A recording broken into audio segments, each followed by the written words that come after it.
And I hope I don't lose you.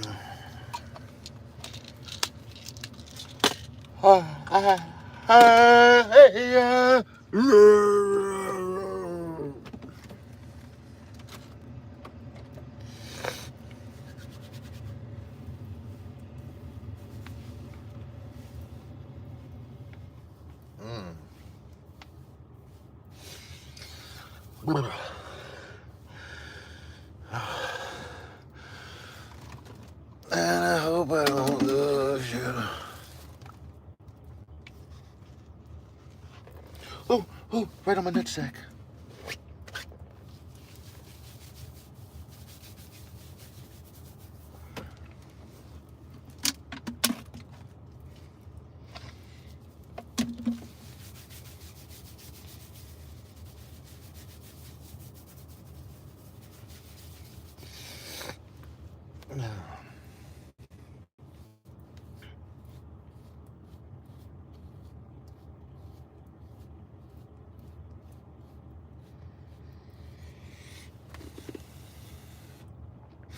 And I hope I don't lose you.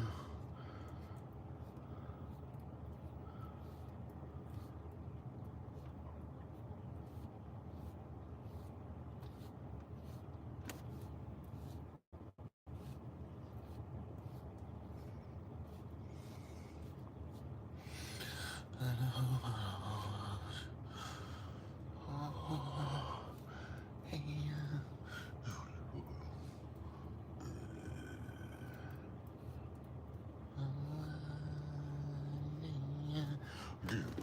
Ooh, handsome.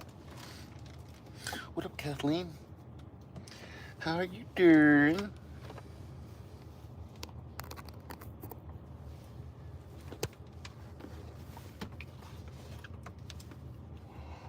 Ah, ah. Where are you going that way for? You need to come this way. You son of a bitch.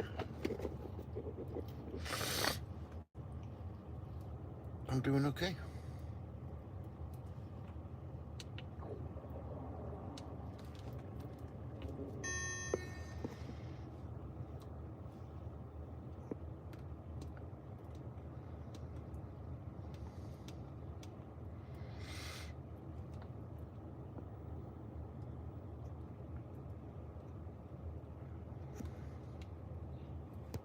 What you doing these days? What's up?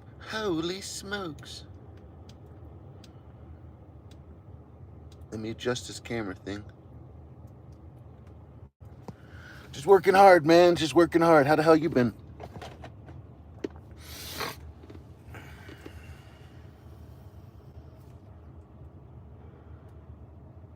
Just working hard, man.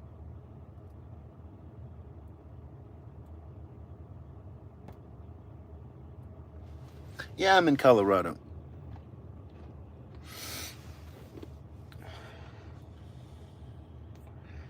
No, I didn't have a wash. I just wet my hair down. Don't let that make you think that I took a shower. Good Lord. That's for people with actual facilities. Son of a bitch. You vape too? You vape, I vape, we all vape, you son of a bitches. We're all gonna burn in hell together.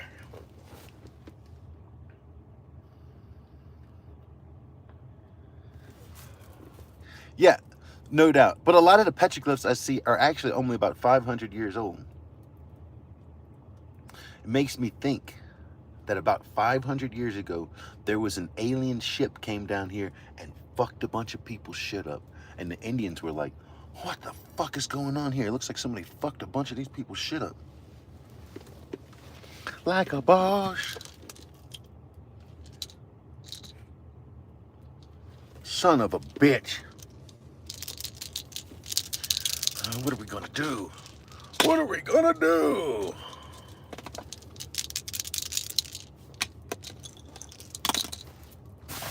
Man, I hope I don't lose you. Are you in Steamboat? No, I'm not in Steamboat, man.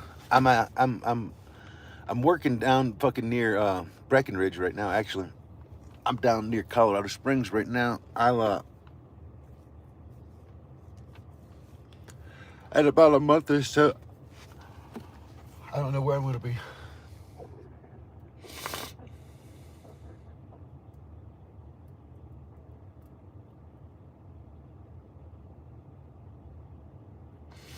I'll be somewhere else.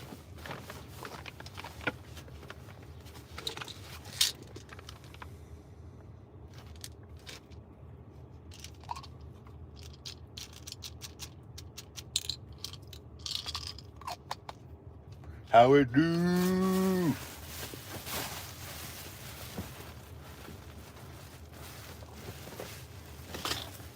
Dun-dun-dun, dun-dun-dun, dun-dun-dun.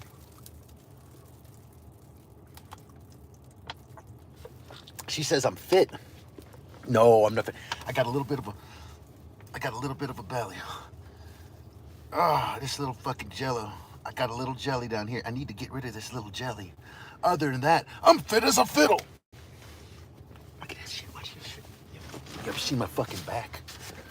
Let's take a look. Let's see if my back looks any good. I used to have a fucking back. Son of a bitch. Look at this. Let's see.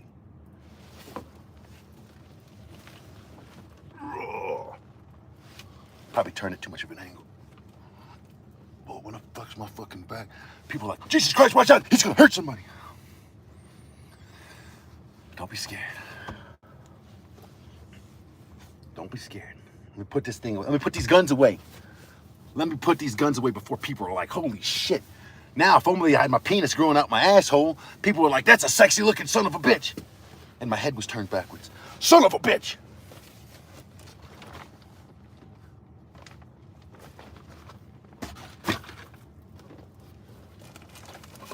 Fatty, fatty, bo batty, banana, nana, toe tatty. Fee, fi, so fatty. Body. Look, I'm gonna show y'all something.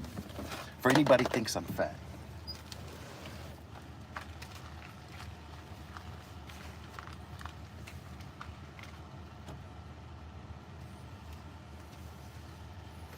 This is how much weight I've lost with Jenny Craig, you son of a bitches.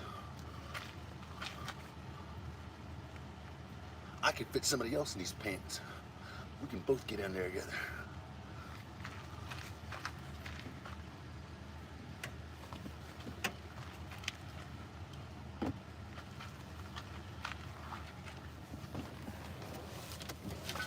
$1-800-JENNY, you son of a bitch. Show us your bum. All that coke made you lose weight.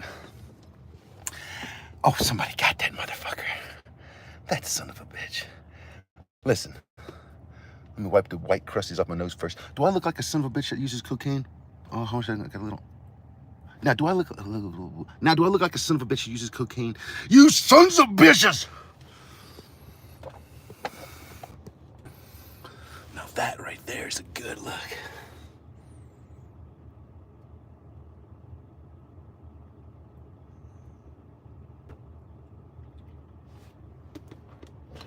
Man, I hope I don't lose you. Well, now you know. If anybody goes to ask you guys, y'all can say, hey, we know. We fucking know. There's a lot going on with Melty. That son of a bitch has got a party in his fucking pants. You're eating corn nuts again, you son of a bitch. You better put them things away. Too much corn nuts, well, they do things to your system, to something. Would really trap a few good shits. Hey, these pants fit better after a few good shits. You'd be surprised.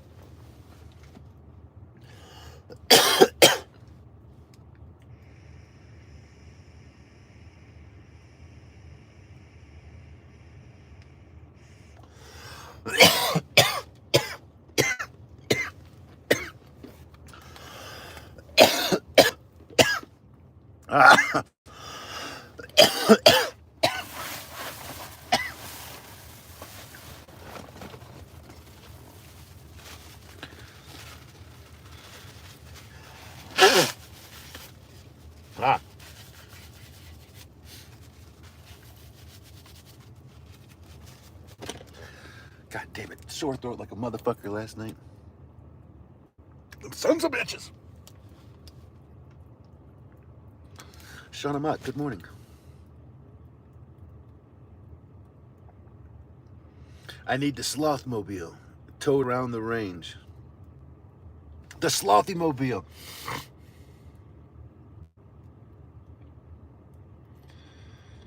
Oh, Lord.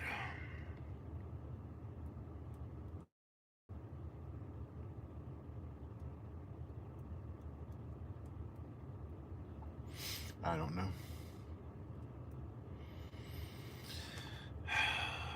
I'm thinking about getting a big one.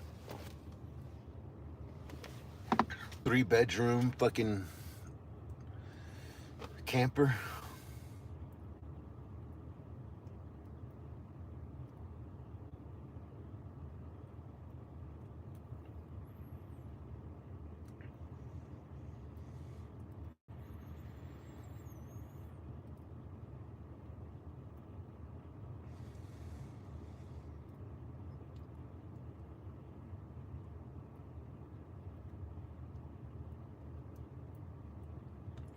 You know, I've never really figured this out. So,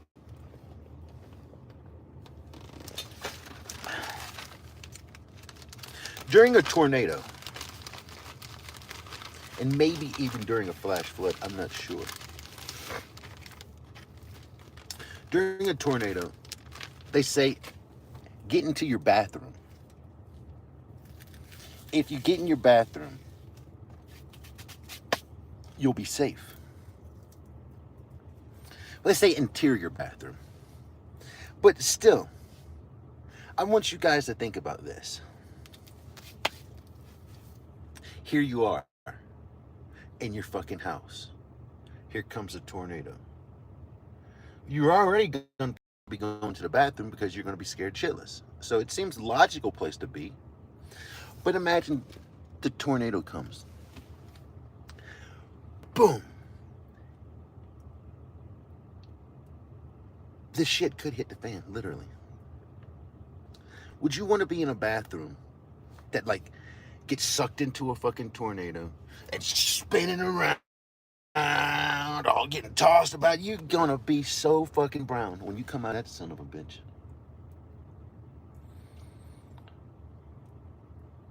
But maybe they're not talking about the bathroom of a mobile home.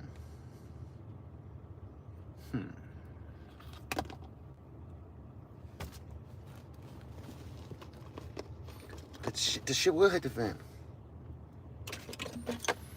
Anteaters are very cool. I actually had I did a report one time, an essay. It was like fucking 6 pages on anteaters. I can't remember what I said, but I just know them son of bitches were pretty cool. The proverbial fan.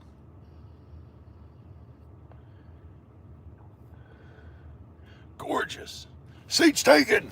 Ah! Oh, you like that? First time in 15 years I actually put a brush through it. Son of a bitch.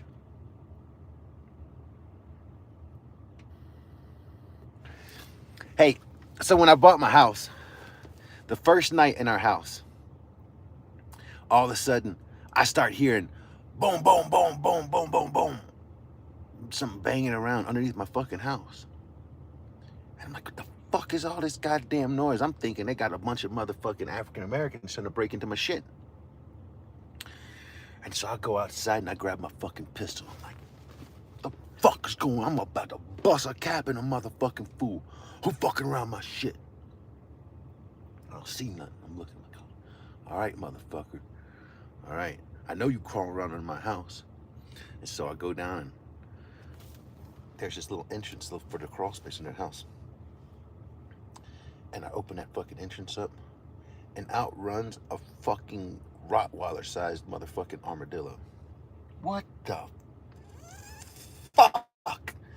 I was all like, bitch, what the fuck? Bam, bam, bam, bam, bam, bam. I unloaded the fucking revolver. I didn't fucking hit that son of a bitch one goddamn time. If I would have just been still, but I was jumping back because that motherfucker come out like 42 miles an hour. Holy shit.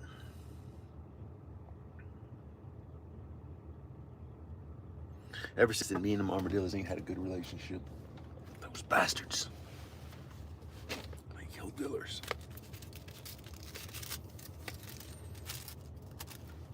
And I hope I don't lose you.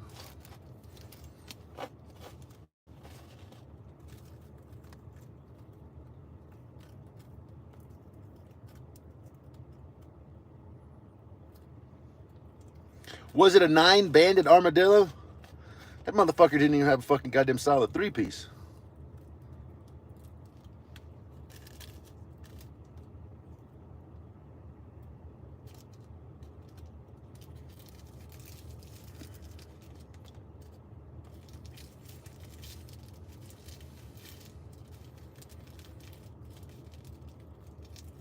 Ah.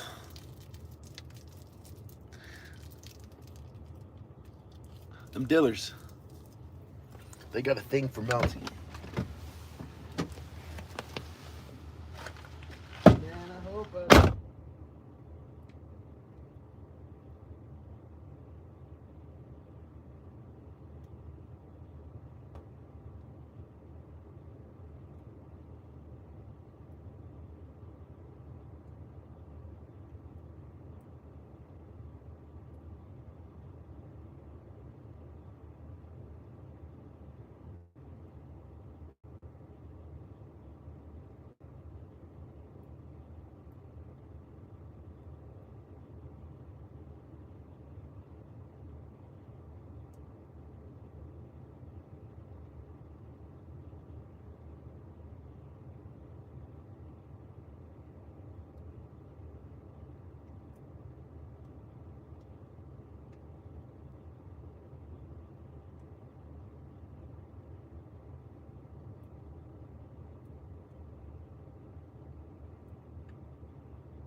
Hey, you know what really sucks?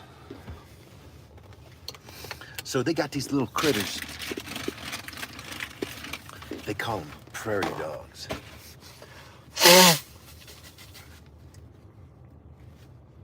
Y'all know what a prairie dog is?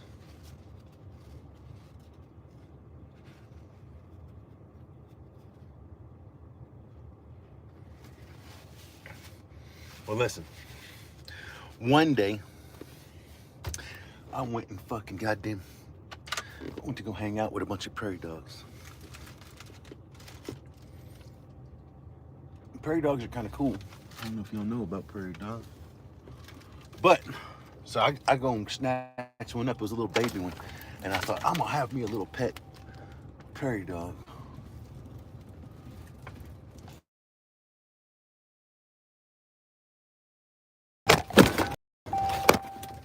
Everything was going good, but don't you know?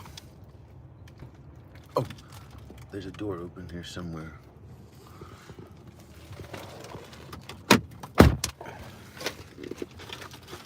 And I hope I don't lose you. Sorry about that. Anyway, to make a long story short, I bought about 57 blankets.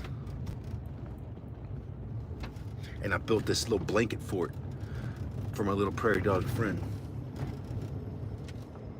Well, shortly thereafter, the little prairie dog succumbed. He succumbed to some kind of prairie dog illness. And I was left with all these goddamn blankets. Well, there was a little Indian reservation up the road from the crib. And I donated them damn Indian blankets. I wasn't thinking about what the ramifications of my action would be. I wasn't trying to destroy a fucking indigenous population. But alas, that was the end result. And ever since then, I swore to myself I'd be way more careful when it came to playing with prairie dogs. Them sons of bitches. They are animals.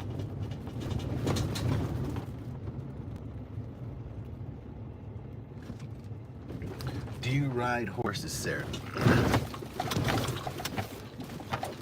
I don't know about that, but she can grab the bull by the horns, son of a bitch. You do ride horses. The only time I ever seen a fucking horse in New Orleans, a goddamn cop was riding that son of a bitch. I started laughing to myself. Give the new guy a horse. Yeah, that's fucking great.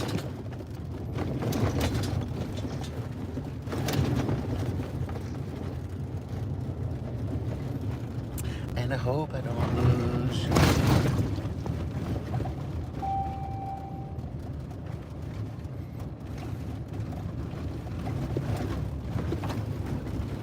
I need to get a new harness.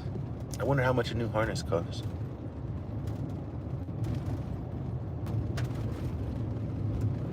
Maybe they could just splice a new fucking end on it. Fix the connect.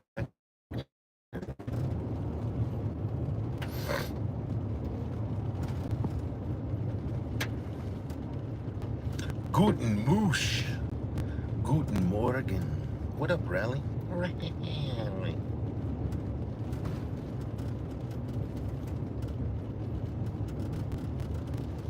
You got 3 horses and 2 donkeys? Holy shit. I'm gonna check that ass. I'm gonna go check your ass.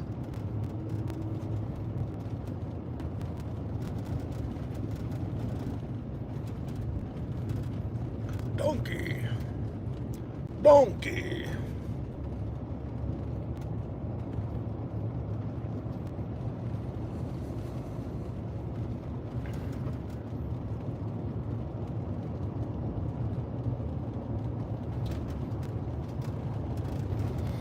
Melty wants to put on a donkey show.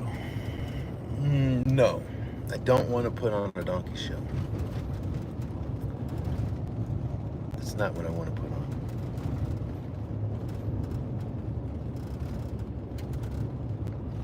Where are you from? Razagi. Huh. Are you from India? You're from India, aren't you? Ah, you son of a goddamn bitch. I'm curious, like, y'all that fucking stupid?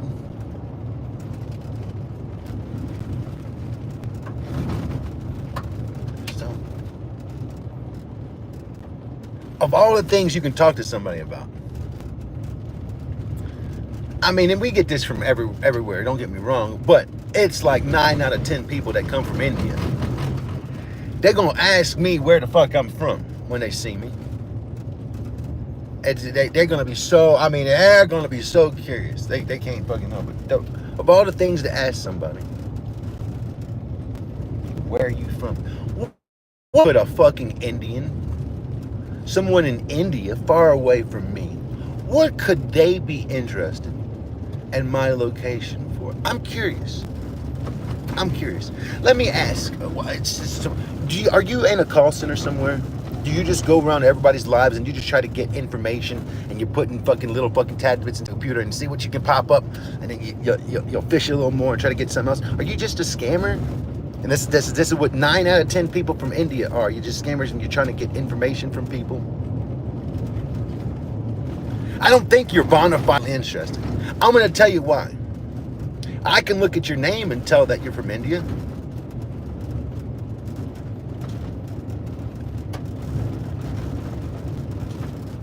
You know? I can look at your fucking name and tell you're fucking from India.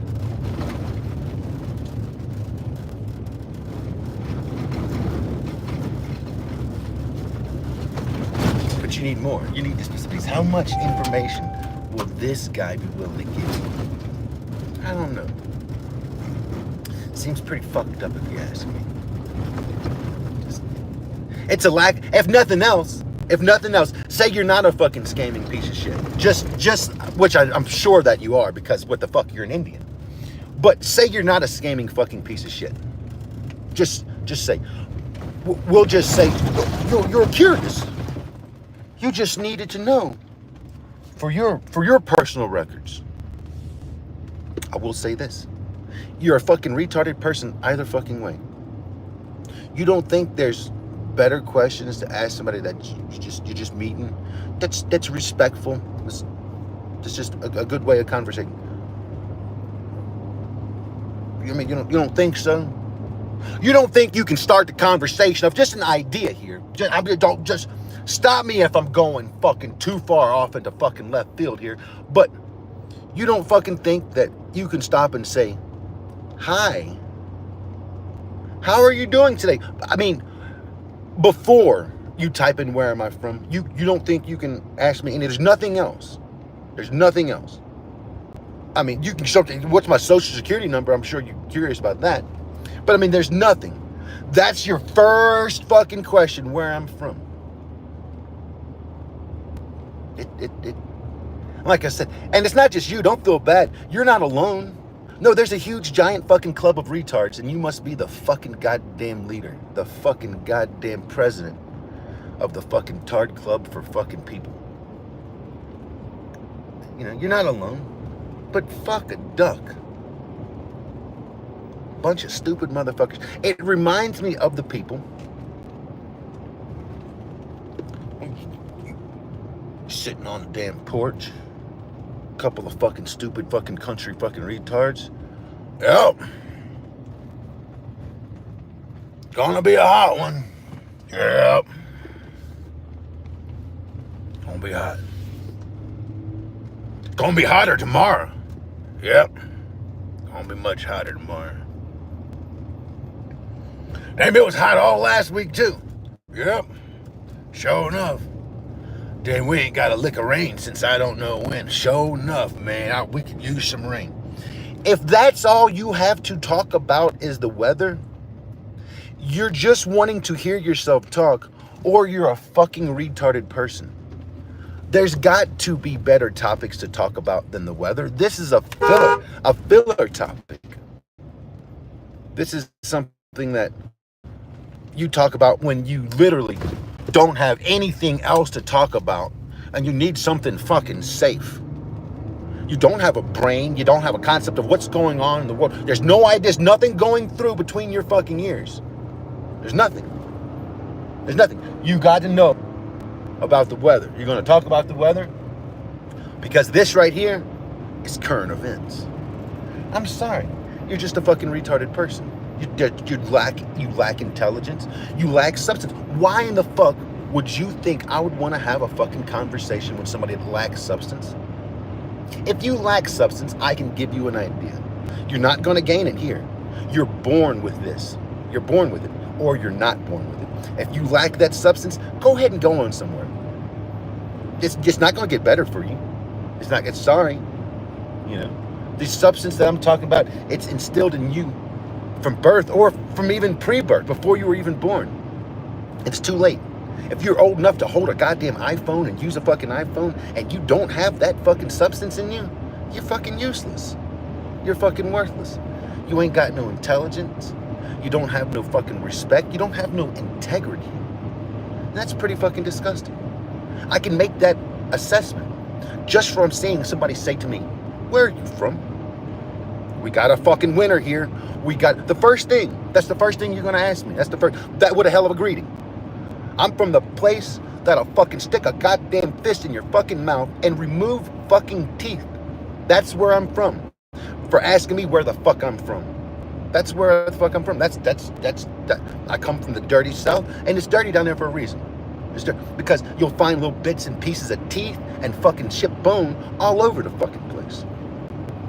Because of the fucking retards that want to come through and visit the South, they leave a little piece behind. Goddamn fucking retarded teeth. Just true enough hot sauce facts. That's some toxic shit.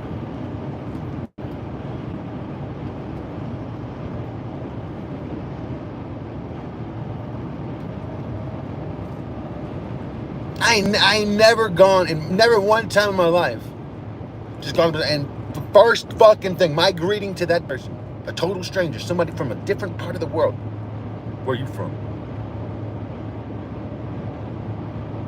Where are you from? I worked with this black guy one time. And I'm listening to him talking. I'm like, this motherfucker sounds like a goddamn Jamaican. But I said, he might be from like fucking West Indies or some shit. Who the fuck knows? You know what I mean? So I'm working with him. I didn't want to ask him, dude, your accent's crazy. Where are you from? Are you Jamaican? I didn't want to say that. I thought it was going to be fucking rude. So I'm like, okay, how can I get this man to tell me where he's from? And I said, hey man, what was your last job site at? He said, actually my last job site was in Steamboat Springs. He said, but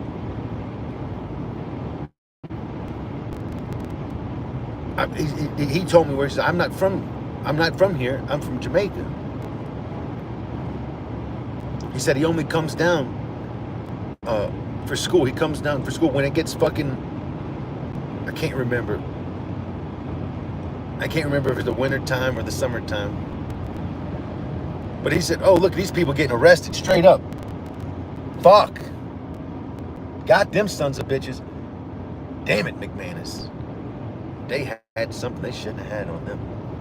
I wish you the best of luck, my friends.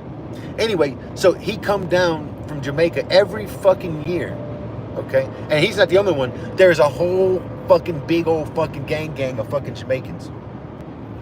And they come down every year to go to school. They go to college. And they also go and enjoy the weather and the mountains and all that kind of shit. They work. They make good money. He goes and works while he's going to school. And then he goes back to Jamaica I'm talking about working for just a couple months. Then goes back to Jamaica with enough money to live for a year. And he's got his education, he's gone to school, and he's fucking goddamn paid a year's salary in a fucking goddamn few months.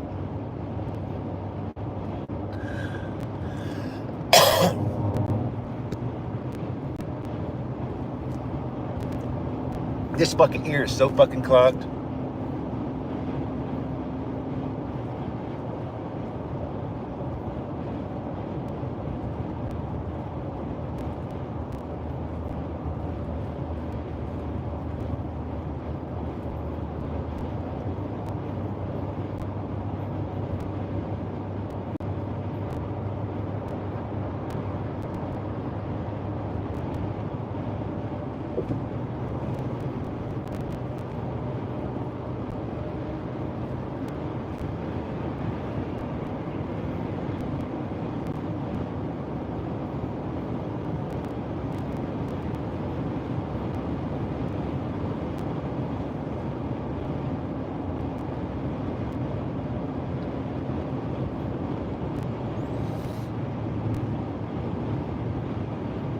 Melty, you're mad to let random people from chat who aren't even saying anything bad. I tried to make you a big star on YouTube. I'm glad I didn't get to finish that comment before that motherfucker got removed. Listen, here's a fact of the matter. What's bad? What's bad? What is bad? Do you know what bad is? Do you know what bad is? Whoa, you don't know what bad is because you're a fucking retardation. Let me tell you what bad is. If you come on my chat and you say something disrespectful to me or anybody, if you say something that can even remotely be interpreted as being disrespectful or being just a retarded fucking off-the-wall stupid goddamn comment that would be uttered by a fucking retard and no one else, you don't have to say anything bad, just say something retarded and you go.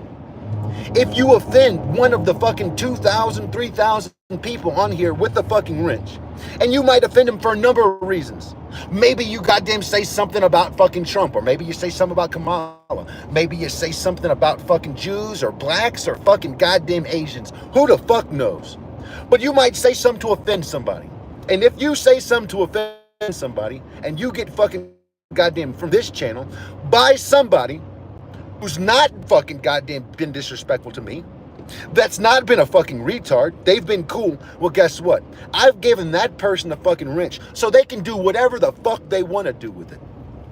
If it slay your fucking retarded ass for being a cocksucker, I don't give a fuck. I don't know what the fuck you said or if you said anything bad or not. But you must have offended somebody terrible to be a cocksucker.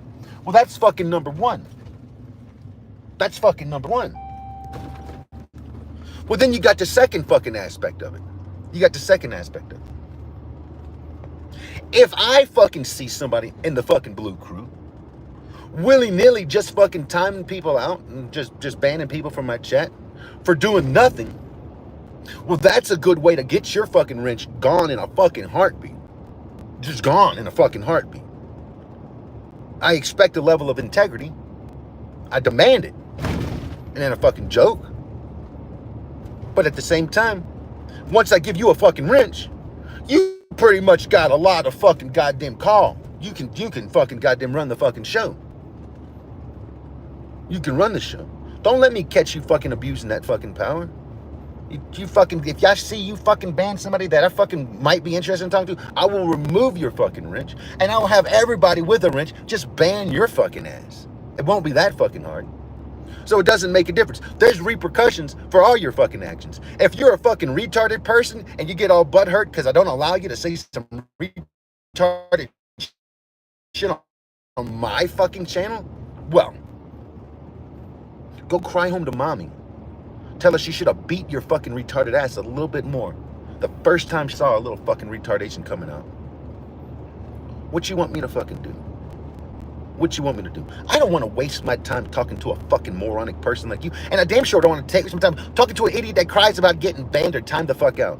A bunch of little bitch-made pussies. Here's an idea. If you don't want to get banned or timed out on my channel, you come on here, you treat me with fucking respect. You treat anybody with the fucking blue crew respect. You just be fucking cool. It's not that fucking hard. You just be fucking cool. If you can't be cool, here's an idea. Man, it's not just me that won't want to hang out with you or have you in this chat. But fucking nobody wants to see you here. Let's just be honest with ourselves. Let's accept the facts. So if you want to fuck with somebody or get pissed off because you're timed out or you're banned or you're a fucking little faggot, bitch-made little pussy, I don't fucking give a fuck. Don't come and cry to me about it. Make a new account and cry to me about it like a little fucking bitch. Here's an idea. If you feel like you got banned and you didn't do anything fucking wrong, make yourself a new fucking account and you try better next time. You just do fucking better. If you do better, guess what? There's a strong chance that account won't get banned. If you can't do better, let me tell you what's going to happen. The dead ringer, the dead giveaway that you're a fucking retard is going to be the fact that you're going to get hit with a fucking wrench within the first 2 comments or so that you fucking put in my chat. This is a sign that you're a retard. I didn't do nothing wrong. But every time I make a new account and come in here, them motherfuckers time me out or ban me. Boy, that's interesting, isn't it? Man, you can't see the forest through the trees, huh? Listen, you're a dumbass. They are timing you out for a reason. The reason they're timing you out and banning you is because you are not acceptable on this particular program. You're not welcome. Your contribution is trash. You're a garbage person. There's just nothing we want to gain from you. There's nothing. We're not going to be better people when we turn this fucking show off because we've read your comment. We can only be worse people for fucking engaging with you. So we won't do it. Don't cry about it. Get your fucking goddamn vagina all tied up in a fucking bundle. What the fuck is that shit? I don't give a flying fuck. If you ain't fucking knowed, I will fucking tell you. I will let you in on the secret, you son of a bitch. I don't want your subscription. I don't want your view. And I damn sure don't want your retarded fucking comment in my fucking goddamn chat. It's not what I want. All I want to see is how much integrity we have in this fucking world. It's the only thing I'm interested in. I don't care about nothing else. It doesn't take much. One and done. You can say one thing and I know if you got integrity or not, pretty much. Doesn't matter to me. So you just come and type something stupid and show me what I already know, that the world is lacking integrity, decency. I already know that. You didn't teach me something new. I appreciate that. The reaffirmation was fucking goddamn cool. But we don't need that shit. I already fucking know. I want to see the integrity. That's the ones I'm interested in. If you got any decency, if you're a fucking good person, you like a good conversation, you like to laugh and have a good time, you don't want to fucking hold people down, you're not into casting stumbling blocks on the people when they're trying to do better for themselves or their families. No. Fuck you. I don't want nothing to do with you.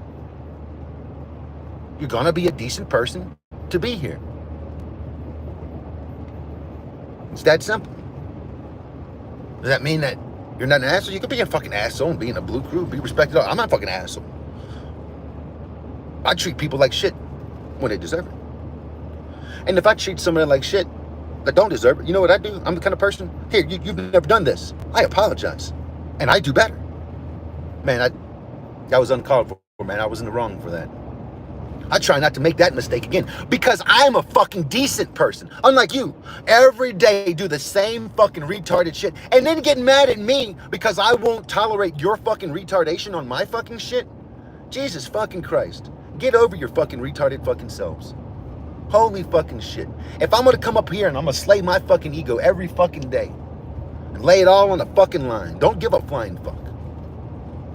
I'm gonna expect the goddamn same from you, you fucking ignorant piece of fucking shit. Ain't fucking catering to your goddamn ego. I'll fucking smash that shit. Give a fuck. I'm not talking to your ego. I'm talking to your integrity. Something that you're obviously lacking if you gotta come in here and cry about it. Fucking pussies.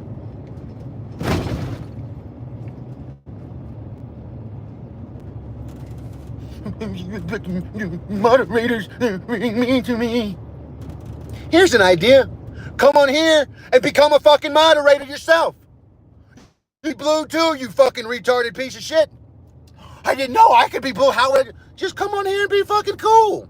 Oh, but you're denied. You deny yourself that privilege. You want to fucking be blue. You want the privileges of being a fucking moderator, but you don't want to fucking act like it. I see. I go into channels and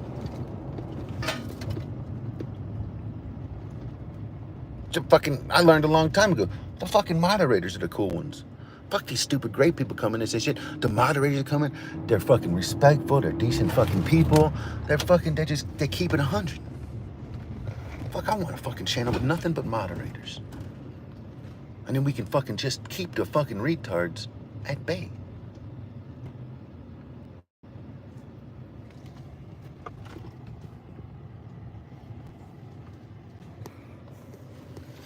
You know, I know that there's people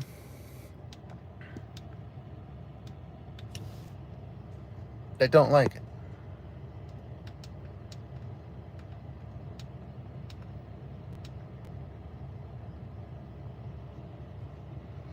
But those people that don't like it are the people that all they want to do is come off and say something stupid on people's channels. You want to come on my channel and say name a video for an edit. I highly doubt you're creative enough to edit a video.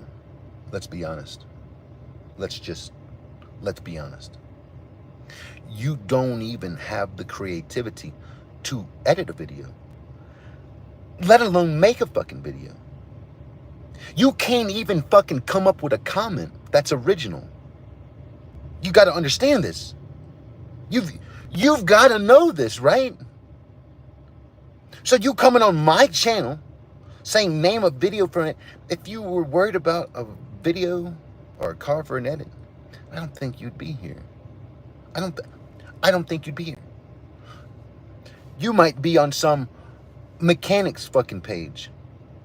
Wide world of fucking cars.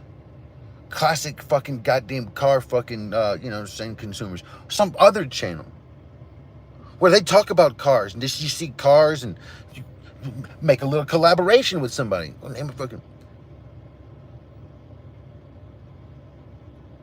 You don't, like I said,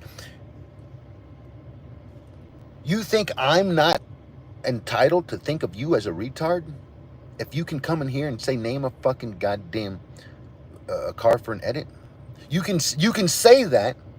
You've got the right to say that, but you don't like it when I in turn call you a fucking retard and ban you from my channel for that.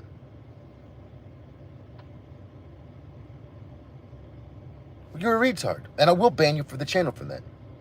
It's fucking retarded. It's a lack of fucking creativity. It's a lack of originality. That's disgusting. It's disgusting. It's no equivalent than watching you shit in your fucking hand and then fucking shove it in your fucking mouth. It's pretty fucking nasty. That's what you're doing every time you come on my channel and do something stupid. You're not shoving shit in my face. I'm just watching you eat shit. And I'm like, God damn, this bunch of shit-eating motherfuckers suck asshole.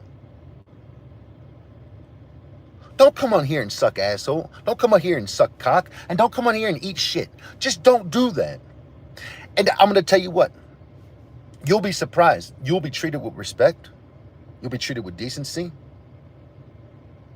You won't be thought of in the fucking, like a dumbass cocksucking fucking retard. You'll be free from that fucking particular judgment here. But if you present yourself as a fucking cocksucking fucking dumbass retard, I'm going to let you know it. I'm going to say this is what my perception of you is. If you go and fucking make another account and come up here, and once again, you show me, because you're trying to show me that you're not a retard, but you, by default, you show me once again that you've gonna have to accept the fact at some point that you're just a fucking retarded person. That our paths just were not destined to fucking cross. We can't be friends. I'm not saying I'm better than you. Maybe you outclassed me by far. I don't know. I just know we're fucking incompatible. It doesn't work. We can't work together. There's a level of fucking retardation there that just stops any fucking progress. Nope. This is as far as our fucking friendship can go because of the wall of retardation. Don't be retarded. Don't come in here and say stupid shit. Bitch and cry and moan about getting fucking banned because you're a fucking retard. You come on here, if I fucking see you get banned, like I said, I see somebody get fucking done for nothing, I'll smoke your ass. But here, ask yourself this. Every now and then, I get tired of reading y'all's fucking ignorant, gray-ass fucking comments. I think the whole lot of you fucking cocksuckers are just fucking retarded motherfuckers. And like I said, this channel is a channel designed for my moderators. Not for you great pieces of shit. I don't care about your senses or sensibilities or lack thereof. I really don't. For that reason, sometimes I'll just say 1, 2, 3, 4. I declare a wrench war. And any motherfucking person that comes through this goddamn chat that's not blue, you say something on my channel. If you're not asking me to respect, hey sir, may I please comment on your channel? If you don't start your greeting with that, I will fucking ban you. I don't give a flying fuck who the fuck you are or how many times you've come on here. If I declare a wrench war on the goddamn grays, it means all fucking grays. If you don't like it, here's an idea. Man, you should have tried to be a fucking moderator. You couldn't come at me with respect. You couldn't come at me with integrity like a decent human being. You didn't want to be my friend and talk. I don't want to fucking, no, fuck you. All grays. I don't give a fuck. You think if I was worried about your goddamn fucking subscription, I'd fucking do that? Oh no, we're not going to take and ban all the grays. Fuck all the goddamn grays. 90% of the motherfuckers are retarded sons of bitches. You got to know that. If you're in fucking chat and you say, well, I gotta look at my name. I'm not blue, but I'm not retarded. I've never done anything but... You're the 1%. You're that fucking one. You're that one. Stick around. You'll probably get a wrench. I'm not talking to you. But for the fucking rest of the 90% of cocksucking motherfucking retards, holy fucking shit.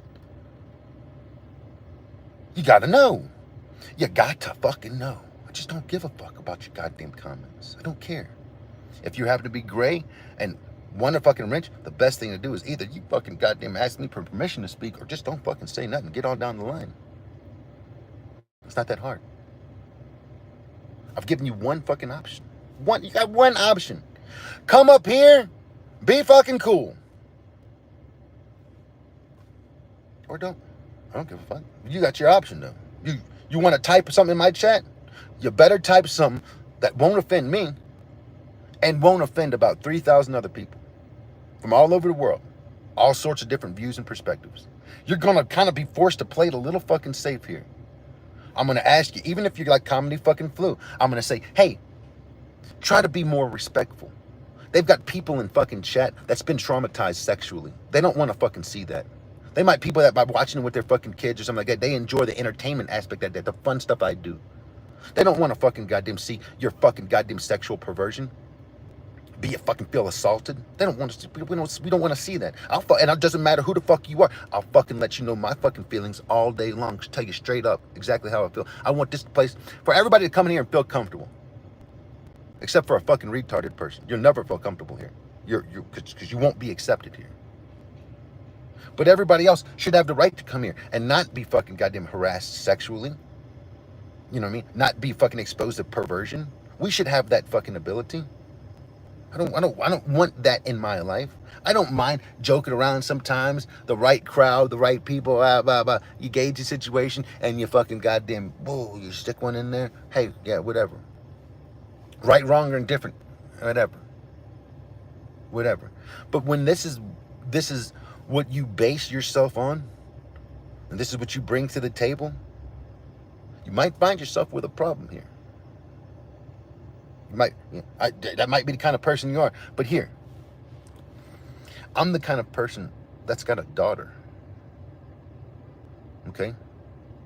I've not just got a daughter, I've got 3 sisters. 4 sisters, older half sister. I've got little nieces. I'm gonna tell you something. I don't want to fucking read y'all's goddamn perversion. Y'all don't know, and at the end of the day, when y'all see these female names come in my chat, we don't know how old they are, if they're kids, what the scoop is, what they've been exposed to, what they haven't been exposed to. We could do better. We can do better as a fucking whole, myself included. Not that a child is welcome here. This is an adults only for this exact reason. But still, you know, I wouldn't want you talking to my fucking daughter like that. If my daughter happened to get on the fucking internet and fucking stumble upon it, I wouldn't want her to be exposed to that shit. And I know I can't save the fucking world, but I can save my channel. I can make this place free from that shit. And I will. I try to give lots and lots of fucking room. I try to make my fucking feelings known and expressed quite clear.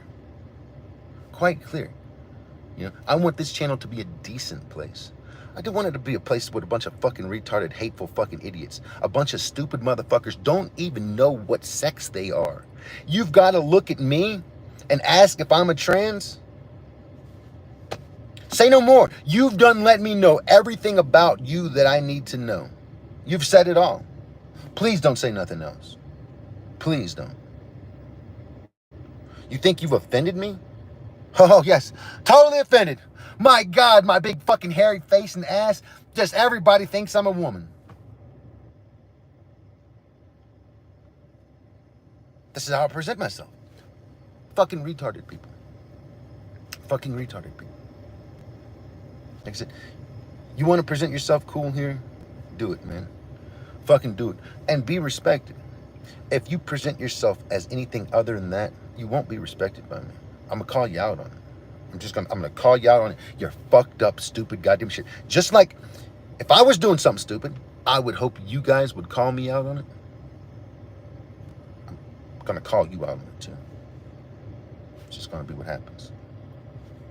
So be cool and be happy and let the days just roll by. Let me enjoy my mountain views. You know, let me enjoy my peace, my time with my friends where I can stay and hang out and relax myself a little bit. Let me enjoy that.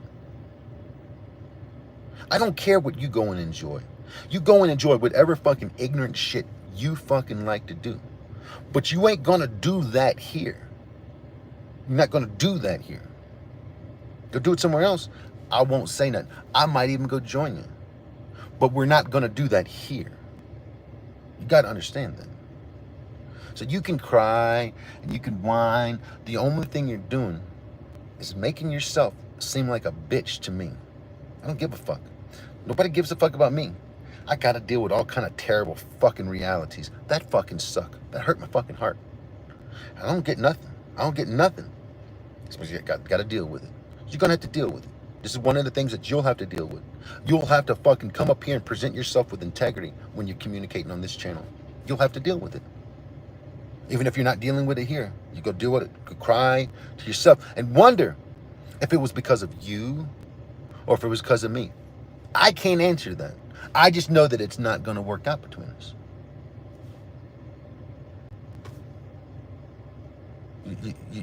You've got to be able to respect your fellow man.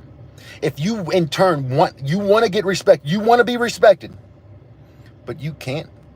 You're going to refuse for whatever reason.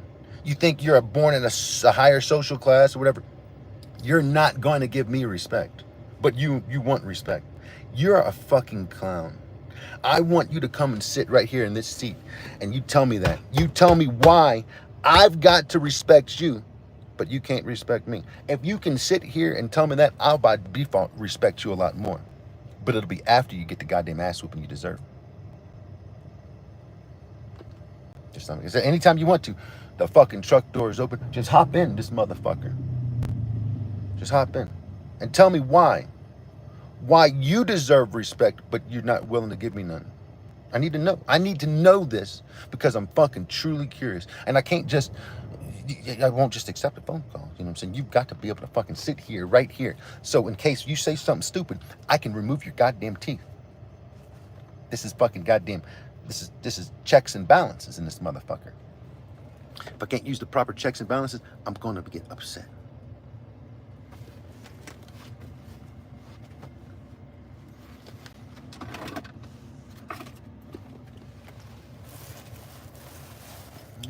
I don't lose you.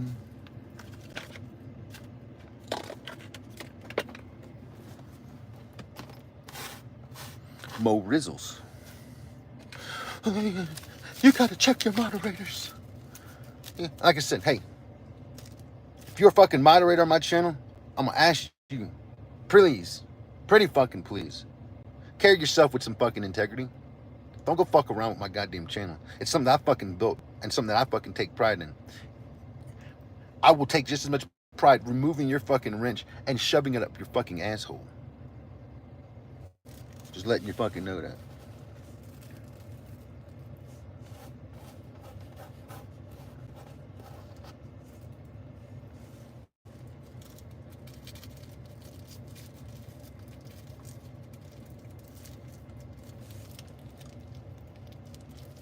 Reported.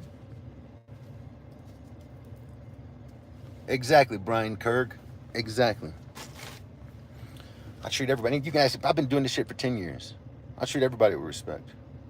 And if I fucking don't, if I lose my cool and I fucking go off on you guys, and if it strikes me like that was fucking fucked up, you can ask anybody in this motherfucker. I'll apologize to you.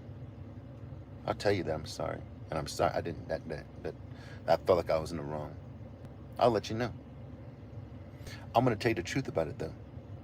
You will be a better person for it either fucking way. Everybody that I've apologized to for chastising pretty hard, that chastising, it made them a better person. It really did. Even though they didn't deserve it. They learned a little something.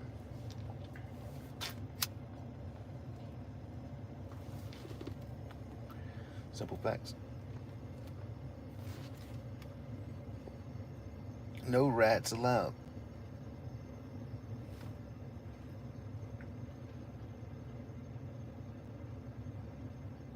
Right on, Jared. Right on. I don't, like I said, all I'm looking for is integrity, man. All I'm looking for is integrity. I don't give a fuck. All the bullshit that come along with the baggage, I don't look at that. I don't see none of that shit. You gotta understand, I don't see none of that. I can only see what's presented to me, man.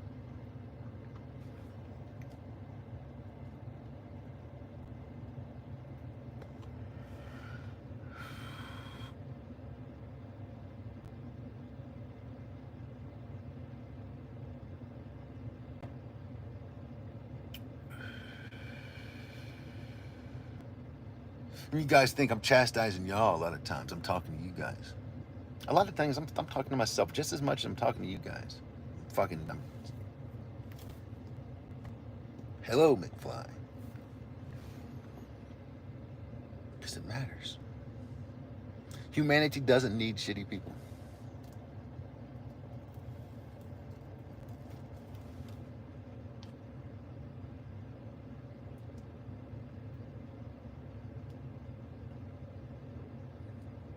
I think if I, exactly, Brian. Exactly. There's no doubt about it.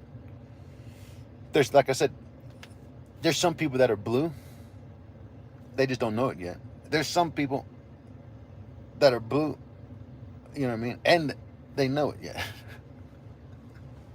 It doesn't matter. There's no reason to rush.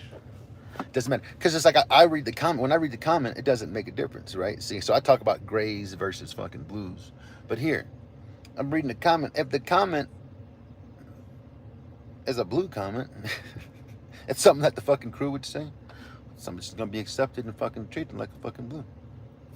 Honestly speaking.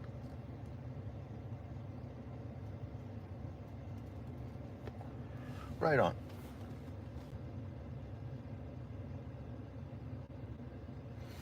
Squeak, squeak, squeak, squeak, squeak.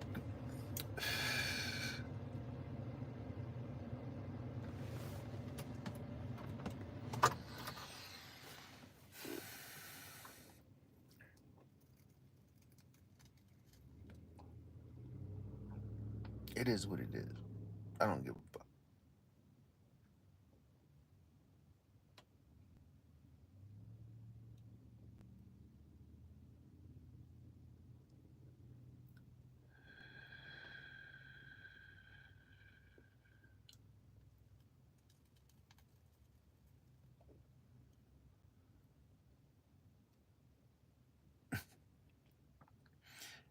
No. I mean, I say the same thing about myself. You know, there's been people that's fucking disrespected me. And I've literally beaten the teeth out of their mouth. Every front, top, every front, bottom. That's not the only fucking hits that dude took to the mouth. That poor dude's nose was so smashed up. His eyes were cut up and swollen, both black eyes. Cuts all over the face, forehead, just like ground beef. The motherfucker deserved his ass whooping. But when I look at somebody, I'm like, you motherfucker, you know? You made me do that to you. You're a real piece of shit. I feel bad. I feel bad about it. I ain't gonna lie. But it doesn't mean I still won't be standing over you looking at your fucking bloodied fucking face.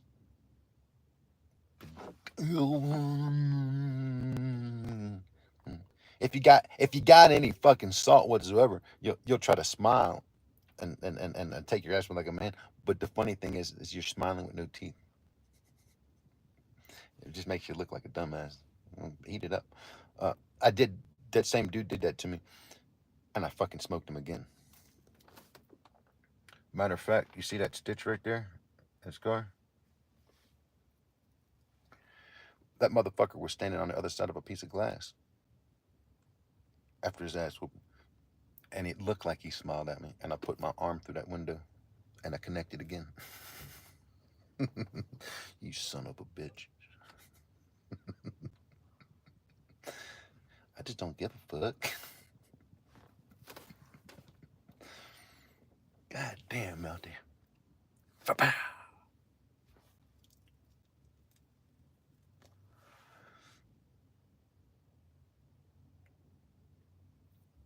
Yes, it will grow. There's no doubt about it. It doesn't make a difference. You got to realize that the ignorant, the trolls, the foolish people, they will feed my channel. They're going to get me back. They're going to come here and just keep coming through. And the moderators are going to keep having fun. And people that are watching this, they're going to want to be a moderator. They're not going to be one of dumbass, right? So everybody's going to want to keep on coming through and timing out the at least the good people are going to want to come in here and time out the bad people. I don't think there'll ever be a shortage of bad people. Do you think I'm stupid? This is the intelligent design of my channel. Don't give a fuck. So as much as you're not welcome here, come on, bring it down. You're welcome. You see how you can't win? It's a lose-lose battle for retards. But it's a win for me. It's just a win. Retards don't understand that they can bring this channel down pretty easily. Stay away.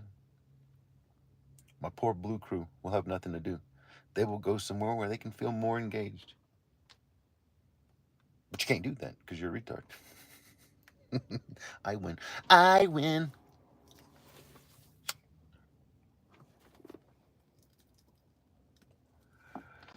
See my shiny new wrench.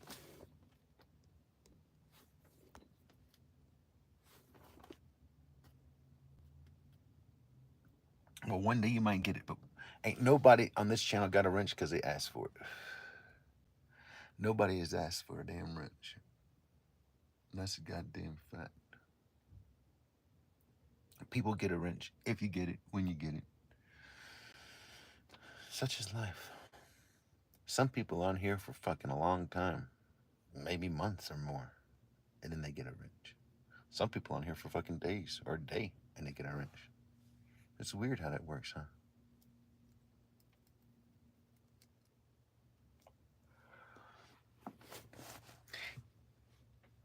I don't know how to explain it. I don't know how to explain it. All I can say is this. Show me your heart. I want to know the contents of your heart through what you say in chat. And you don't have to say, God bless the little children. That's not what I'm talking about. I want to see your heart. Yeah. If you know what I'm saying, then you know what I'm saying. If you don't, then you don't. So show me your integrity. Show me your fucking heart. Wear it. Just wear it. Don't hide. Don't be afraid. That's why I say, hey, don't be afraid to type in anything in my chat. Show me exactly the contents of your heart. Just type in what you want. That's what tells me. Don't when you try to gauge it, right? Oh, I gotta be careful, and you're walking on eggshells. I can't. You're not giving me nothing to work with. I'm not looking for your pretension. You know what I mean? I'm not caring about some, you know what I'm saying? Oh, you hold your back up a little taller and you walk a little straighter because somebody might be looking, you know what I mean? No. At ease, man. At ease. I want to see your integrity level when you're at ease. It's important. How else can you see it? How else can you see it? The candid shot, right? You come in here and just talk random shit.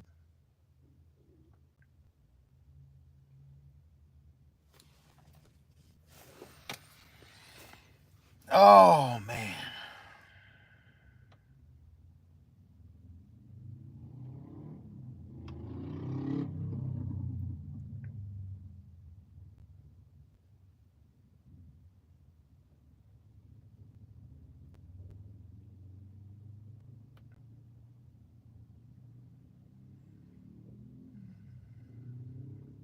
I think I want to go get surgery.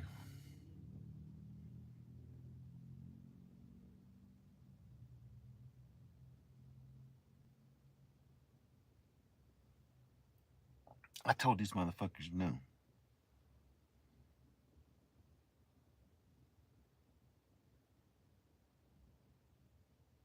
But I wonder how much this fucking surgery is going to cost.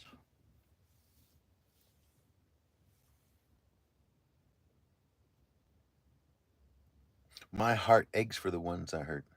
You know what I mean? You know what I mean? I'm going to tell you what, though. Honestly speaking, I can think back of the people that I fucking hurt. And for the most part, they loved me. Or they loved me until they died. They loved me. And they forgave me. And they understood. Every one of them son of a bitches knew they had it fucking coming. They didn't hold it against me. That I fucked their face. That I fucked them up bad. To the point where you come up to me and say, hey, man, I respect you. I apologize. I don't want to have no issues with you. If you ever need anything or anybody, man, I'm in your corner. Hit me up. I'm your guy. When you beat somebody's ass and they come in you and tell you that, you should at least know in your heart that you're not that bad of a guy. I mean, like I said, I regret and I feel bad about what I've done. But they've accepted my apology and they forgave me.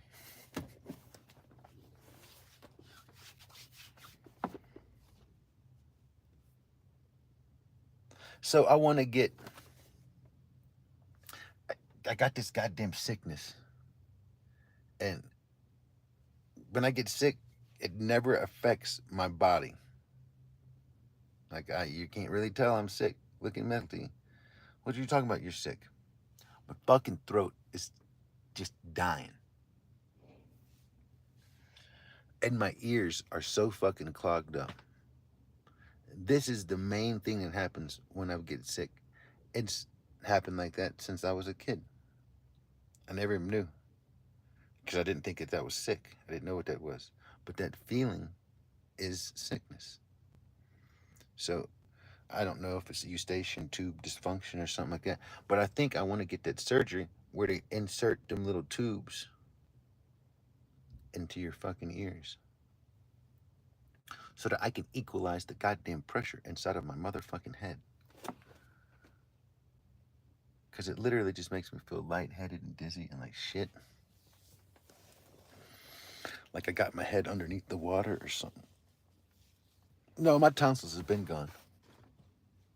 Eustachian tube dysfunction. I don't know. I know as I've gotten older, it's gotten worse. COVID really fucked it up good. I thought I'd got that taken care of, but maybe I come across COVID again and it shot me downhill. I think so. Hear me out. Hear me out. I wish there was a doctor here. Melty's really smart.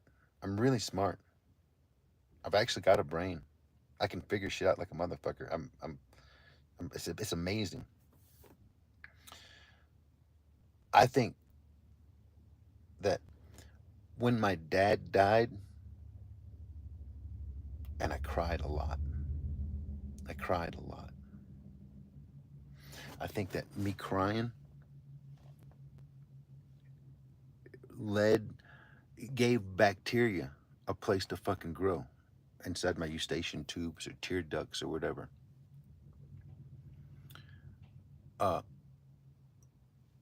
Because it sucked. I suffered for 3 years with this shit after that. Then my wife broke my fucking heart. And I cried a bunch too. And I think the same thing happened. I think it ties in. And so when that happens, my eustachian tubes are just so full of bacterial growth or maybe bacterial waste. I don't know.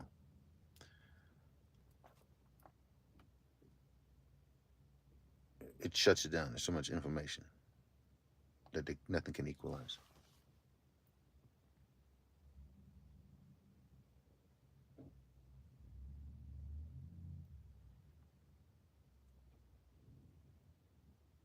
I'm not sure. So I'm thinking something like that because I think it has something to do with crying.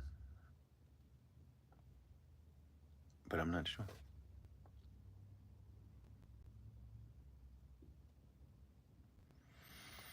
I've talked to doctors, but doctors are fucking retarded people. Doctors suck asshole. Doctors suck. Doctors fucking suck terrible. I went to the doctor. I said I can't get this hang. I got an ingrown nail and I can't get it out. It hurts too much. We're gonna cut your nail off. Why are you gonna cut my nail off? Don't cut my nail off. I want you to just put some lidocaine in there. Either cut this section of my skin right here and pull out this fucking piece of nail that's fucking cutting me, or fucking goddamn pull it out. It hurts too bad for me to do it. Oh, what we do is you're gonna cut the piece of nail. They cut my nail off. Had to spend $400. Boom. They had to get the money up front. They cut my nail. They pull it out. They gave me fucking pain medicine and antibiotics. Took the antibiotics. Took the pain medicine. That shit wore off. Guess what? Oh, my damn fucking finger's hurting again. He didn't get it. I, inside my house, after spending $400 to a doctor for him to do this, to get this out, I sat there. I got the video. I'll post it. I made a video of it. So this is what I pulled the ingrown fingernail out my fucking self. Painful. Dug it out. But no antibiotics. No painkillers. This is what I wanted the doctor to do, so I didn't have to take and do it at my house. I had to pay $400 for the fucking hospital to do it, and then I had to take and do it myself again. Because the doctor didn't do it. I got the video evidence on my fucking phone. This is how I get treated when I go to the hospitals. How much time can you do that? What I'm going to do is take this video evidence and get a lawyer, and I'm going to get my fucking revenge. You can't just do this to me nonstop. As a medical system, you can't just fuck me like this nonstop. And it's not just me. It's everybody. You're just going to fuck everybody, and you're not doing your part of the job. I need you to perform medicine on me. Don't practice medicine. I don't want you to practice law. I want you to perform medicine on me. When I've got something I'm telling you to do, I need you to do this. I don't need you to use your brain and tell me what's going on. You don't need to tell me infection or what you think is the problem. Let me tell you what. I'm going to tell you what's going on. I've got a broke leg. I've got an ingrown fingernail. You don't need to charge me the $200 to tell me that I need stitches and then charge me another $200 to stitch me. I come and tell you I need stitches, then you charge me $200 for stitches. This is how this game works. You don't tell me I need stitches. I pay you money, and then you fucking goddamn fuck up the stitches. All the stitches come unfucking tied and are fucked. But I've got to pay you for that. Yes, I do need stitches. Should I do it myself? What am I paying for when I go to a fucking hospital? What service are you performing for me? Yeah, I told my fucking doctors. Doctors ain't done a goddamn thing. I don't have insurance. I can't afford doctors' fuckery. I just can't afford it. It fucking sucks. Makes me fucking want to choke somebody to fucking death. What the fucking shit? You can't even do a fucking ingrown fingernail. This guy, the lady at the desk says, "Oh man, you've come to the right place. This doctor is the best at this." What a crock of fucking shit. What a fucking crock of shit. Fuck doctors. Fuck the goddamn medical system, man. A bunch of fucking pieces of goddamn shit. It's funny as a motherfucker. It's funny as fuck. But psychiatrists, they call him a quack. The head doctor.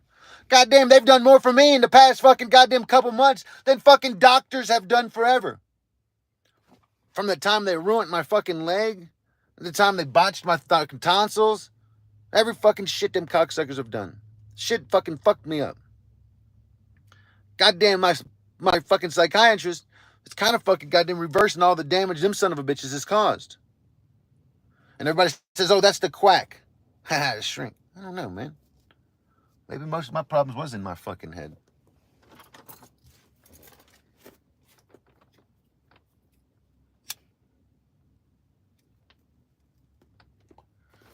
They want you back again.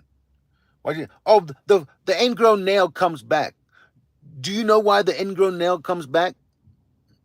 You guys have suffered with ingrown nails. You go to the doctor and they do the work and they say you only come back because they don't take it out. They tell you they did and they charge you, but because you don't go in and check yourself, guess what I did? I shoved me a goddamn piece of fucking goddamn metal in there, and I felt that fucking nail, and I said, what the fuck? So I took and hooked that fucking metal into a little hook, and I shoved that motherfucker in there, and I grabbed that piece of fucking, and I ripped it the fuck out. I got the video of it to show you. Doctor didn't do that. I did it without pain meds. It hurt like a motherfucker. That's all I really needed. Done. No antibiotics, no nothing. Boom. I can look, I can touch it. Stopped the pain, went away. Didn't need painkillers because the problem was gone. As soon as I did it, there was a second of pain when I was actually getting out. But when I got that fucker out, the pain was gone. I didn't need painkillers. Didn't need nothing. I was done because I did the job. I got rid of the thing that was causing the pain.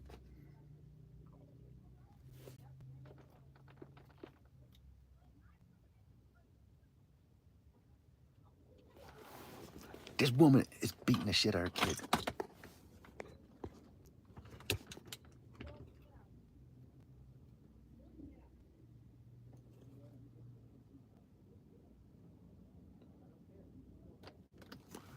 He's about to get it again.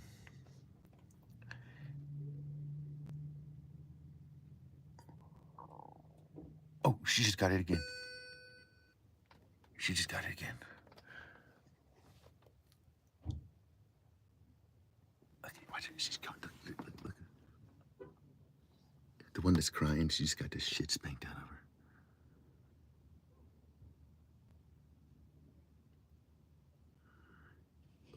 she got a little spanking. She got a little spanking.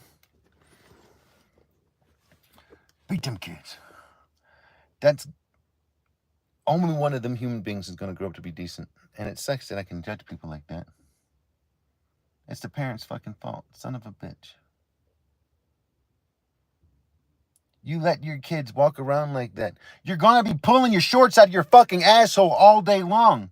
Maybe you should fucking goddamn get a pair of real shorts, you stupid little fucking bitch. Holy fucking shit. I should be showing y'all this goddamn shit. Motherfucker. Goddamn fucking 8-year-old girl wearing fucking Daisy Duke cut-off fucking shorts. And the whole fucking time she's walking, she's sticking her hands up her fucking ass crack trying to pull her fucking shorts from her inside of her asshole.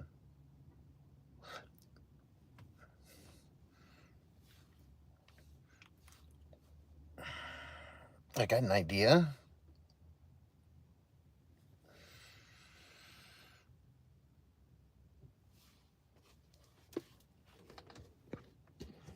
It's unbelievable.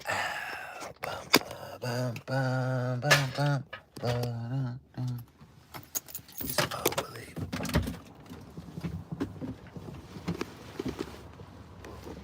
Jesus Christ. I don't have no belt in here in my pants. Why in the hell did I wear these fucking stupid goddamn pants? I have no clue. I looked at these pants and I said, I haven't worn these pants in 10 years.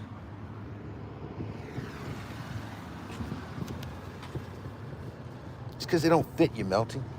But I was like, man, I used to love wearing them pants. They're really comfortable. Damn it. You should have thought this one through, Melty.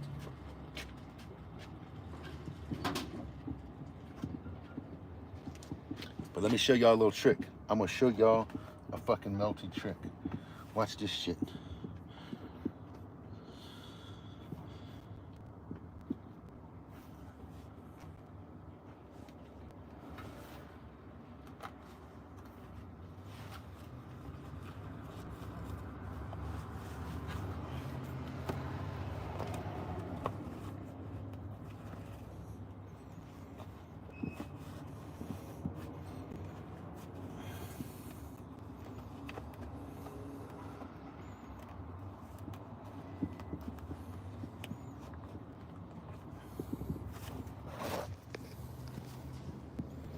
How you like me now? Oh, shit, yeah. Like a motherfucking professional.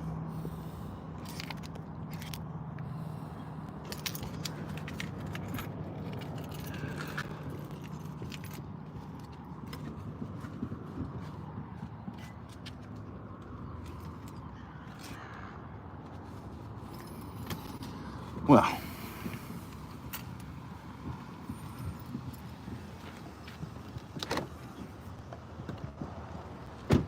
I heard that, Thomason. I heard that.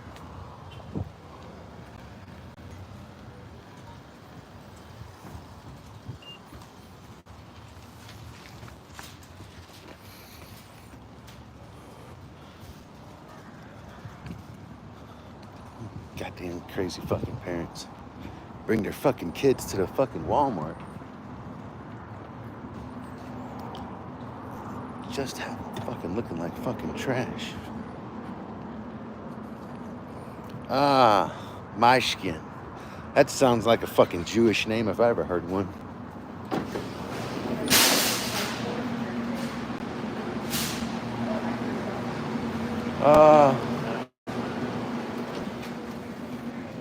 Under pressure.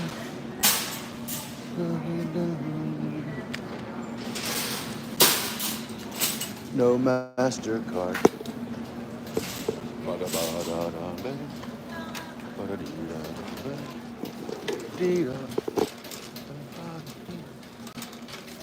The trouble of knowing what this world is about. Watch you. Let me out.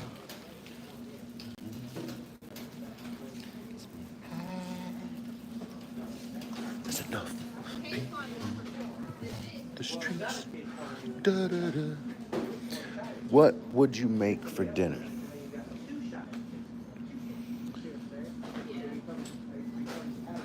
I didn't eat nothing yesterday at all. Did y'all know that? Maybe I won't eat nothing at all today. I usually don't eat. If I'm sick, I don't eat much.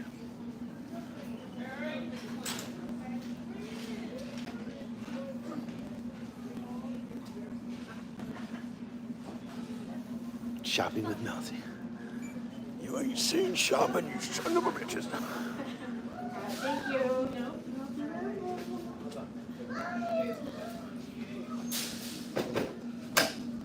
Does it not? Beep.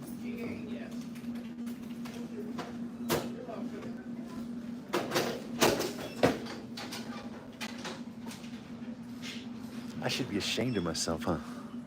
You don't see any other person in this store wearing a shirt this cool. It's dark humor.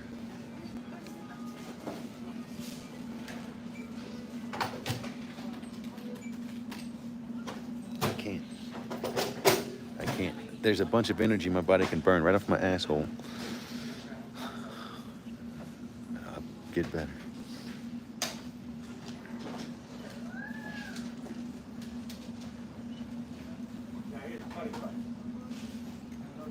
Stupid Joseph says,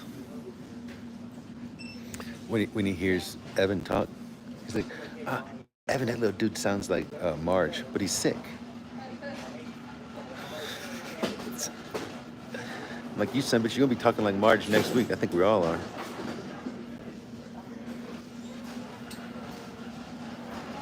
Don't block these nuts.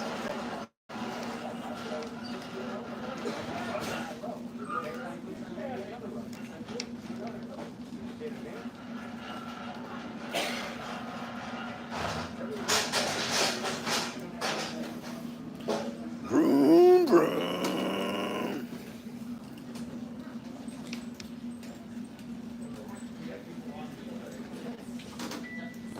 They just put that stuff anywhere, don't they? Yeah.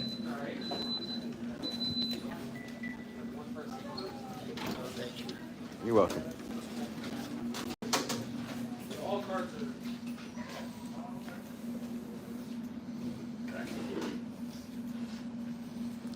We're right there, man. 9 o'clock. Bird, do you know what this one is? Thank you. Show us Titans on top, Overstock in the middle, and Me too, but I get nervous because all the people. okay. What up, Kang, darling? Steelhead. Did you catch it, or did you go to the store and buy it?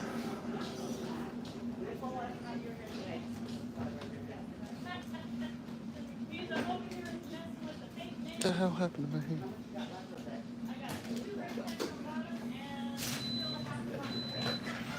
Yes. It's called the upstairs bar, where you just go upstairs and you look through the ceiling and down. You can see everybody stealing and acting like they're retarded. I would really like that.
10 minutes. 10 minutes. All right, so now we'll go. I think that didn't that be the damn that be the damn do that. That be the damn do that. That be the damn do that. The real American drink beer a lot. No, that's not the real American. Those are called alcoholic rednecks and just alcoholics in general. No, no. The real Americans were people like my father that didn't really drink and didn't smoke and got and bust his ass off and worked in the trades building fucking mills and shit. Fucking goddamn, like not a jack of all trades, but a master of trades, a master electrician. You know? A fucking millwright. Getting paid fucking bank, taking care of him, raising a big family. You know what I'm saying? He had 7 kids. Just fucking goddamn doing the damn thing and then being there. Paid off his house pretty much before we were fucking born, or as we were young kids, and then fucking goddamn said, I'm gonna be home with my children and raise my family. And you know, we didn't have the most money in the world, but we had a house that was paid for. My dad did that nice fine house, 7 fucking acres, fucking raised up. I don't know. That's a real American. Don't look at the fucking Marlboro Man or the fucking stupid fucking Bush Light fucking goddamn redneck fucking homosexual as a representation of this country. That's disgusting. That's just an alcoholic.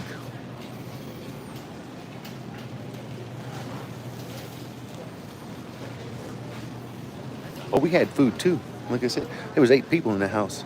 They had food stamps like a son of a bitch. Man, we ate good. But not just that, we had seafood, man. My dad fed us with mullet.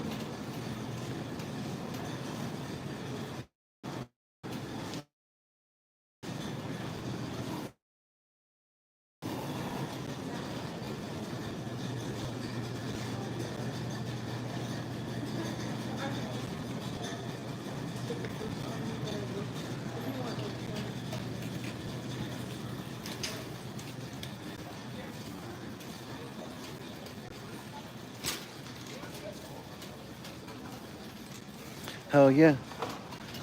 Yes, indeed, man. You was right down there, bro. French Quartering.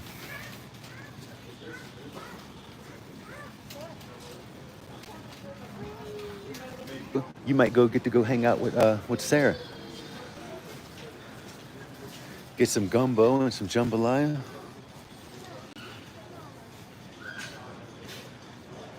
Some jambals.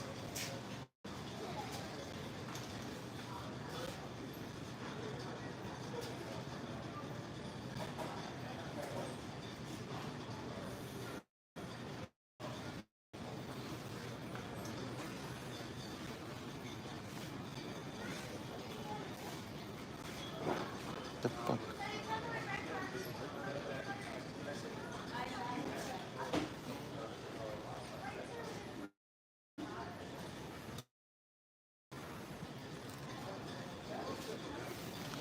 Main staple. If you want to know how Melty keeps his good looks, fucking nutty buddies, you sons of bitches. It's the fucking key. The key to health. Oh, God. Captain Shorts. We'll go the other fucking way. That was the little child star I was talking about.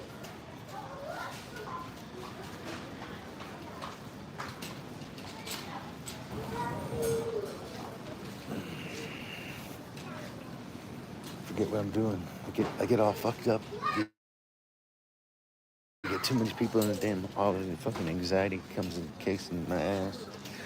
I just want to fucking crawl down somewhere and hide for a little bit.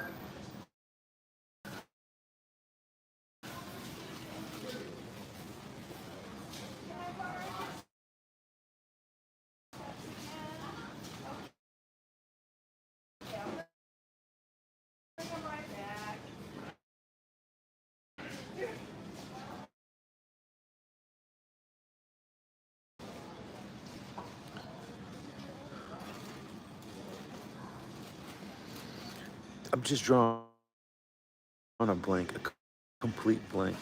I came here, I wanted to get my medicine, and I wanted to get a few other things.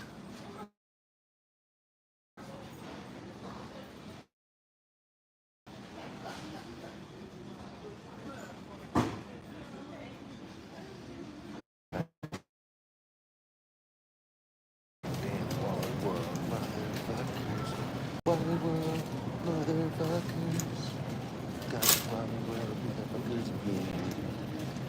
Fuckers again. I don't know what to get, I don't know what to do. Get vitamins and vegetables and get sick too. Oh my goodness, what do you do? Eat fruits and veggies and you get sick too. Never get sick when I just eat honey bars. Sons of bitches. Dolce frutta. Dolce frutta. The frutta the dolce. It's la dolce the frutta. All messed up. Don't know what to do. So we come around and say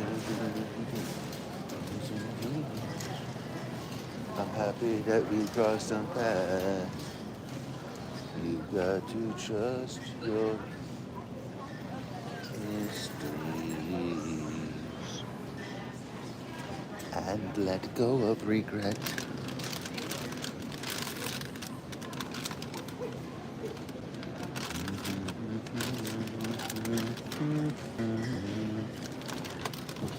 Cause that's your best bet. A chicken. I can eat this whole chicken.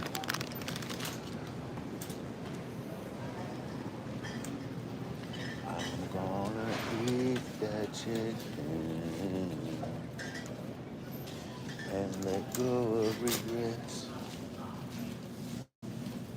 I'm gonna eat on a chicken, that's right. Cause that's my best bet. Watch me now with a wicked amount of look at this. 2 things of nutty bars and a chicken and a cart. Uh, oh man, I tell you what,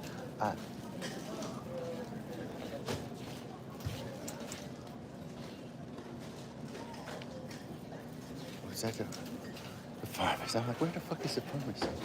I could have swore there was a pharmacy in this motherfucker. Oh shit. I can eat a whole chicken. I can also eat a chicken's whole, but I saved that for my OnlyFans.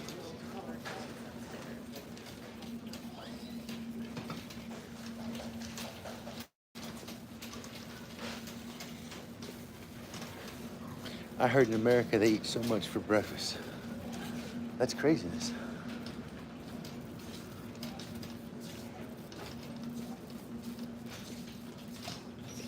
Cause that's your best bet. Watch me now.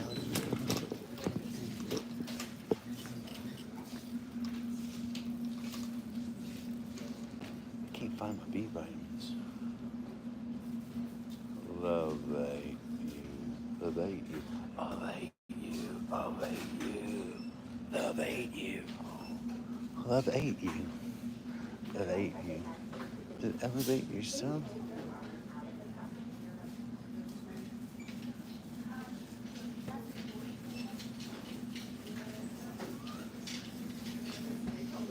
Z-Quill. Oh, shit. How much is this shit right here? It's Z-Quill. Support sleep, calm mood, and antioxidant action. 3 times the melatonin. What up, Vietnam?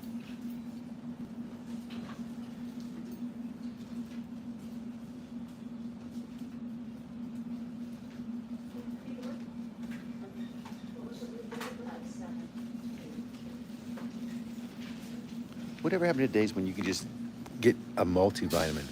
Hey, I got an idea. We can make a bunch of different gummies, and we'll just have a gummy for everything. And then by the time you get done eating all these gummies, you can have a full meal. What the fuck? Put it all as one multi-gummy. Better yet, just give me an IV infusion, you sons of bitches. My scriptiones is ready.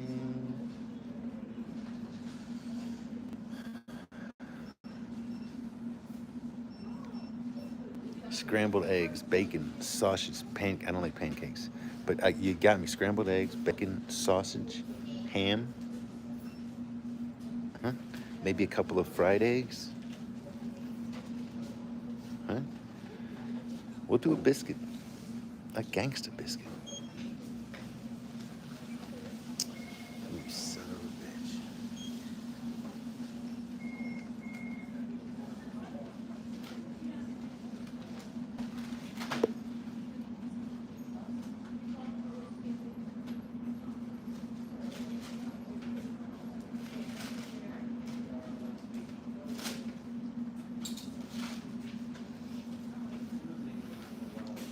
I need some horny goat extract. That's not what you think it is. It's not what it sounds like. It's an extract that makes your penis grow bigger. It's called horny goat.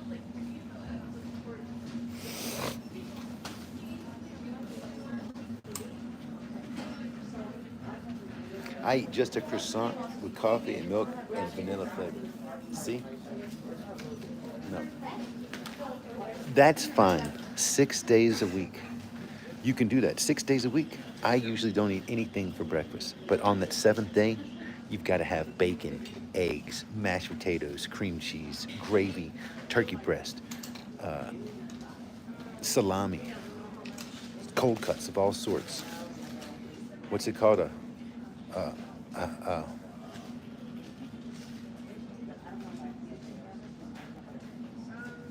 I can't remember that big old Brazilian slab of beef that they cut off with the razor knife. Ah, son of a bitch.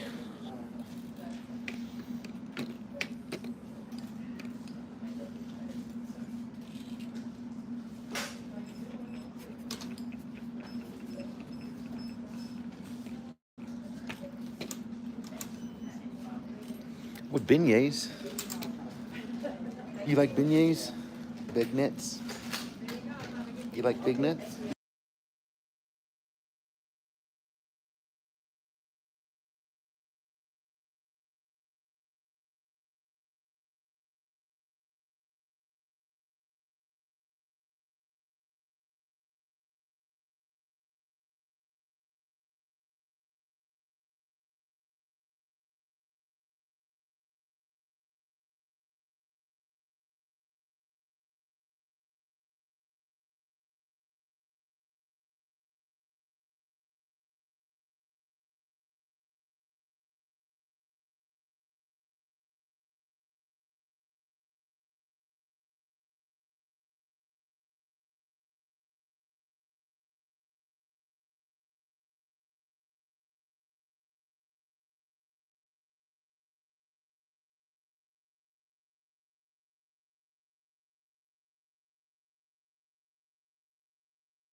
You too. Thanks so much.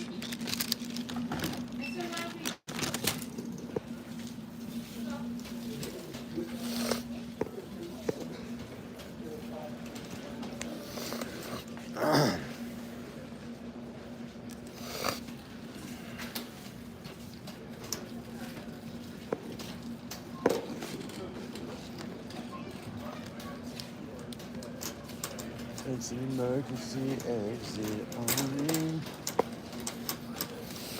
They're gonna stop me. They're gonna be like, you can't leave with all that stuff. You're cleaning us out today, you son of a bitches.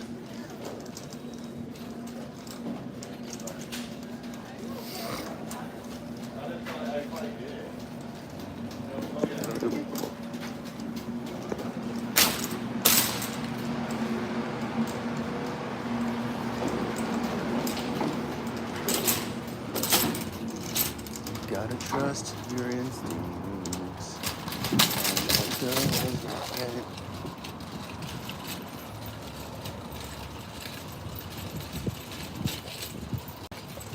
Ah, Tim Hortons. Oh, look at that. That's a perfect place for a cart. Yes, you just fancy.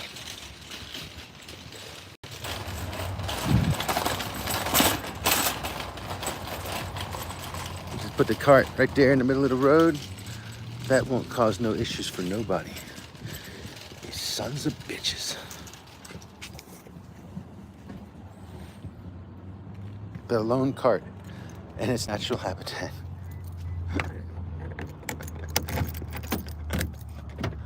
Look. Here's a grocery cart.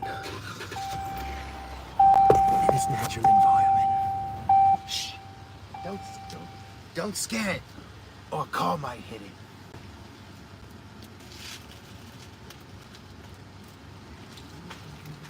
Two bars of nuts. Medicine. Vitamins.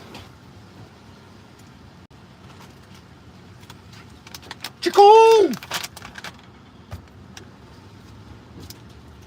Oh, look, there's a cart corral right here.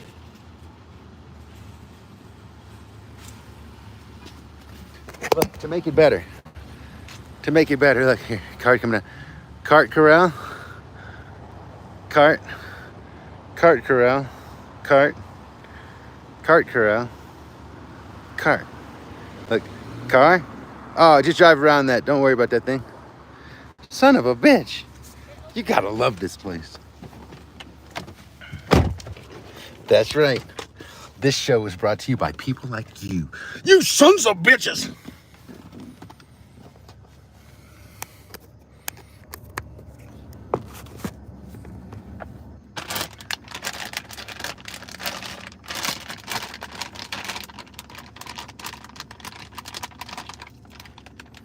Careful, little wing.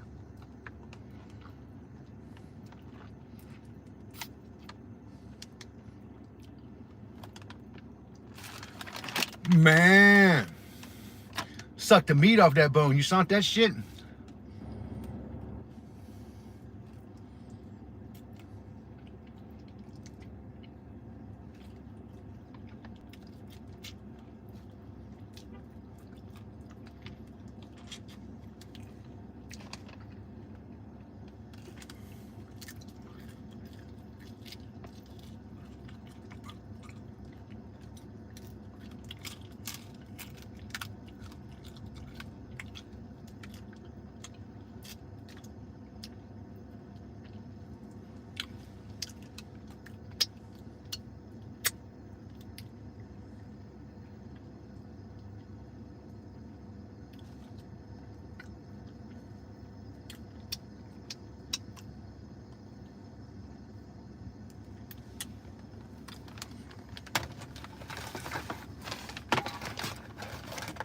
Hey, that's not too bad.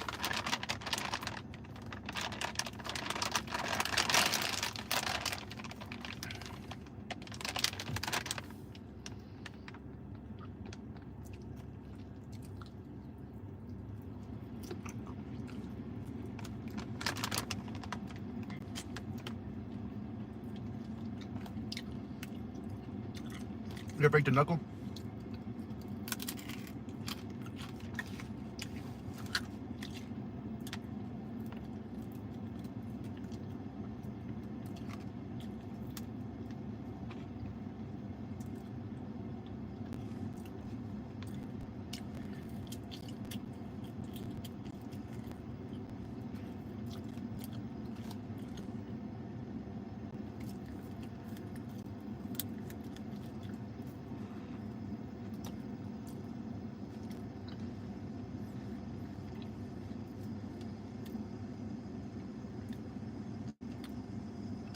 You don't suck the marrow out the bones?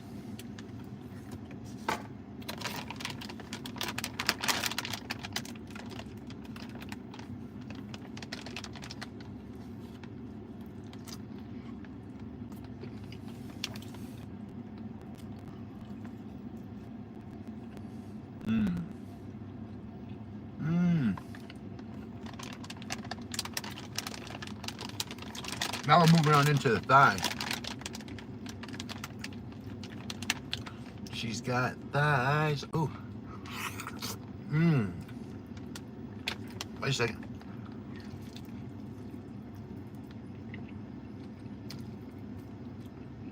Mmm.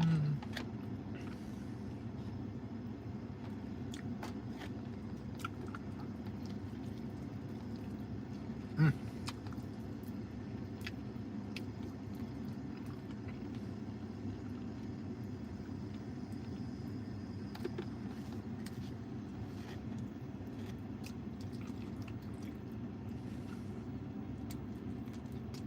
Mm-hmm. Huh.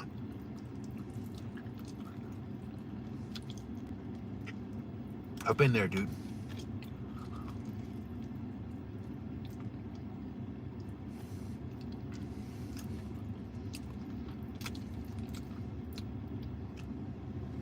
Ha.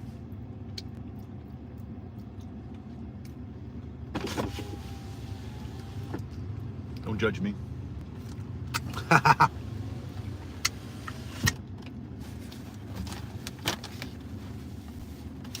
La-dee-dee, la-dee-da.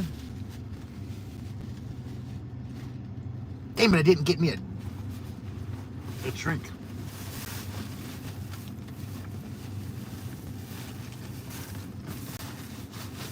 Hey.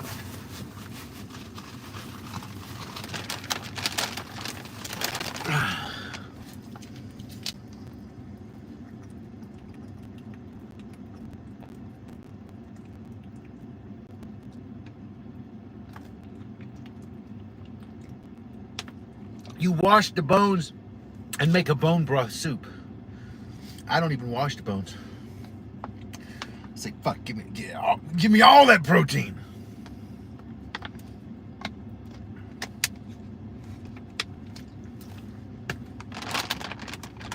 It could be. Or it could be a wandering melty.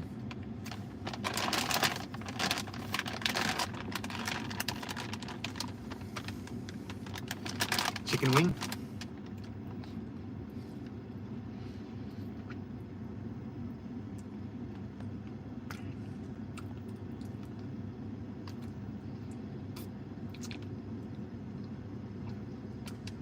Mmm.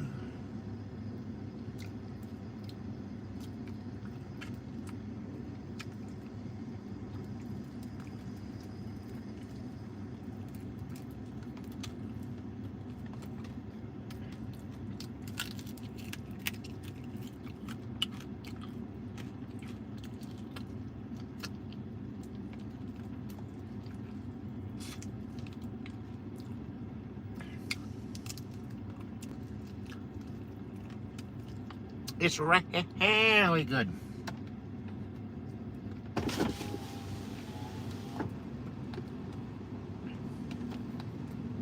They left the feather on that son of a bitch. All right. Now.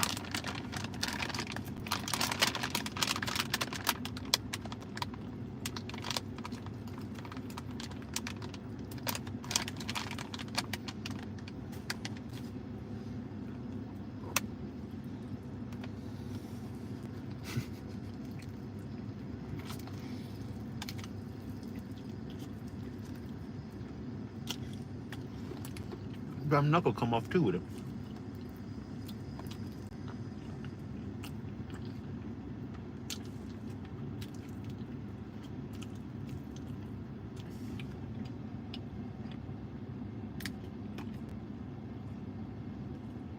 Ah!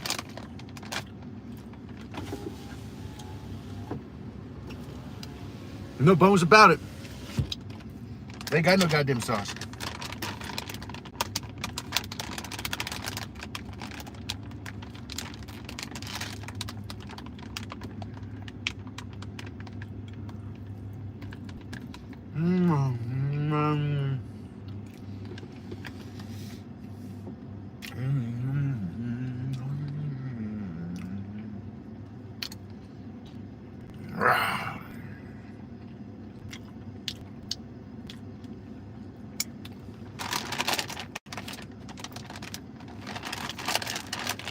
All right.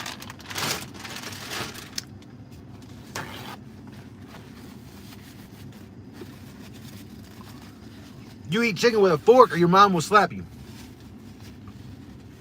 I'm gonna tell you, your mom's something. If I'm ever eating chicken and you slap me, you're gonna get the unfinished portion of my chicken shoved directly up your asshole.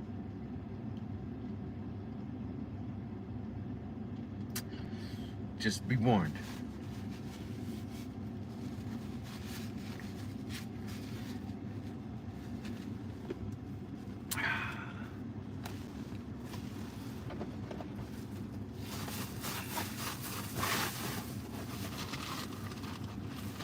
Now, if only I had a moist towelette.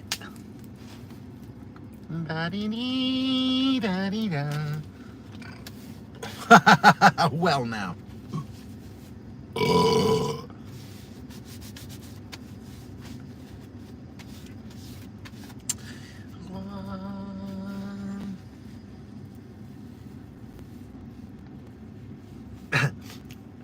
In your mom's room, if you eat in silence, or she'll kill you. Man. That's what she said. Holy moly. Oh. I can paint with all the colors of the wind. You son of a bitch.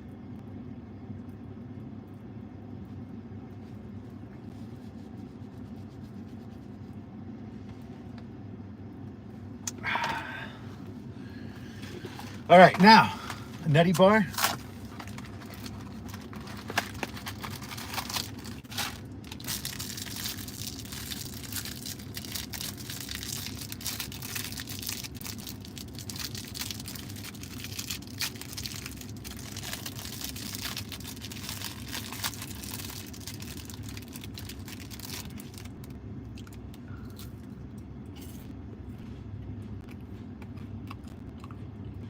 Why you chip?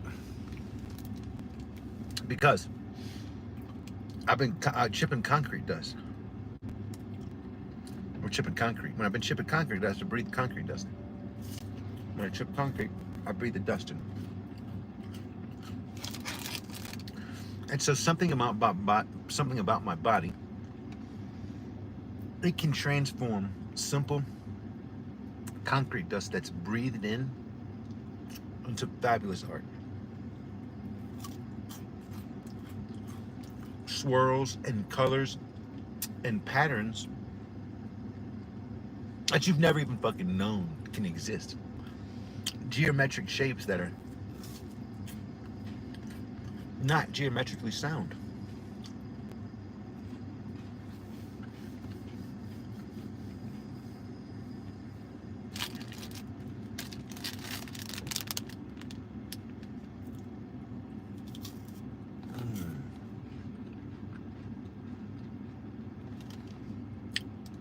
Man, my brother used to steal my parents' food stamps. And we'd go down to the grocery store. And we'd buy these little fuckers.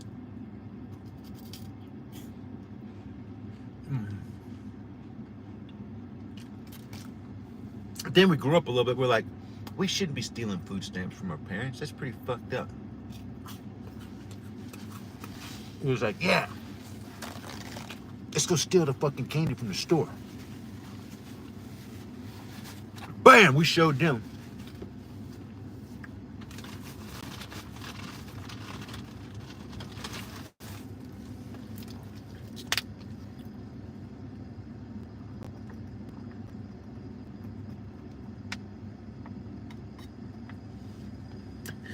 That goes to show me you've never bit into one of them packing peanuts, Kent Mansley. The packing peanuts are soft. They're foamy. They just go in like a soft. I've eaten many of them. You son of a bitch. They don't have that crunchy, satisfying pop that they look like they'd have. It's not like, oh, when you pop them, no.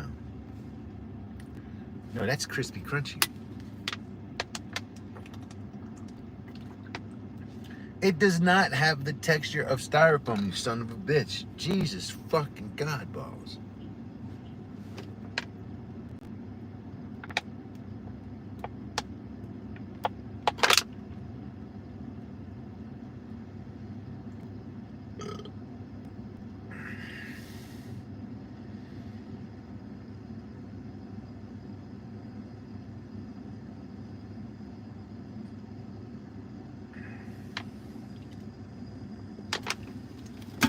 It does not. Look at this image. You ain't never seen a wafer, a crispy, crunchy wafer. Let's describe it. Let's see. It doesn't have no description words on it. Fucking, this is why they have a great value. They didn't want to use no adjectives on this goddamn packaging. You son of a bitch. It should say something like crispity, crunchy, satisfying, chocolatey, yum. Nothing. Nothing. Nowhere in it is like, oh, soft, mushy. Wait. Oh, that was soft and mushy, son of a bitch. That looks nothing like the package. That's exactly, dude.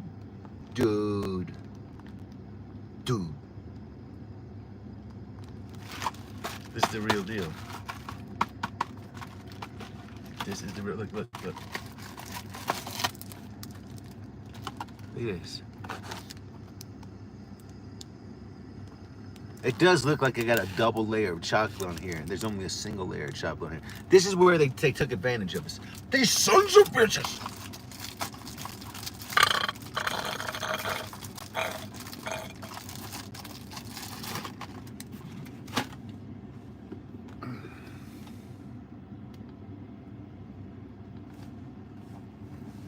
I'm gonna paint with all the colors of the wind. I like turtles. You son of a bitch.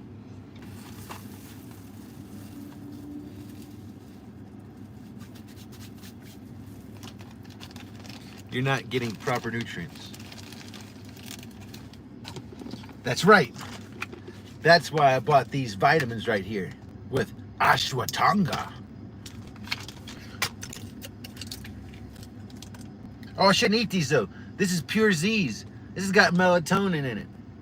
And ashwagandha. Oh, shit. What's the worst that could happen?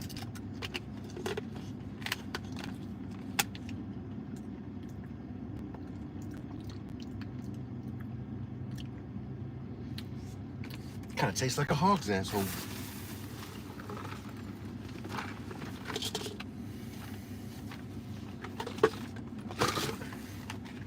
Vitamins.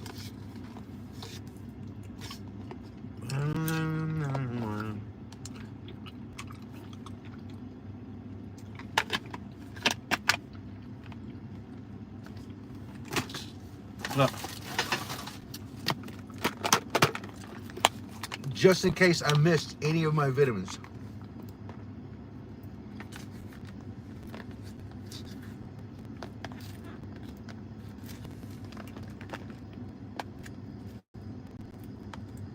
Ah!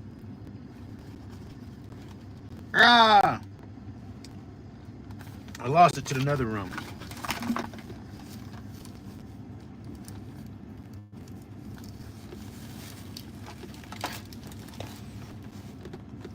That's a gone gummy.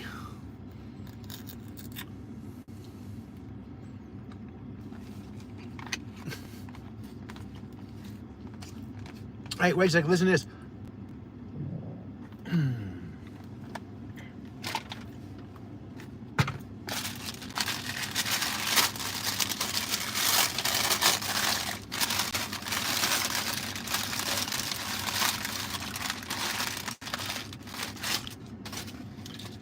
You know that we can use types of forks or knives and stupid rules for eat with elegancy. You eat with style and class because of your silverware. But listen, while you're busy cleaning your forks and your knives and washing your hands, guess what I'm gonna be doing? I'm gonna get my grub on. Maybe by the time you come to go get your share, I've got my knife and my fork prepared. I've got my plate, good sir. Ha! What are you gonna put on it, you son of a bitch? I just ate it all. Yeah, I didn't know you was eating. I thought you was in there cleaning dishes, you son of a fuck.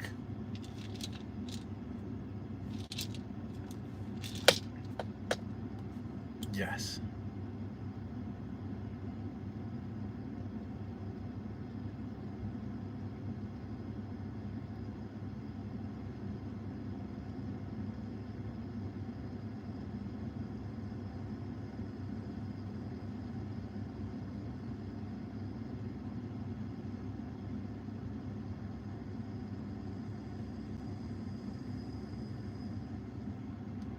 It's the gayest thing I've ever seen another man fucking wear in my life. I don't know what the fuck is going on, but I'm just gonna now at this point. Oh, I can't switch the camera over.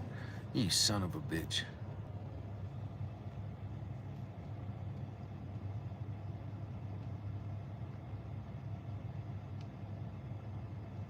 That's a fucking fantastic damn bandana you just put on. Ah, please come out and show us more of his fucking bandana, you son of a bitch. That's a fandango banana. Bandana banana. Come out of here, you son of a bitch. Come on.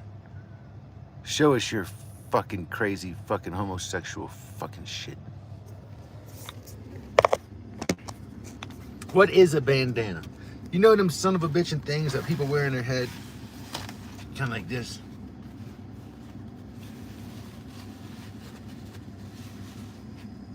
Oh, look at me. I'm a biker dude.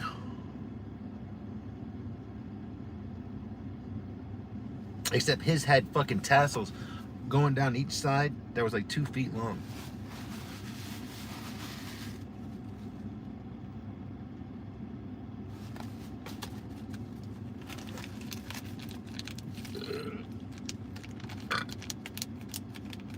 You have to have surgery on your elbow. Stephanie, what the hell? Are you getting an elbow replacement?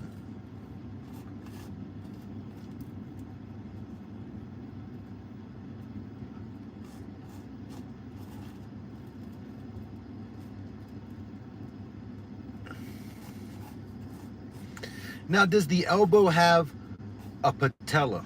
Is there an elbow cap like the kneecap?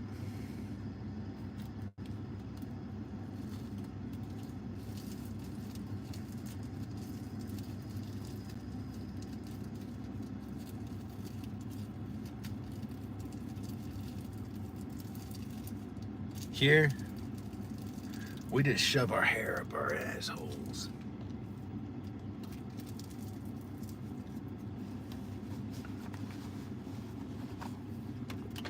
And then we paint with all the colors of the wind.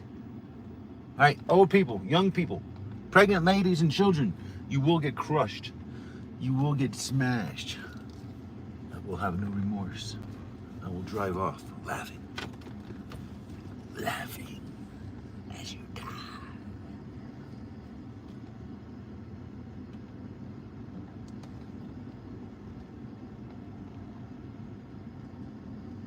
What up, Mother Nature? How you doing? I'm doing very good. Thanks for asking. I'm doing grand. I hope you're doing a grand. A grand. Hurry up, you son of a bitches!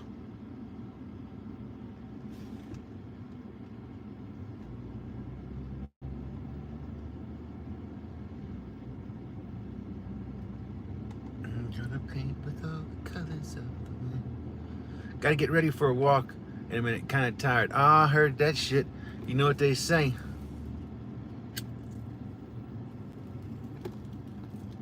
Irie Nation for motivation. I smoke lots of the motor. It act kinda like coffee. I smoke lots of the motor. Look, that cop coming out. He's getting somebody. That son of a bitch, he's got himself one. Get him. Pull that motherfucker over, you son of a bitch. Ah, you bastard. You shouldn't be doing anything against the law. Oh, he's got him. He's got him, son. Get that mother trucker. Oh, he's pulled over. No, you didn't get him. Ah, that son of a bitch. He prematurely pulled over. Ah, you son of a bitch. He's like, I don't want you. I want the other one.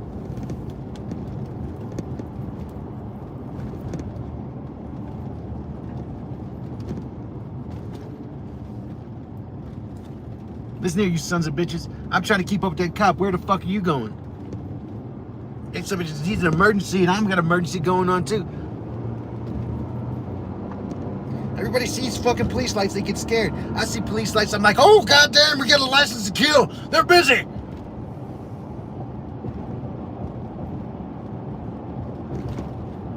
If y'all can't keep up with this guy, y'all all homosexuals, and I'm going to teach y'all how to do it proper.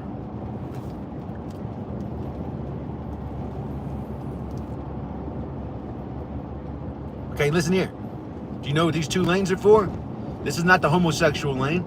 No, it's not the retard lane. This is the passing lane. Why is the car in the other lane passing you up? Curious. Just curious. Oh, look at me! Look at me! Oh, look at me! Look at me! If you would think, oh no, there's probably a vehicle in front of that fucking Armada. No, there's not. He's just a fucking faggot. He just doesn't know how to drive. He doesn't understand. He's in the passing lane. This is the emergency lane. This is the emergency lane. If this was an ambulance behind him, he would, of course, he would pull over and stop and brake because they'd see lights. And oh my God, it doesn't matter if it was an emergency vehicle or not. It could have been just a goddamn ice cream truck, and motherfucker would have had to do something fucking stupid. But hey, watch this shit though.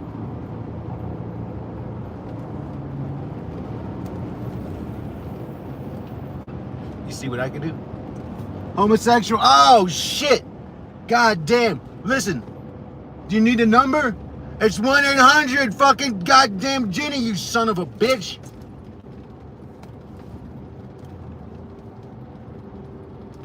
I don't think she can get that so much going any faster than she had it. I apologize. She was doing the best she can. And she was airing that thing out too. She had her legs all fucking spread open like fucking Jesus goddamn Christ. I don't know if she had a rotisserie on her lap, but I eat that thing while I'm still at Walmart, you son of a bitch.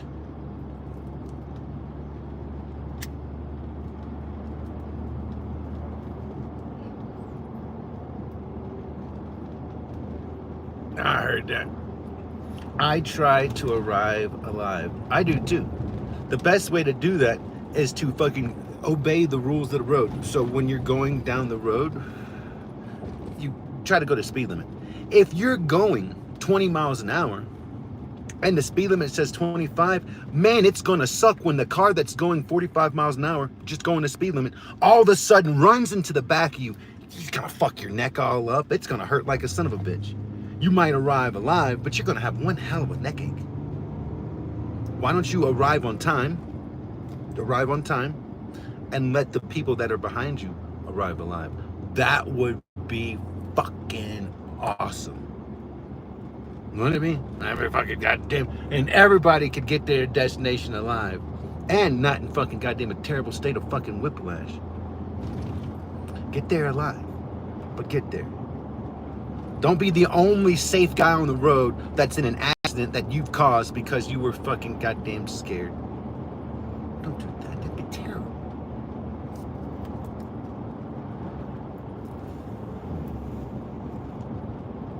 That's because it's what we do. As men, we drive. We maintain forward momentum while the women are trying to hold us back. As men, we drive. And when a man has the balls to come up and fucking goddamn chastise us for the way that we drive, our ability to maintain forward progress, oh man, them's fighting words like a son of a bitch. Ever drive on the East Coast? Look, no, I don't drive anywhere. I drive in the Midwest and I drive in the mountains, and I like to drive in places where there's nobody at, because that's when I really feel safe. Look, you ever drive 25 or 70? You ever drove it for fucking goddamn hours and make it feel like days? You ever just been on a road that's got a 75-mile-an-hour speed limit and you just stopped? You just stopped. And no, you're not stopped because there's a red light or stop sign.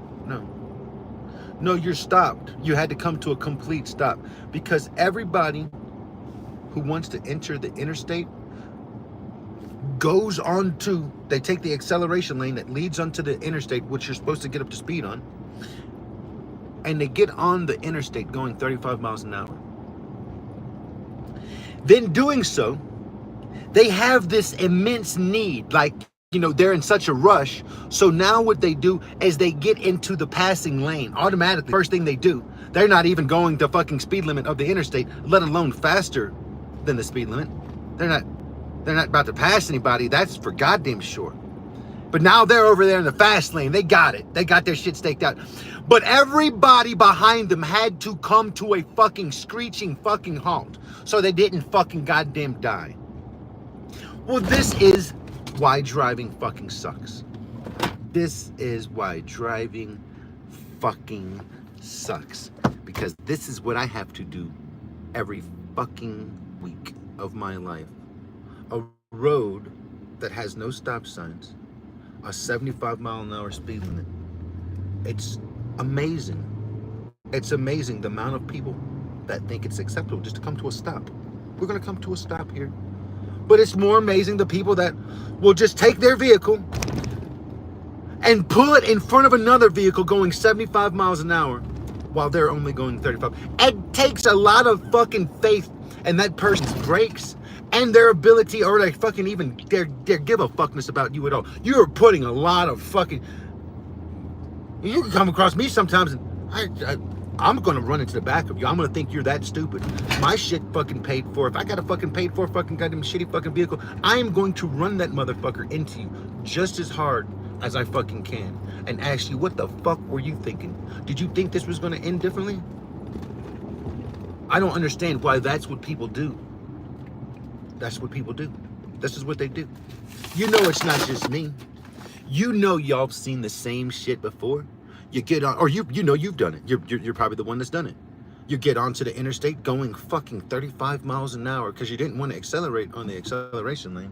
No, you didn't want to do that. But now you immediately, because you see those cars coming through behind you 75 miles doing the speed limit, you've got to get in that fast lane because my God, this really that's your ideal speed. This is where you want to be in life. But you got to ask yourself, is this where you actually are? Watch me. Acceleration lane. Boom. Interstate. Boom. 70 miles an hour. 75. How did I do that? You mean to tell me you can use that little lane to get up to the speed of the interstate before you get on the interstate? My God, whoever invented that thing was a genius. Son of a bitch. Who would have fucking thought? Is that how you're supposed to use that thing? I didn't know.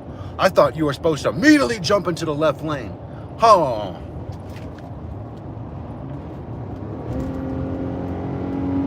And they're off. Well, if that was 75, what is this? It's called light speed, you sons of bitches. I like to call it the trips.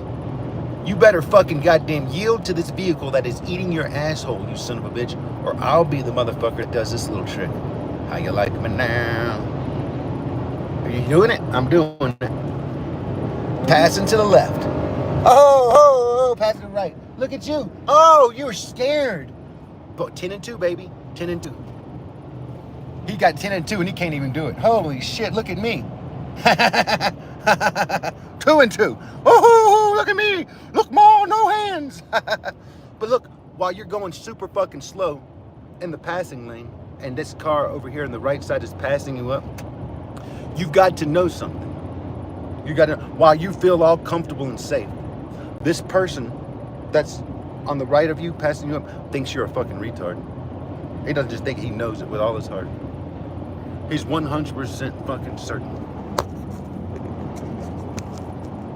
Especially when you look like this.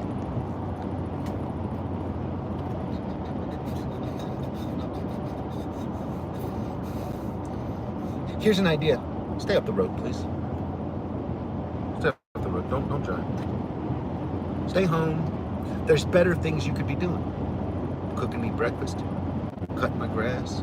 There's a bunch of fucking things you could be doing. Don't get on the fucking road. Save a life today. Just stay fucking home. Just stay home. You have to ask to speak, you son of a bitch. Don't go live if you can't acknowledge your chat. What the fuck are you talking about, you stupid bitch? I acknowledge my chat. I'm also fucking driving, you stupid fucking bitch. Somebody time that motherfucker out with the tip of my penis down her fucking throat. Jesus fucking goddamn Christ. Fuck you, you stupid fucking whore. Who do you think I'm fucking talking to right now, you ignorant piece of shit? Y'all the fucking goddamn same cocksuckers who probably fucking watching this while you're not fucking driving. And you're fucking, oh, don't you pay attention to, don't you pay attention to the fucking road, you fucking stupid bitch. Jesus fucking Christ. Holy fucking shit. Motherfucker, that's your fucking problem. Son of a bitch. I'm fucking driving right now, you fucking cunt. Hosting a fucking chat. So fucking goddamn people not like you can come and hang out and play around. I can guarantee you at my closest convenience, I'll engage with your fucking sorry fucking stupid ass. Or I fucking won't. In this case, I fucking won't. But I will tell you what a fucking stupid cocksucking bitch you are. Don't come on my fucking channel with your fucking retarded fucking shit, you stupid fucking bitch.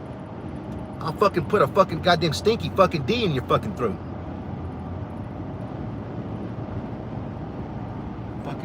Fucking goddamn son of a bitch and fucking morons. Ignorant sons of bitches. The fuck? The fucking come on my channel with a goddamn stupid bitch ass attitude. You see fucking people in here talking, hanging out. You can't do that. You want to engage with me? You want to engage with me? You stupid fucking bitch. Well, do you fucking still want to engage with me? You fucking dumbass fucking motherfucker. I wouldn't want to engage with you out with a fucking 10-foot fucking stick. You're a fucking bitch. You're a horrible human being. You're probably a fucking goddamn man. I don't give a fuck what the fuck you are. You ain't no friend of fucking mine. You a shitty fucking person. Why the fuck would I want to engage with your fucking stupid cocksucking bitch ass anyway? What the fuck have you presented yourself? You fucking dumb cunt. The fucking absolute shit's wrong with people.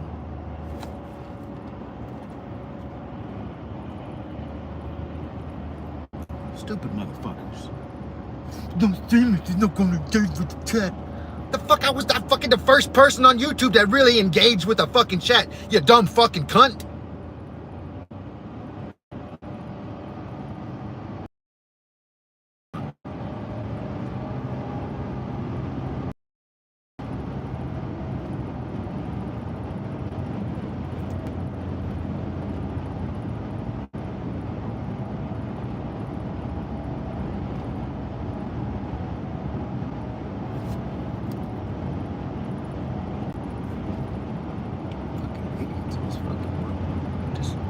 Blows my fucking mind. Fucking goddamn stupid people like you get your fucking goddamn mouth all busted to fucking and say, oh, Melty's just a terrible person. I'm glad you think that way. I feel like you're the terrible person. Why would you make another person want to take your goddamn teeth out your fucking mouth? Horrible way to fucking treat another human being. Let me do something to make this motherfucker want to take my goddamn teeth out. You come fuck around with me, you stupid bitch. Watch what happens with you. Stupid ass motherfucker. Cleans your goddamn mouth out for you. Every fucking one of them goddamn stupid fucking teeth you got. Stupid ass bitch.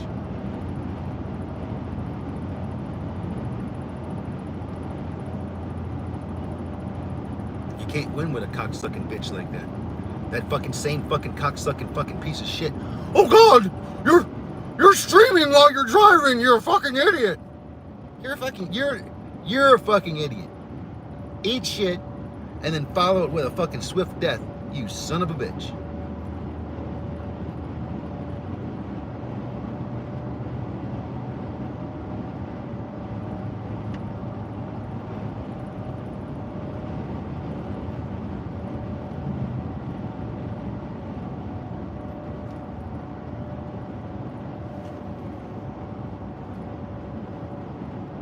Second fucking stupid time you left that fucking comment.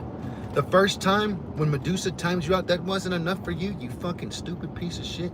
You didn't get the message. I didn't fucking say nothing then. I thought it was pretty fucking funny. I didn't say too much. But I'll elaborate, since you're a fucking stupid fucking bitch. Since you're that fucking stupid to know what's going on, let me tell you something, you fucking retard. I'm driving. I'm sorry, Blue Crew. I know y'all are on television. Y'all can tell by my fucking hands on the steering wheel and the fucking sounds and the scenery. I'm fucking driving right now. I'm not gonna pay too much attention to the chat first and foremost. Secondly, when I look at the chat, when I see some stupid fucking ignorant shit, I'm not gonna respond to it. I'm driving. I'm talking to my friends. I've got things I'm doing on here that don't involve you, and you wouldn't even fucking understand because you're that fucking stupid. You're that stupid. You can't see the subtleties of things that I've done on this fucking stream where other people come in and they don't have to fucking say nothing, but they know what I'm doing, what I'm saying, and they know how to act and do accordingly. And I fucking made money, and I fucking done all kind of fun shit on this goddamn fucking platform. You fucking ignorant pieces of fucking shit. While you're fucking you don't know what the fuck is going on. If you sat the fuck down and shut your fucking mouth, maybe you'd been on a fucking clue. Maybe you know what the fuck I do every fucking day on here. But you don't, because you're a fucking goddamn moron. And you think you're fucking cute. But the world sees you for what you are because we're doing something different, you stupid motherfucker. Ignorant fucking bitch. Why the fuck do I want to fucking engage with you? I'm engaging with other people. And in the meantime, I got other cool ass motherfuckers that come through and they're worth engaging to. I talk to them some bitches, why not? Why the fuck not? You fucking goddamn idiot fucking bitch. But while I'm fucking driving, I'm not gonna sit there and fucking goddamn I'll save that for your fucking stupid goddamn ass. While I'm driving behind you wondering why the fuck you're trying to fucking kill me. Stupid fucking bitch. But don't wonder. When you come around me and you don't got no goddamn teeth in your fucking mouth, don't say, oh, well, fuck, that motherfucker's an asshole and he done fucking goddamn de-toothed my fucking ass. No. I'm gonna let you know right now, you knew in advance, before you opened your stupid fucking mouth to me, that I'm the kind of motherfucker that take your goddamn teeth out. I done told you straight up. I didn't, and I tell you for a reason. Because every time I reach out and punch somebody in the mouth, the goddamn teeth fly out. So I'm not just fucking saying it because I'm an asshole or just talking smoke. I'm trying to help you out a little bit. You come around somebody like me talking some stupid shit, I'm gonna run my fist in your fucking face and you're gonna be toothless. You understand that? Good. This is the world you live in with motherfuckers like me. So you were fucking raised wrong or you were raised right, whatever you were raised, but you were raised in a manner that'll cause you to be fucking toothless. You stupid pieces of fucking shit. Don't fuck with me. Is your option? Don't fuck with me. You get on the other side of the road, keep on walking. Don't holler nothing stupid out. You just keep on fucking walking. Because I'm the motherfucker that'll say, what? And I'll walk over to you and find out what the fuck you wanted to say. I don't give a fuck. I look for fucking stupid fucking people. And it don't matter, boy, girl, fucking man, woman, fat, fucking skinny, short, tall. I don't give a flying fuck. I don't give a fuck. Don't be a fucktard, and I won't fucking take your goddamn teeth. That's why I laugh. All these motherfuckers you see, like I said, a split lip. Fucking scars on the nose, all broken nose. I know that motherfucker well. I've had to serve them out too. That's a cocksucker. And now he's got to wear it. He's got to wear his badge. So everybody gets to know that that's a piece of shit. He fucked with the wrong person, and he just got his fucking shit kicked in. Yeah. Y'all know the motherfuckers I'm talking about. I'm the kind of motherfucker that'll give them that scar. I don't give a fuck. You will fucking goddamn respect me. You come around me, I'll fucking be a bitch. You will be intelligent. I just won't have nothing to do with you. And I'll call you a fucking retard. And ask you, why the fuck you think I want to hang out with somebody like you? You're a fucking retard. I'm not saying my shit don't stink. I goddamn have my retard moments fucking all the fucking time. But I try not to present that to you. Unless you ask for it. Well, then I'll show you my brute retard strength. And give 0 fucks. Because that's what they call me. 0 fucks McGillicuddy.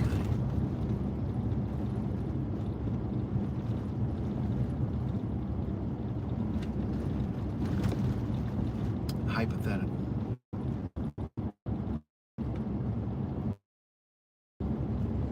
Ain't no fucking hypothetical.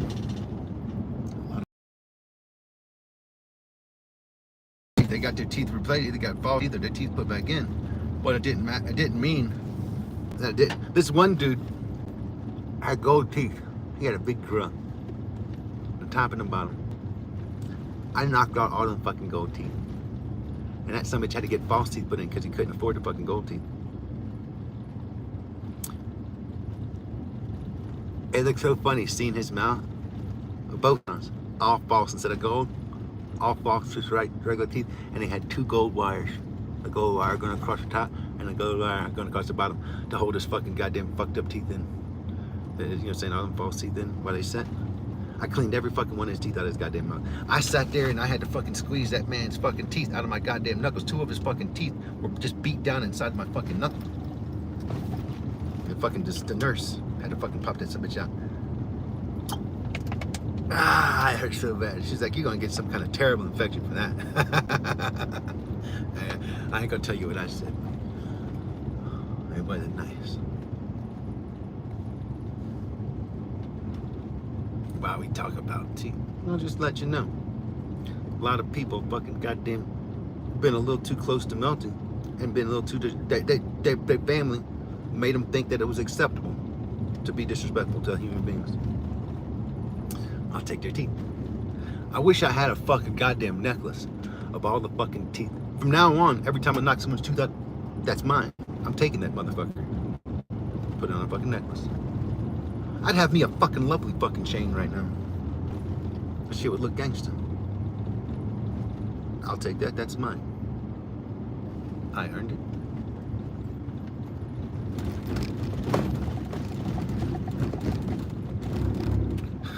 No, I didn't keep the tooth. The fucking nurse kept the tooth.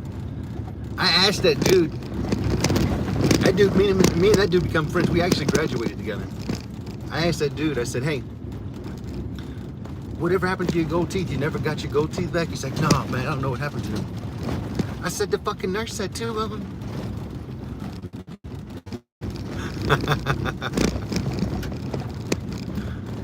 That fucking nurse said 2 of them, dog. I'm totally in the fucking desert, man.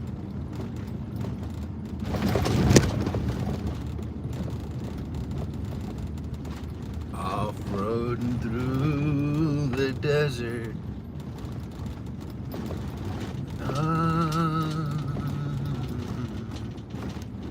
Off-roading through the desert.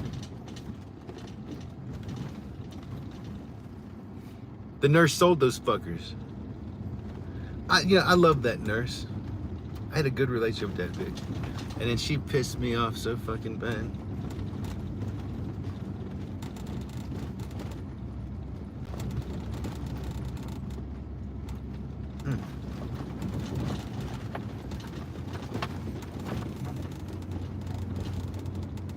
Show the desert. All right, here, you want to see the desert? Here, you got these little cactuses here.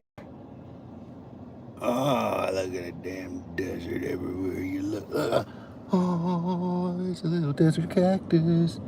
Desert for miles and miles and miles. All you see is desert around me, you sons of bitches. There you go. Don't say I didn't show you nothing, you sons of bitches.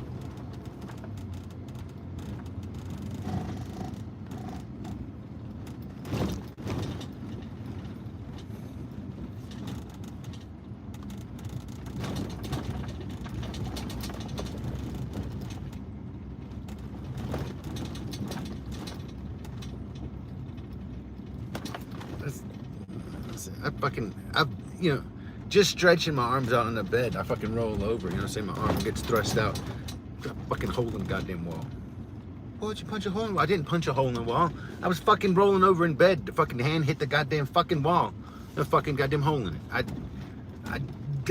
The wall did nothing to piss me off. I would not have fucking, I didn't want this hole in my fucking wall. I wouldn't have done it. It was just,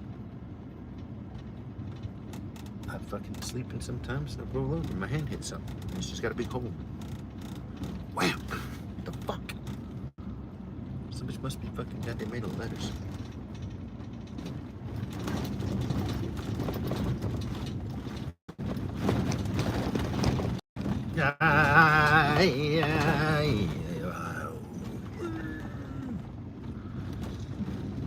Where are you from? Oh, this must be a homosexual. Ah, you son of a bitch.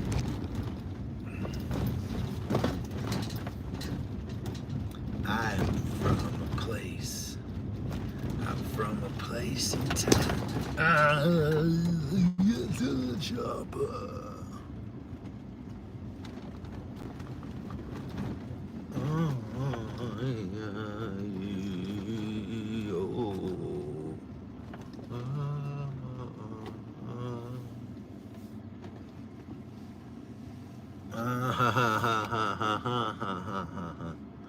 No, trust me, it ain't me bitching about it. Frankly, at the end of the day, I don't give a fuck.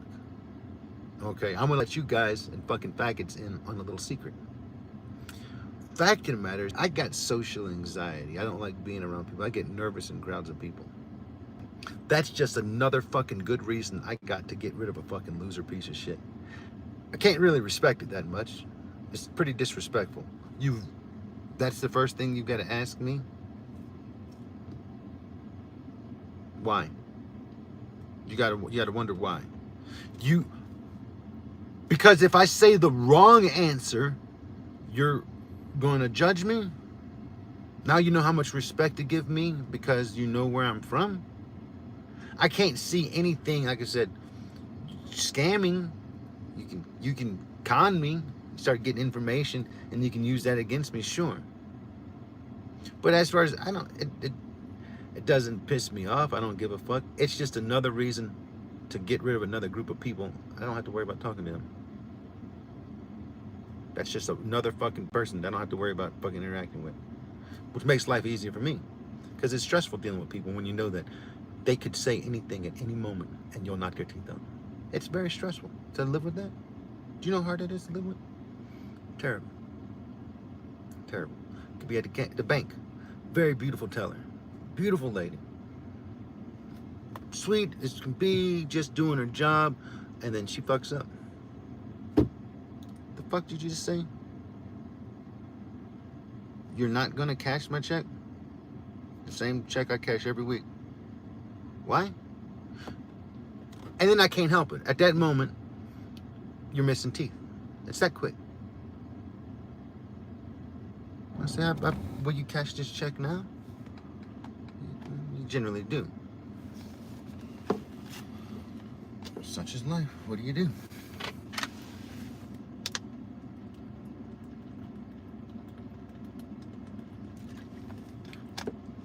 You don't think I'll snatch your ass out of that little fucking goddamn teller booth? Make you regret life a little bit? You'll fucking do what I tell you to do, son of a bitch. That's it. Not bitch. I like to chastise motherfuckers, man. I enjoy hearing myself talk at the end of the day. Speaking of that, I also enjoy rolling a nice, fancy cigar.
All right. So here we go.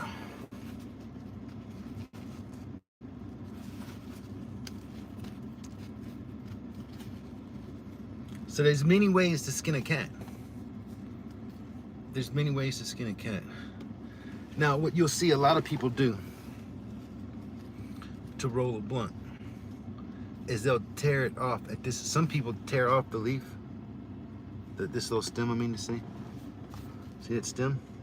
And some people will tear it off, and they use this little section right here to roll with. All right? Now, sometimes I'll leave that on there, actually, because I don't mind having that in my smoke. And that's like the base at the bottom where I start to roll. And it keeps it stiff right there. But you can tear it off or leave it on. Or if you're skilled, like I can do sometimes, this time is not doing it perfectly, it's somewhat doing it. If you're skilled, you can rip that stem down the middle and have the best of both worlds.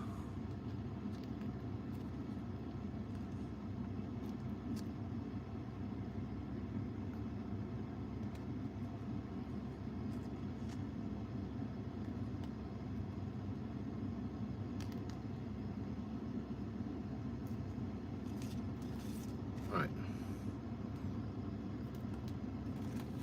Now, we've got that tobacco leaf. Now, take it and make something appropriate for yourself. I like something about finger length. So you want it about finger length, you want it about like this. So go just about a 1/4 inch or so longer.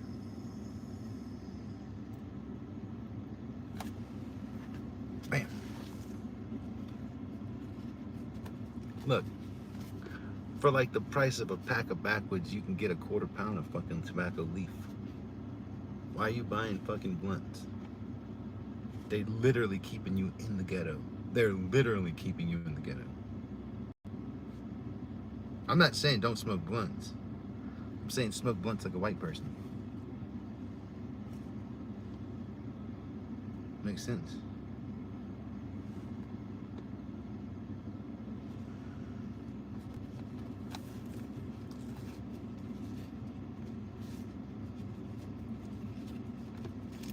Literally. Son of a bitch.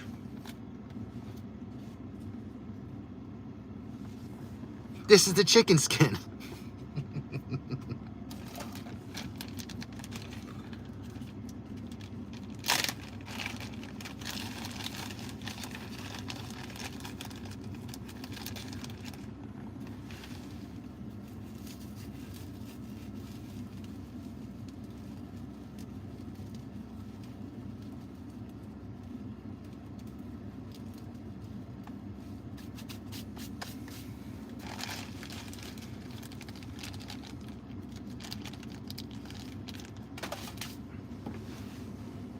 I just did. It's called Glasgow. Right. So this is the Glasgow wrapper. It's a quality. It smells good. It's got a great room note.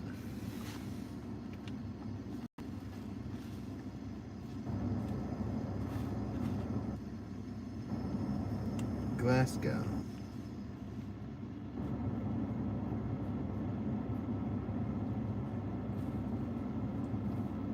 I would like to say it's got a little citrusy burst, but it doesn't really have any citrusy burst, so I can't say that.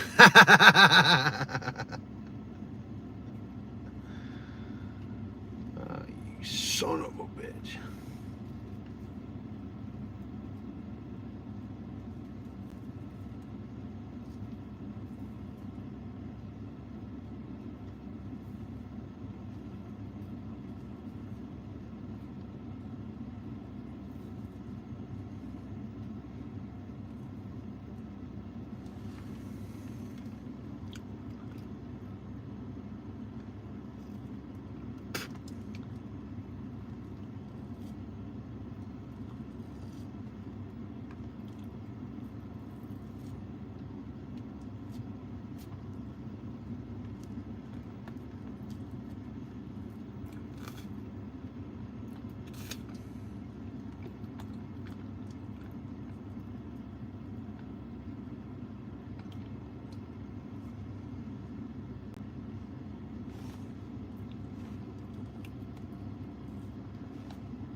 Just a wee bit of the cheroot. Right, bro. Do you know what a cheroot is? It's a cheroot. It's not a she, man. It's a she root. Same thing, you son of a bitch. Ah, when you put it like that. When you put it right there.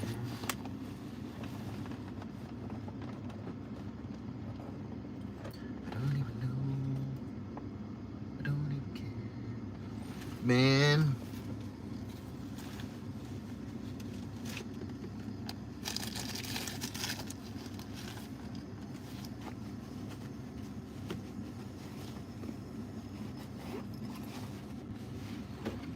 Where, oh, where has my gator gone?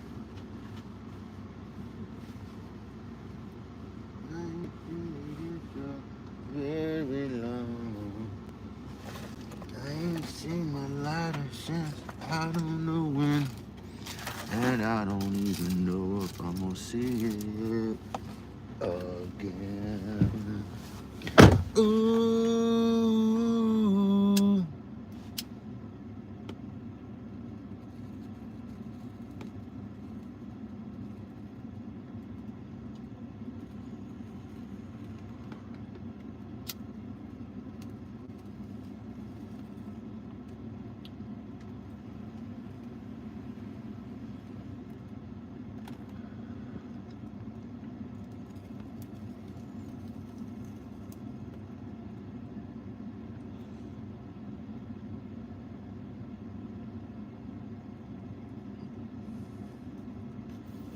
You don't think Texas will go legal? Okay. Let me ask you a question. How much money does Texas make from the people that they're criminalizing cannabis from? These people ain't got much. You're sticking them in jail and you're wasting fucking taxpayers' dollars. Now, you know how much Hispanic people smoke cannabis. Lots of them. Lots and lots and lots of them. Okay? So here you got this giant state. It's not a small state. That's a fucking pretty big fucking state. And you don't have to fucking legalize cannabis throughout the whole state. Counties, localities, communities can make their own decisions. Hey, we accept cannabis here. This is where you put your dispensaries. Now, guess how much money the state of Texas makes? Now, to make it even better, Texas, ain't nobody fucking bringing Mexican weed in here anymore. Come on. Nobody gives a fuck about that. Bright side. These motherfuckers are bringing meth and cocaine and fucking hard drugs by the fucking tons. You're gonna have your big money bust still. You're gonna have it. Cannabis, the market has dropped out. It's just no money in it. There's nothing. You're not gonna get the big cash bust. You're not gonna get nothing. You're just taking someone's livelihood. That's all you're fucking doing. So it seems to me, logically speaking, these greedy politicians, what they want is greed. They want money and power. What gives them that power? Legalization. They got money, they get power, they get everything they want. Everybody, and the people have become fucking placated sheep because they get to smoke some fucking trash ass garbage fucking type B fucking hemp. Ooh, fancy. Logically speaking, it's just a matter of time before Texas goes legal. They just realize how much revenue that they're just squandering away and how they're only hurting the fucking taxpayers. But they're not really making the, on paper it looks good. These motherfuckers will work to pay for their weed. They will not work to pay for your fines. You got to understand that. Yeah. Hello.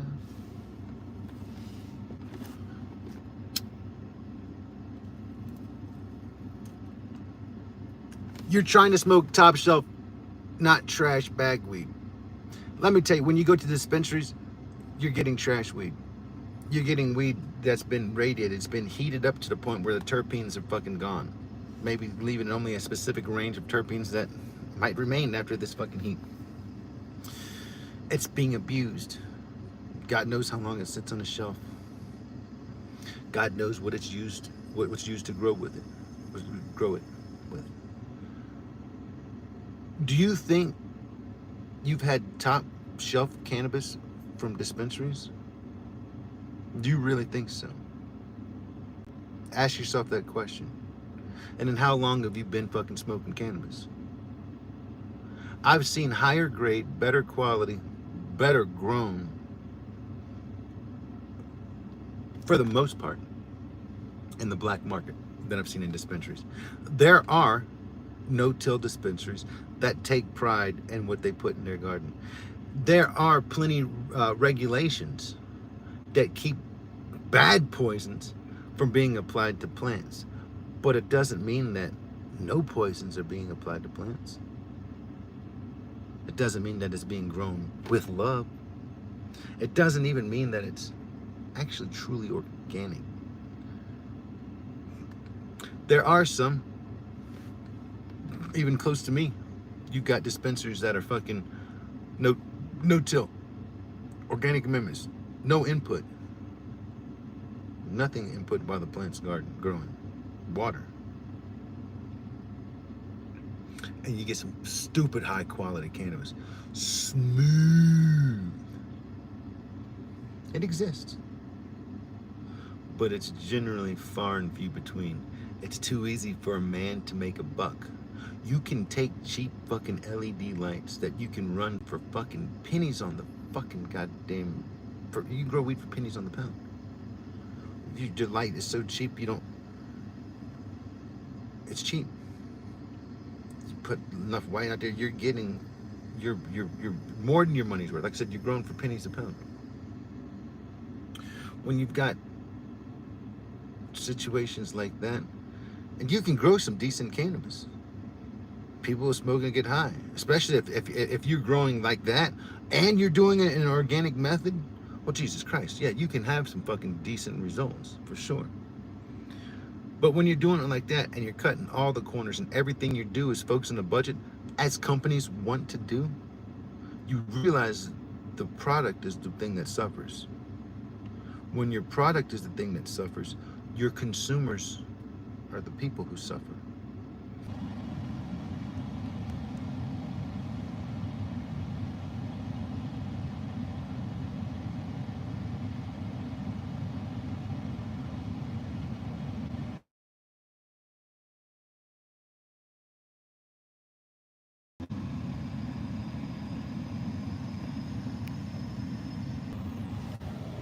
Sorry, I had a phone call. Am I back? Am I back? Am I back? Back. Listen, my wife never had a problem with it until long after I quit growing. 3 years after I quit growing weed, she's got a problem with it. I'm not growing no weed no more. What's the fucking problem? I'm not even fucking hardly smoking weed anymore. And now you got a problem?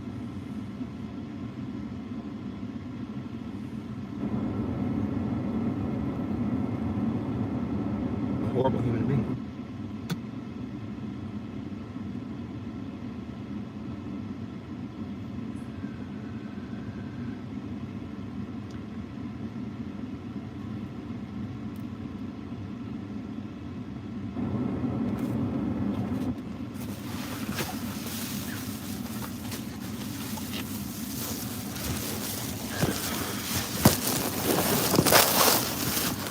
Well, the fact of the matter is this. As a convicted felon who got busted growing cannabis, a Schedule I controlled substance, the felony that comes with that is a motherfucker. You're better off fucking goddamn robbing banks and stabbing people and killing somebody. You kill somebody and get out of jail and you get a job. But when you get busted for a fucking type 1 fucking scheduled fucking cannabis grown fucking goddamn manufacturing charge, you can't get no fucking work. They don't want you to work nowhere. You can go apply it everywhere. You can go pass that background check for shit. They will not allow you to work. That's the motherfucking piece of shit, the damnedest fucking thing. If it ain't legal where you're from, I wouldn't fucking do it.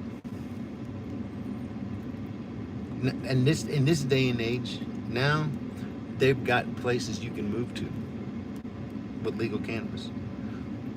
You can sit there and fight to get cannabis legalized in your home state while not living there. You can do that. You can do that. You can get safe, legal access to cannabis. It sucks that you have to fucking move. You have to fucking goddamn be separated from your families. It causes all kind of fucking strife and issues. It sucks. Ultimately, I feel like it cost me my family. It sucks. But you can do it. Beats the fuck out of fucking goddamn getting that felony. That's not doing the jail time. That's just after you're finished probation, you're off everything. You just want to go to work and support your family. Good luck with that. They're gonna make it really fucking hard.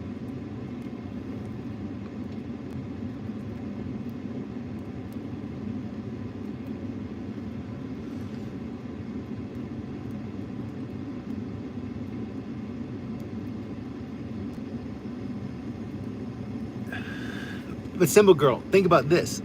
Think about this. Because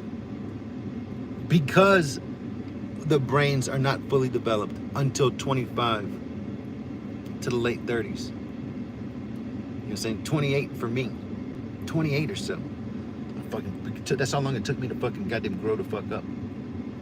I remember when a brain changed. And in my mid 30s, it still continued to change. Still continue to change. But for that reason, we should smoke. Not everybody. But there's a bunch of motherfuckers, their brains have not developed yet, and they are fucking highly fucking incapable of doing anything properly. There's a reason why the fucking age range for cannabis consumers, I sold weed for a long time. Your biggest fucking goddamn market is your 18-year-olds to your 26-year-olds. That's the big market. Those are the some bitches that smoke some fucking weed. You know why? They're crazy. Their minds are crazy, their hormones are crazy, their bodies are still developing, and they can't even fucking cope with it. And now you got something safe and something effective that can fucking keep you cool until you gain it naturally. I don't know. I don't fucking know. For that reason, people should, not everybody, but some people should.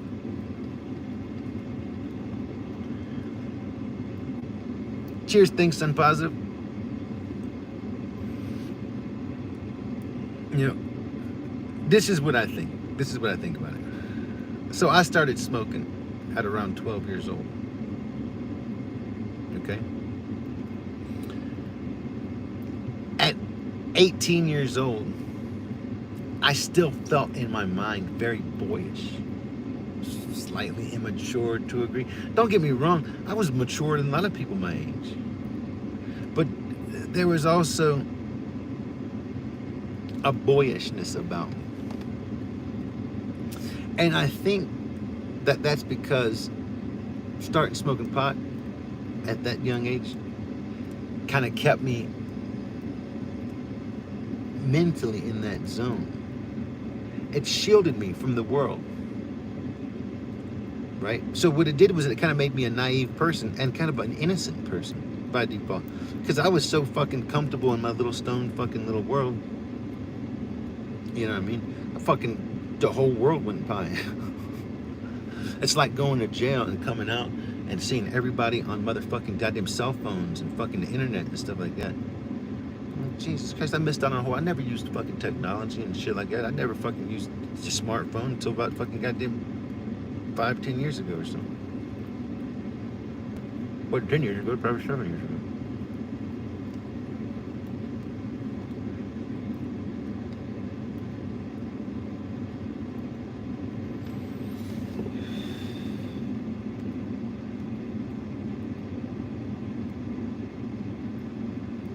This is a fucking class cigar. I'm gonna tell you what.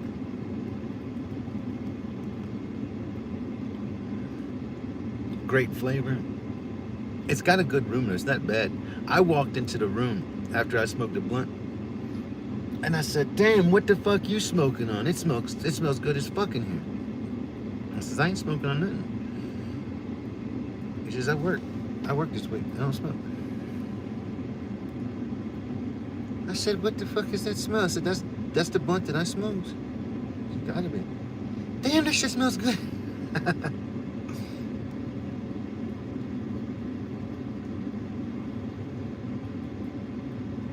4 years of probation. It was 10 years, suspend 9, serve 1. Then follow that up with fucking 4 years probation.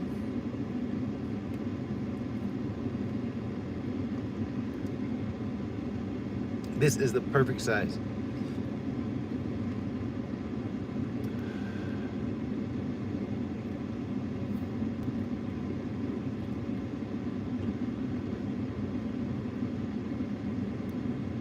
That's the perfect size.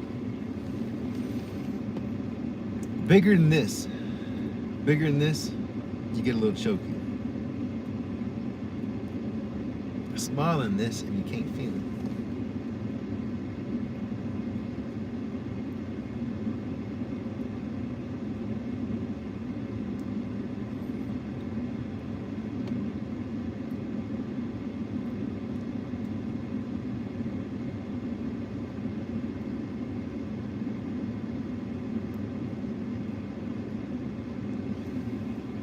Well, I got to serve mine on house arrest.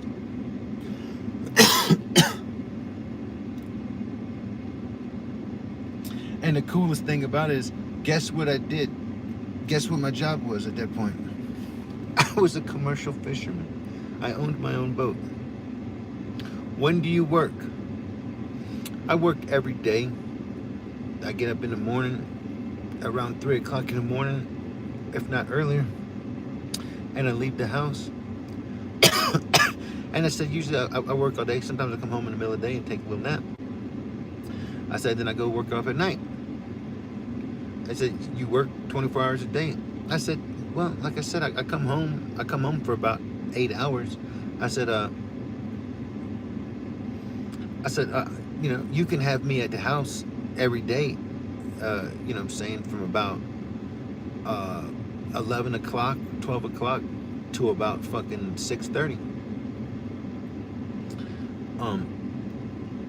And I did that forever.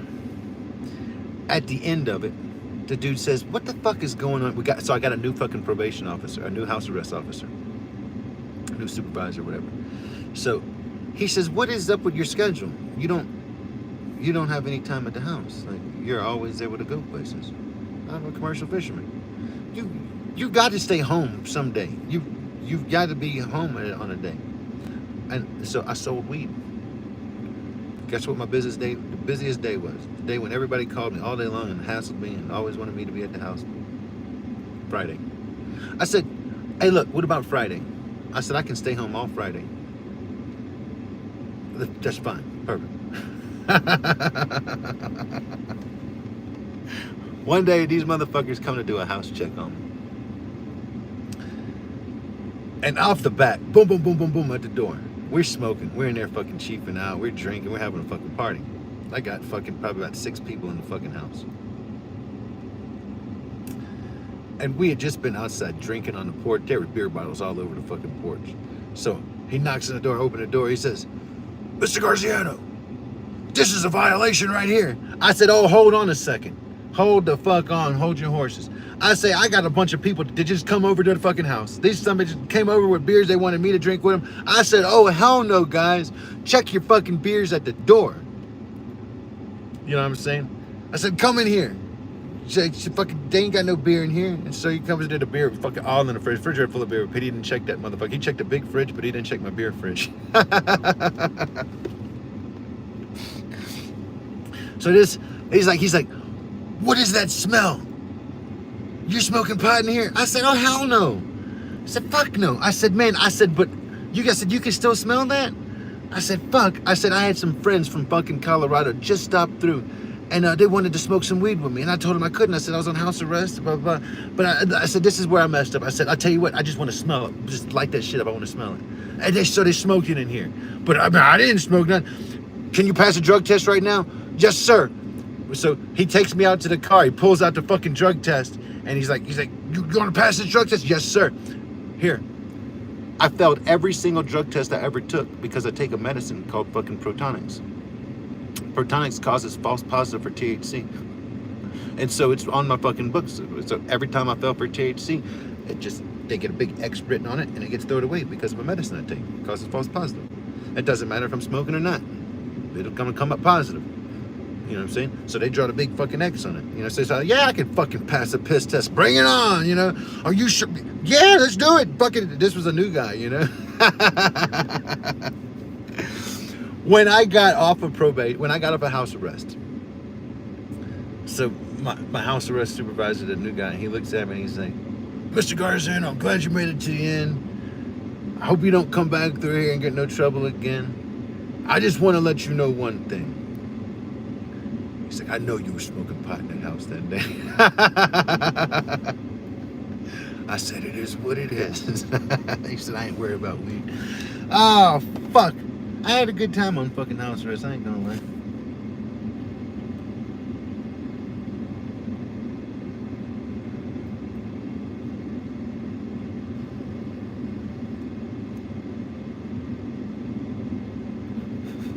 He said, I know what you... That's the last thing that somebody told me. He's like, I know what you was doing. I know you were smoking in there. Oh, shit. You still remember that shit?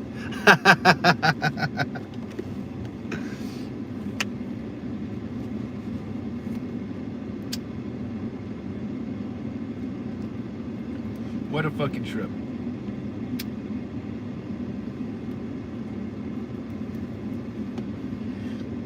But it sucked, like I said. Getting busted didn't suck. None of that shit sucked. Growing weed didn't suck. The fucking, how that felony affected my fucking ability to work, I never would have thought. Look, my resume speaks for itself. I'd get hired. Everybody hired me. It's like, boom, we want you. I'd go to the interview. Boom, we want you. Yeah, they put me on the schedule. We're just waiting on your fucking goddamn background check. And I get the call. Yeah, your background check came through, man. Yeah, we can't hire you. Everywhere. Even the Easter Bunny. I applied to be the Easter Bunny at the mall. I couldn't even be the fucking Easter Bunny. What kind of shit is that? I would have made a damn good Easter Bunny. I went and did the interview, and I passed the interview, man. I put the bunny suit on, and I fucking hopped around, and I was greeting motherfuckers, and I was the best fucking Easter Bunny you've ever seen, man. They fucking loved me. They're like, yeah, hired. You're fucking here. You're part of the team. They loved me. They called me every day. You still want this job?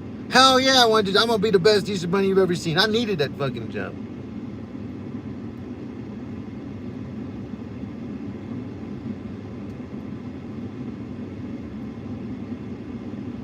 I needed that fucking job. Can't hire you. What the fuck is my background check? Why can't I be the Easter Bunny? Messed up.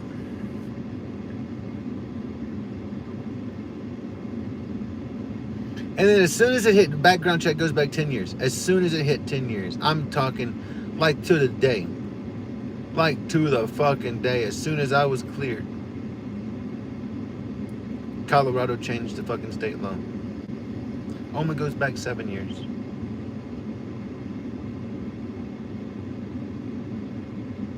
Huh? And that's another thing that probably helped cost my marriage, you know?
You know, graduate high school.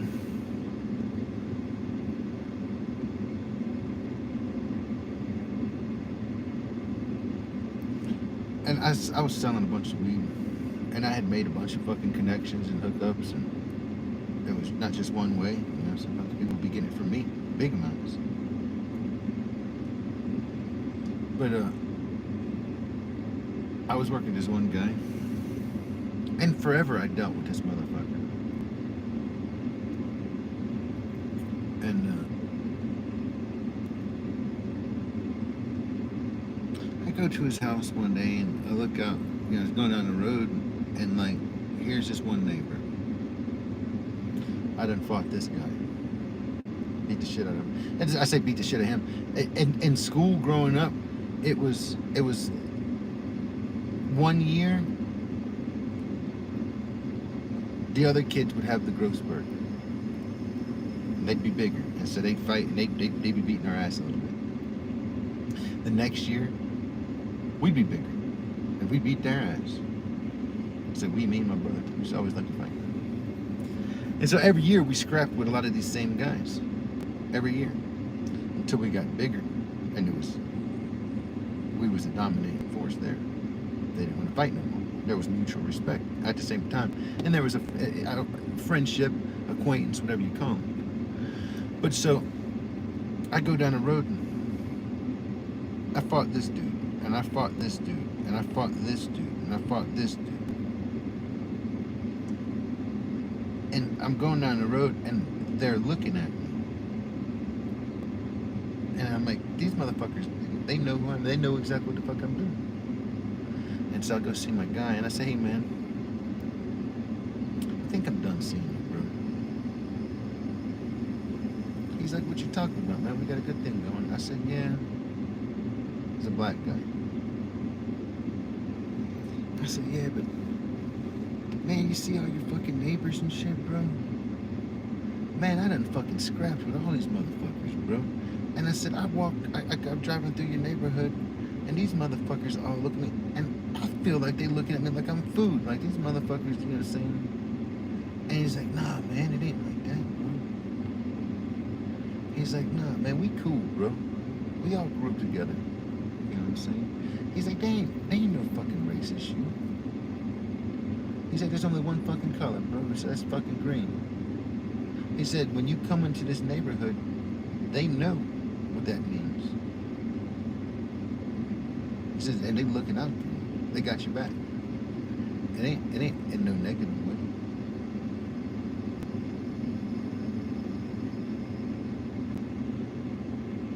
So what you mean, Willis? I said, oh, you green. There ain't no color.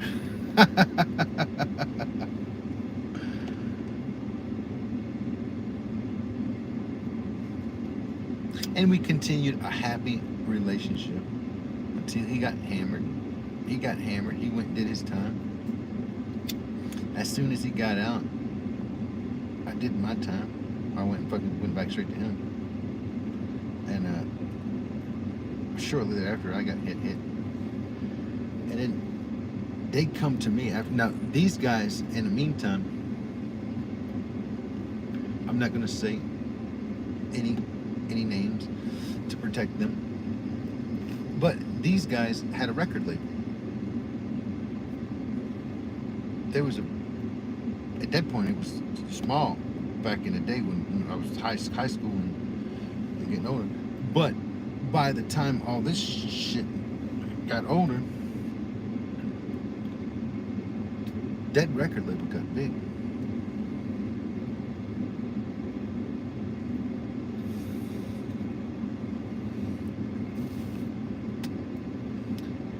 And them some bitches, they used to call me Twin.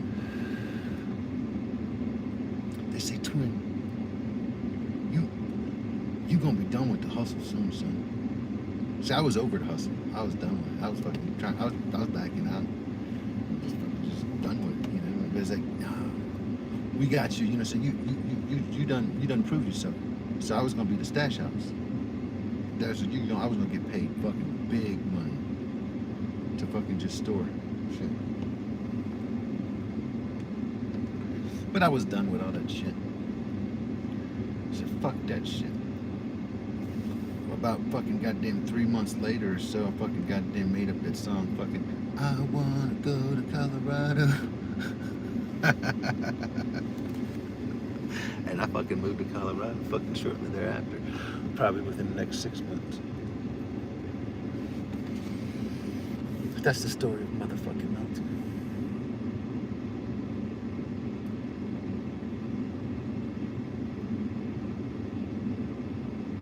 It could be either one, Shauna. It could be either one. I'm not sure. What it is I'm always streaming. And so when you happen to come on for a smoke break, well, here I am. And because I look as handsome as I look, everybody thinks I'm high. But I'm not high. I'm just that cool. Son of a bitch.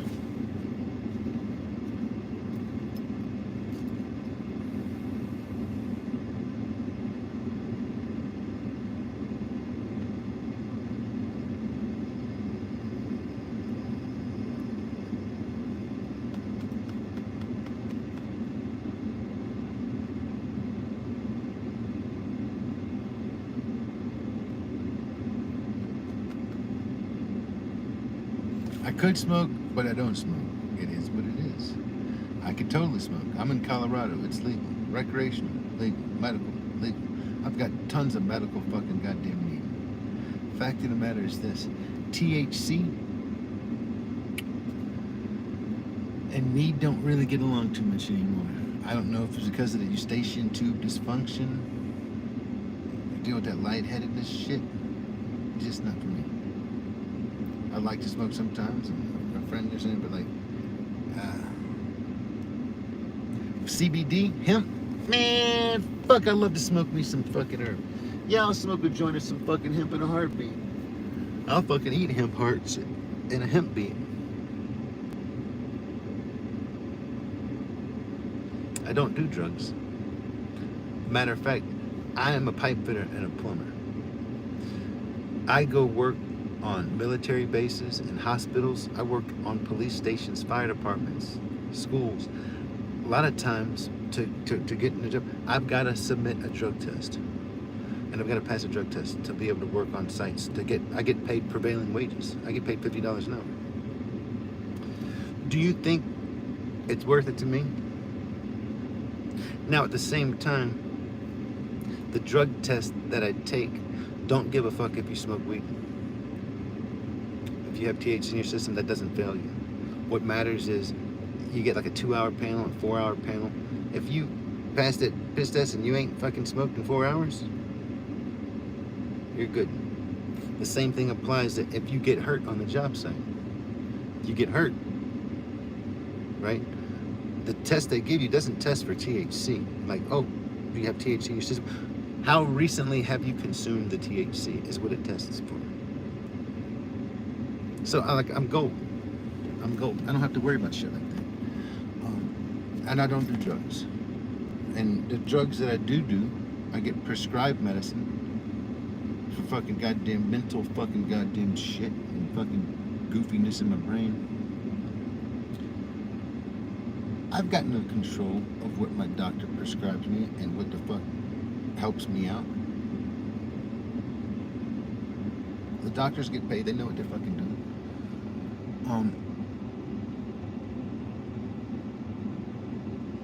It is what it is. I'm just looking to be a normal, real boy. Doing things the right way. So I try my best. I do what I can. I talked to my psychiatrist. And I said, Doc, I use CBD. I got CBD vapes, and I like to get hemp flower. And I smoke CBD. I smoke it for spasms. I hurt. It's not. I said, as I'm getting older, I don't want to smoke as much. I don't. That's smoking right. I'm not trying to damage my body, but it is a relaxation I get. I enjoy smoking. I said, is that an addiction? Am I a drug addict? And my psychiatrist says, CBD is not a drug. If I'm smoking hemp, that's not addiction. If it's helping me out in my spasms, that's an awesome medicine. And she recommends it, she says. And she says that does not make me a drug addict. Because this is my wife is trying to say. But this is not true. It's not true. That just shows the ignorance in your brain. It just shows the ignorance. So you do you. My psychiatrist says, do you smoke THC? I said, at times. I said, occasionally. I said, when I was younger, fucking, it was most of my life. I grew a shitload of pot. I said, I quit growing. I said, basically for the same reason I quit growing, like I'm stopped smoking. You know what I'm saying? I'm like, dealing with this fucking eustachian tube disorder or whatever, and I feel lightheaded all the fucking time, and it sucks. And I fucking did that medicine. It made me feel better, and it just started feeling bad again. And you know what I mean? But I said, it's smoking pot. It doesn't make me feel good no more. There was a time when it made me feel great. Yay, yoo-hoo. When you're already fucking feeling lightheaded and dizzy, it's not fun. Something changed for whatever reason. And like I said, I still smoke, and I still enjoy smoking sometimes. I just don't, I can't smoke like I used to. It is what it is. I would suggest everybody to smoke responsibly, lest you lose the ability to enjoy a good thing. I was fucking 25 years in strong, loving every minute of it.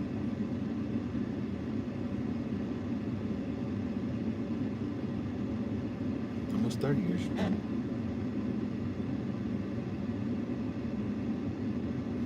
If not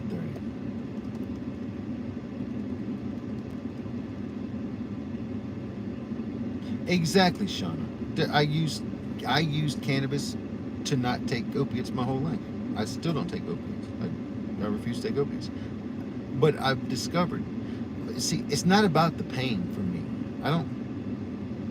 I've learned to live with the back pain and stuff like that. My pain is not that great. I wouldn't say I'm in a huge level of pain. Here's the problem. I suffer from intractable spasms. They happen in my leg, they happen in my back, they happen in my fucking, it happens in several spots. But because of the trauma in my leg, it's terrible in my leg. It's extremely painful. And I smoked a lot of weed to help my spasms. Smoke a lot of weed. And I find out that if I just smoke some fucking hemp, some CBD extract, a little vape, within seconds, minutes or whatever, in no time, the spasms is gone. The spasms hurt. That's pain. It feels like somebody's breaking my fucking leg off. Like, oh my God, it's gonna snap. Like, holy fucking shit. Like, what the fucking shit? What do? Happens when I'm driving. Happens when I'm laying down trying to sleep. But CBD, so what's the point? I'll still incorporate my CBD into my life. I'll eat gummies, and I fucking take and smoke my fucking hemp, and I'll take and vape my fucking CBD oils, and hey man, it's completely cool. It's complete, and I wouldn't have a problem with smoking a joint. You sure? Chillax and fucking hang out, have a good time. Not a fucking thing. But as far as me smoking 2 ounces a month, never gonna happen again. I can't. I just literally can't see it. You know what I'm saying? I used to smoke 2 ounces a day. I used to smoke 2 ounces a day. Now, about a quarter pound a month. You know what I'm saying? Around that. I'm happy with that. It's not a lot. I used to smoke 2 ounces a day. You know what I mean? Now at the end of the fucking month,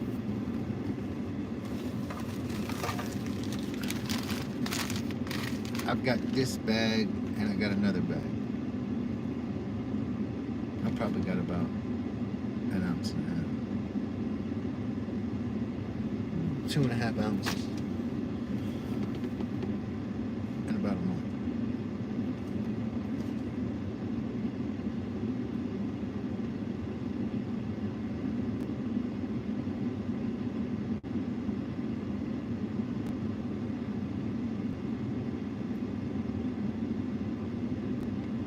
I've smoked 2 pounds a month for many, many years. 2 pounds a month. Smoke 2 ounces a day. Smoke 1 ounce a day. Forever. Forever. I smoked 20 joints if it was fucking easy peasy. 20 joints a day, fuck, easy peasy. I used to walk around with a fucking cigarette, that little plastic cigarette case. 20 joints in that motherfucker. I had to roll that motherfucker fill every day. I'd smoke every one of them motherfuckers.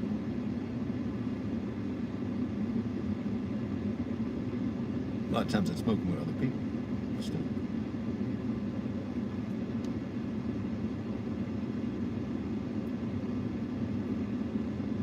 One of the only other people in my life, 2 people, that smoke like me. I never got the chance to personally meet him, but Mr. Nice, Howard Marks, he smoked a lot. He smoked like I smoked. And this lady I knew, Linda. I'm not saying nobody else smokes like that. I'm just saying people that I met that smoke like me. Not me. Linda was one of the coolest fucking smokers I ever fucking met. Linda was a fucking old lady. She was in her fucking 60s, and I was in my fucking teens. Young teens.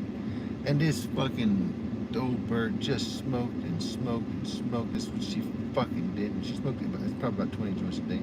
She was a post office worker. She was a crazy motherfucker, too.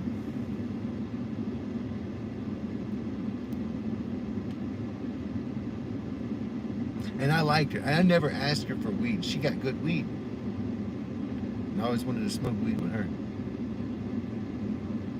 And I always thought that when I got weed, the person I got weed from got it from her.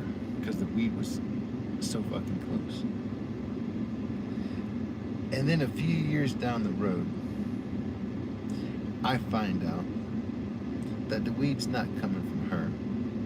The weed's coming from this other person who I never would have suspected fucking sold weed. The fucking lady. The cool lady. But, and she was the link. And I never would have guessed. And I knew her, I knew both of them. But I love Linda. Linda smoked, I guess she liked that weed as much as me. We smoked a lot. Oh, shit. I bet she's been dead for fucking ever. I don't know. She might still be alive, but I would imagine she's dead.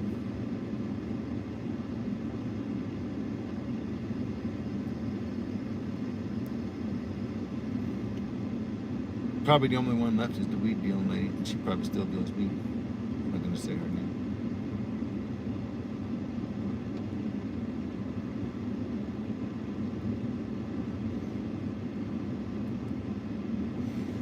I know Anita's dead.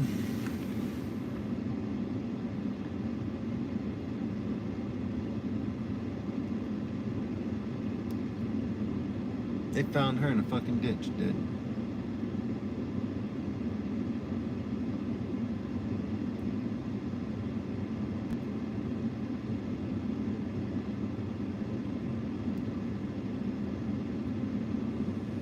She was a good woman.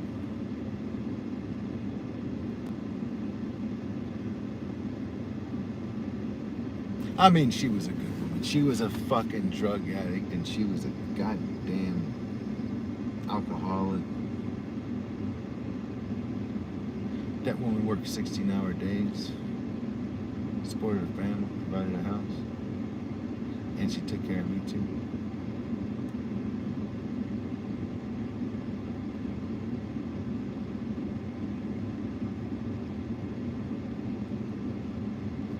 Never in my life.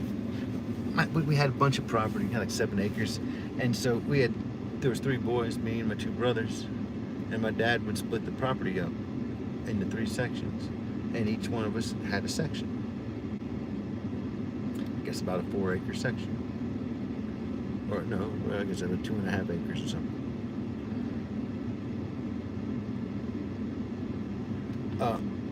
Anyway, we would all cut our little portion of probably not even that, probably smaller than that, because a big portion of that property was fucking pond. So no, whatever how big the fucking parcels were, we cut. But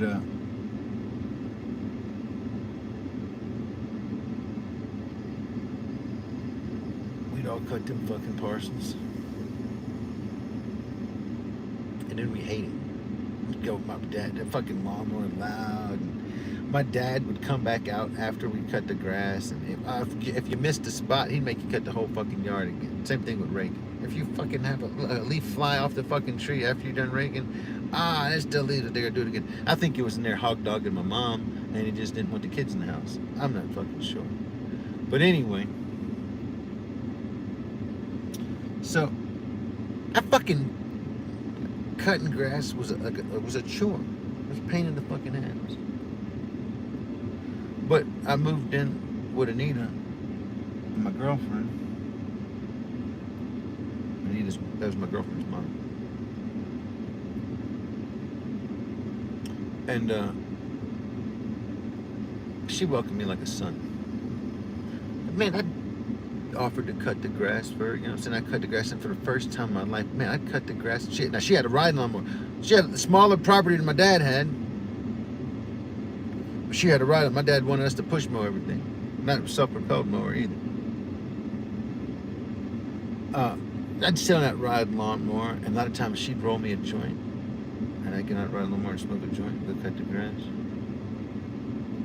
And have the fucking goddamn... I'd be appreciative. I'd cut the grass, the smell of the cut grass, and I'd look back and the job would be done, and I'd feel pride. I knew I was helping out somebody, saying, let me stay there with them. And I know I should have felt the same way from my parents, but I guess I felt like my parents were ungrateful.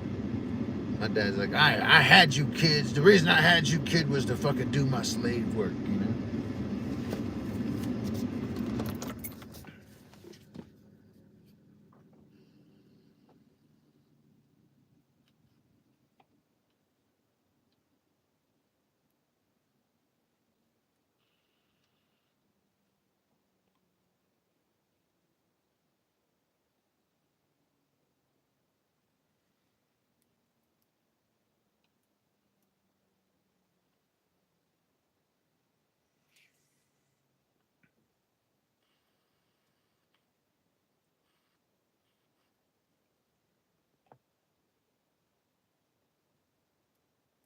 Dude, what up, wetting my whistle? How the hell you been? I was thinking about you the other day, you son of a bitch. Man, you still got my fucking invitation to Hawaii?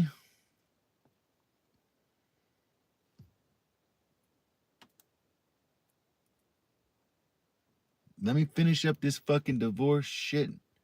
And I think that's one of the first things I'm gonna do.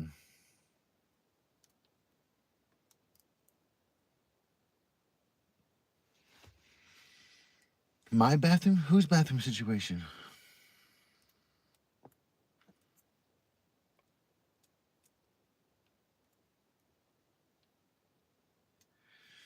What did you say, man? January? February? Oh, man.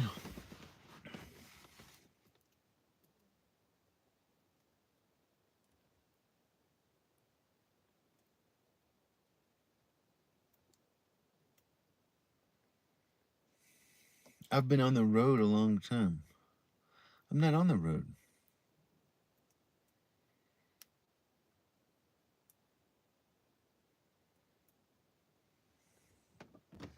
I'm actually sitting right in front of my crib. If I had to go to the bathroom, I would just either open the door and piss on the ground. Maybe shit on the ground, depending on my mood. Or walk inside and do the same. I mean, not on the floor, but in the appropriate bathroom.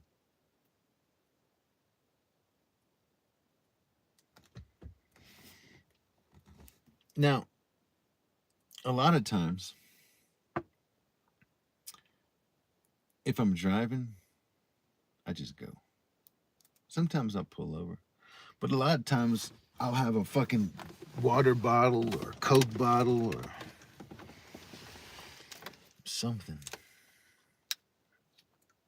Totally made it home.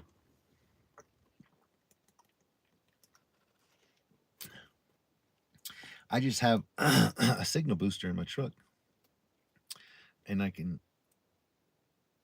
do a little stream right here. Dude, you got a boat? Oh, hell yeah. Good. You got enough time to go and find out where all the reefs are and shit and plot us a course for the fishing hole.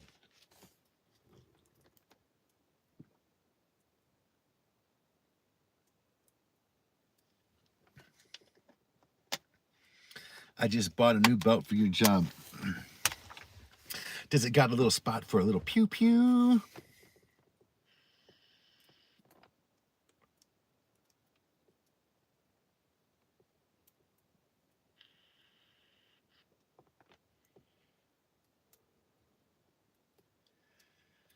Man, I had a Sea Arc.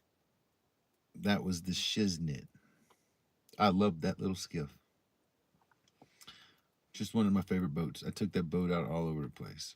I also had a fucking 26-foot Larson cabin cruiser. Fucking awesome. You could sleep fucking 2 or 3 people in that motherfucker. Had bathroom in it. Had kitchen in it. Shower. Fucking awesome boat. Awesome boat. And I had a like 1980 fucking 6 or something it was Pro Line that I cut the ass end off of it, and I built the fucking fantail on the back of it, and I turned that into a fucking big shrimp boat, a small shrimp boat I should say, but I turned it into a fucking shrimp boat, and I did commercial fishing with that sumbitch. And oh man, when I launched that boat at the harbor, everybody would stop and come and look, and when I started that sumbitch up, they would freak the fuck out. Dude, what the fuck? Where'd you get that at? I built this motherfucker. What the fuck? Dude, I'll give you 10,000 for it right now. Fuck you. I will never be able to get. I never thought I'd ever own a boat like that. I never thought I'd own a boat like that. I built that motherfucker, man. Put all the time and fucking, and everybody loved it. The paint job, they're like, dude, that paint job was badass. I did it myself. Everything I did myself. It was easy. All I did was I painted a good coat of deck paint on it, and I took a bunch of different colored deck paints, like blue and black, and I just fucking slung it everywhere. And I did the whole inside and outside of the boat like that, and then I painted the outside of the boat pretty much how I wanted it, leaving the spots in some spots. Oh, it was gangster looking. Everybody loved it. And then I lined that motherfucker with badass LED lights. And so a lot of times I'd launch a boat at night, at evening time. When I fucking would turn them lights on that boat, and that motherfucking boat would just glow, the lights would change colors, just constantly change colors. Oh, it was just, everybody just loved that shit. And I felt like a gangster. 6 miles offshore. Awesome.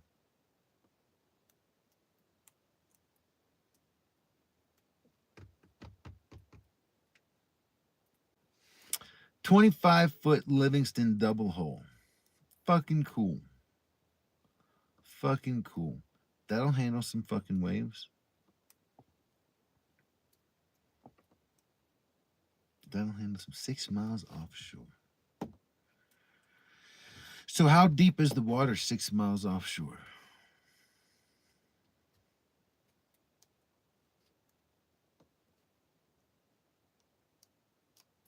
Is it drop off? Is it just deep as hell? Or do you got a big old fucking shelf? We got a big shelf. It goes out forever. Shallow, 6 feet or shallow. You know, the Gulf of Mexico was created by a big ass fucking meteor or some shit, asteroid hitting the fucking earth. Doosh!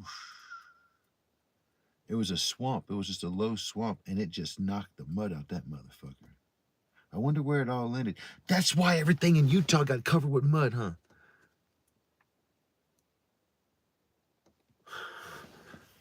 Maybe, I don't know. 1,600 feet. Jesus Christ, I'd never been on water that deep before.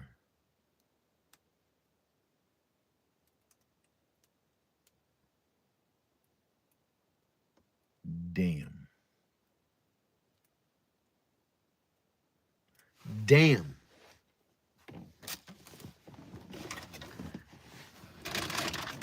That's crazy.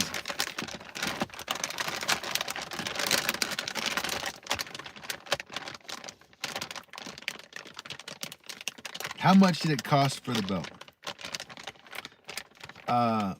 $15.99.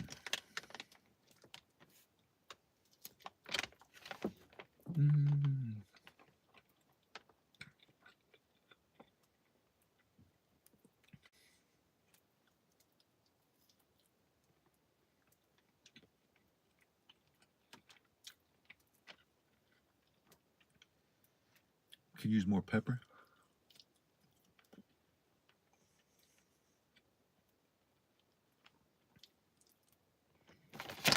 And a little bit of saffron. Guess how much the boat was? 25 foot. 6,500 bucks. In Hawaii? Oh man. 1,200? I mean, 12,000?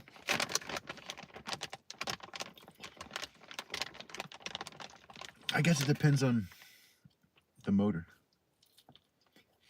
$25.99. Dude, I got the same belt for $15.99.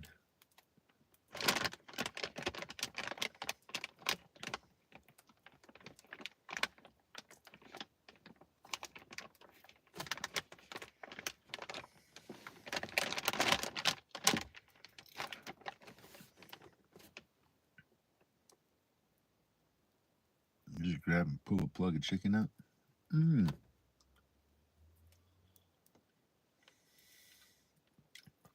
$15K. Good Lord.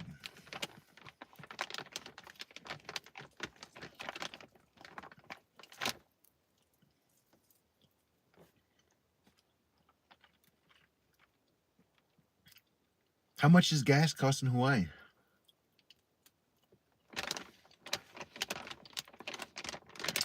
I know, man. Why the hell?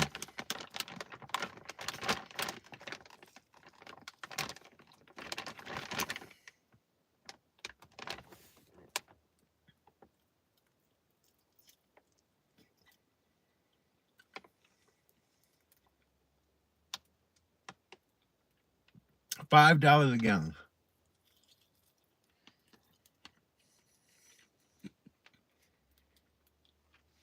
How many miles per gallon does your boat get?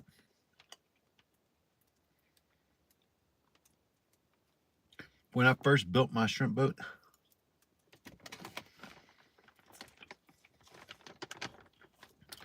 I got 1 mile a gallon. It was expensive.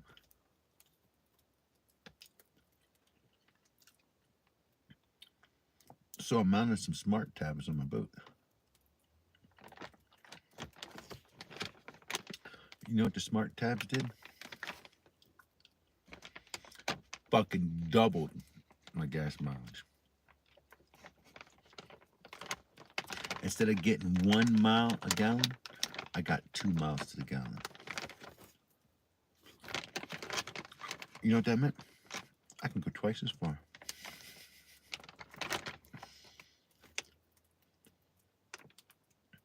Oh shit. Not looking good. Oh shit. The investment might not be sound. Damn it. Well, good. You can get all the kinks out before I get there.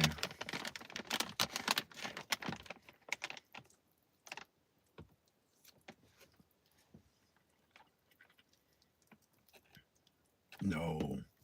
Look, I got a belt for like $7.99. But it was one of the most stretchy ones.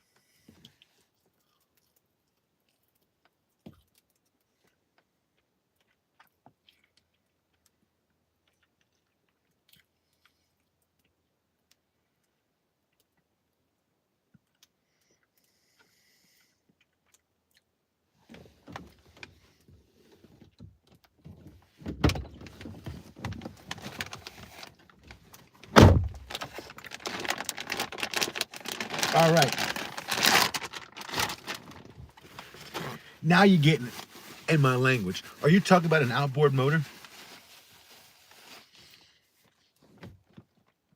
Dude, from my personal experience, I don't think I want anything on the back of my boat if it's not a Yamaha. It needs to be a Yami. That's a dependable motherfucking engine. That's a quiet engine. I've never been let down by my Yamaha. Every year, my motor ran fine on my skiff, but every year I take that fucking engine to the shop, have it serviced. Every year, clean the carburetor, go through everything, look at everything, go through all the hoses, replace any hoses that are dry rotted, go through every single thing. It matters to me. I'm not trying to be stuck out there. I've been stuck out there. Yamahas are dependable, easy peasy, badass fucking outboards. They're quiet. When everything else around it is loud as fuck, somebody's just quiet. Yeah, I love my Yamaha.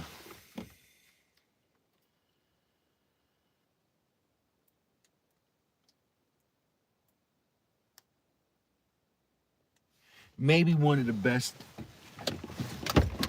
investments I ever made. They say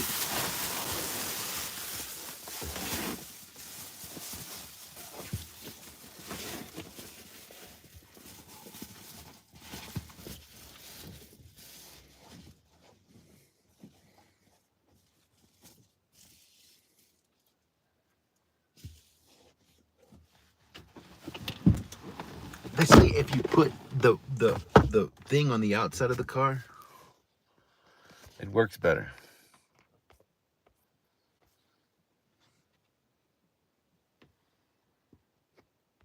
And I'm gonna tell you what, it did work better.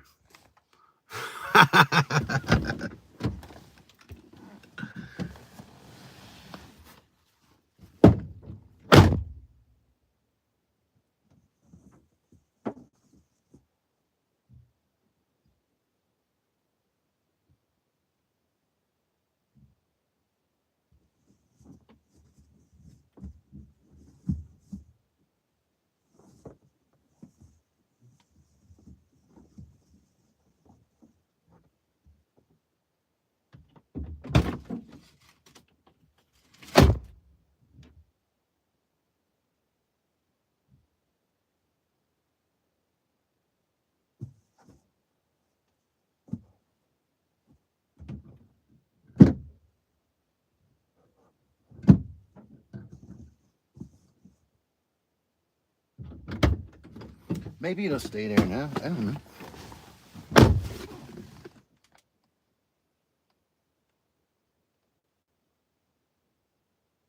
Got two 50 horsepower Yamahas on that. I don't think you can go wrong.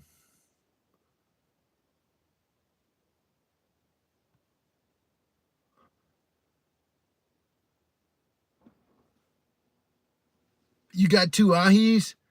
Hell yeah. Scores.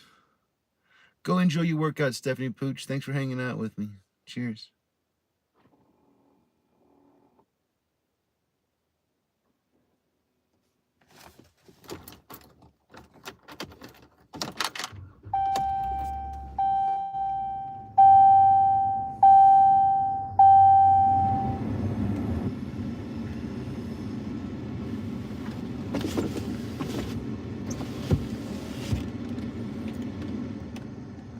Yes, it sucks, asshole.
Wind's trying to take it.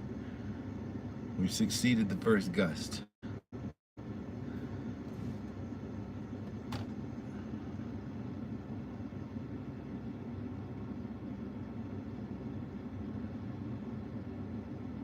Dude, thank you so much for coming by Wet and Whistle. It's always a good time talking to you, man. Yes, indeed. I want to get to Hawaii and visit Wet and Whistle and Looney and my brother. I can imagine myself living on Hawaii.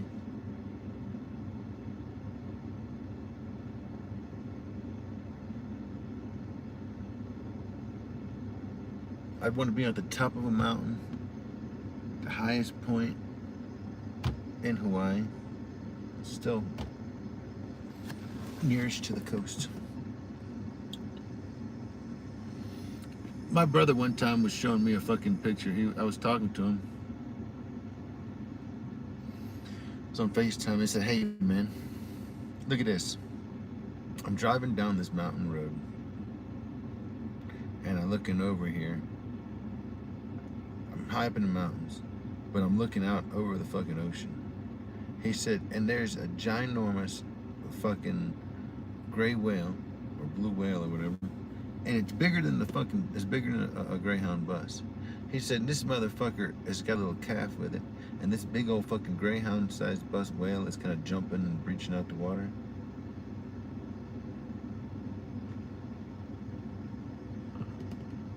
And he pans that camera over there.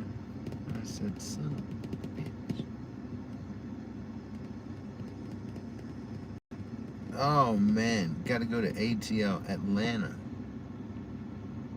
Dude, don't go to the ATL.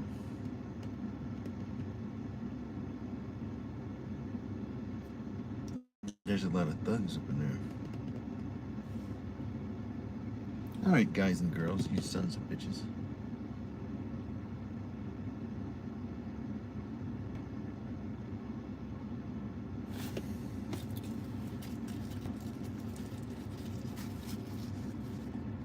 We can roll another one of these things up and I can teach y'all another technique. See, if you go between the leaves, there's different sizes. Look how wide that one is. That's your big party size blunt right there. See how this one right here is a little less wide from stem to stern?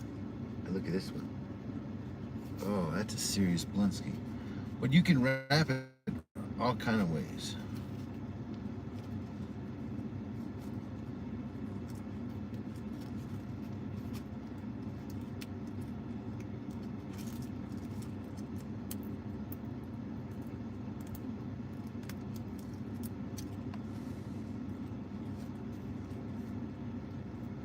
I like and I start here at a corner and I roll that at an angle. And that works okay.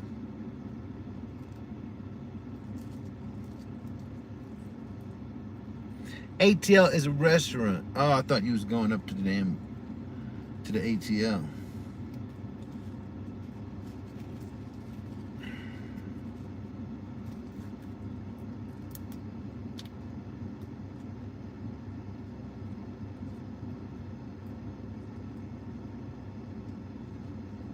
Hey, where is Glasgow? Kathleen, do you know where Glasgow is?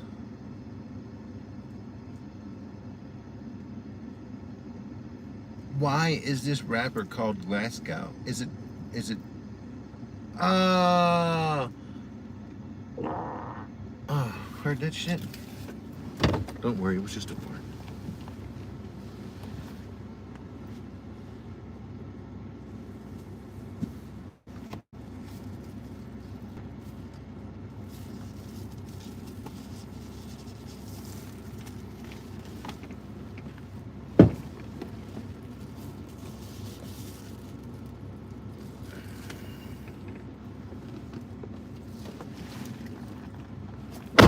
Ah, close. You stay right here, you son of a bitch. Get it down on me here, I guess. Oh, it's a little too high now. But it should work.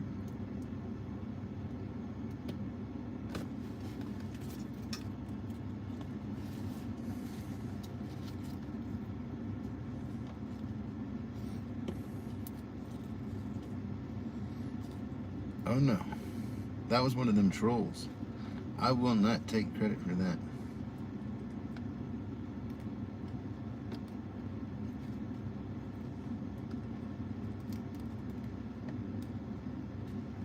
All right.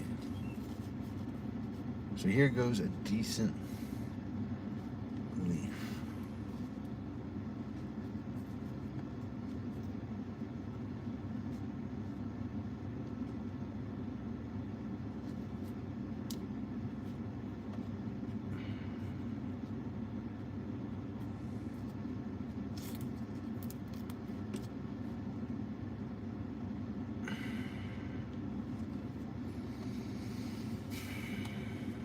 Now the decision is, where do we cut it at?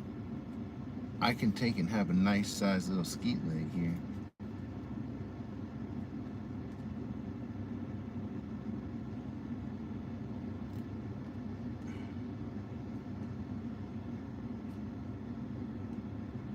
I think I'm gonna tear it right here at this vein. It's so veiny. Did you ever watch that movie Waiting? What up, Turtle Man? Cheers.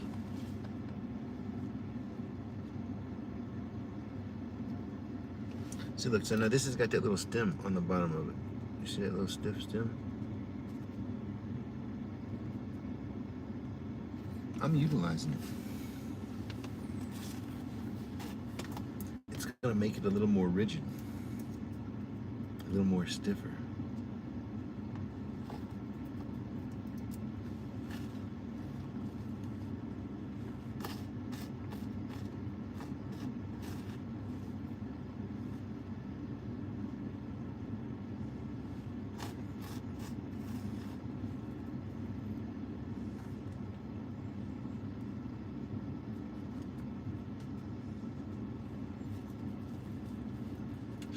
Shody, bo-body, banana, nana, bo-body, bee-ba, bo-body, shody.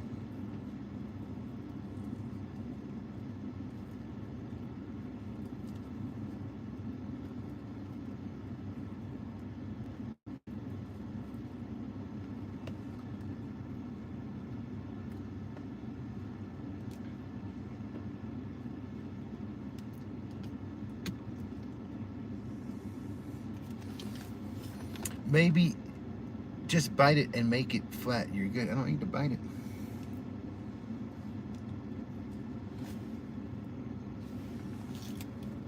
I like using the raw leaf. This is just a big old leaf. Y'all probably know them as elephant ears, but we call them tobacco where I go. Smells really, really good.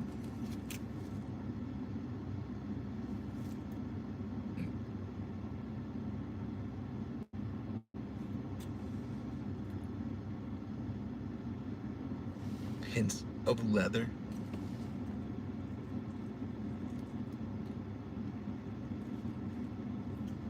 Hints of spice, a little pepper.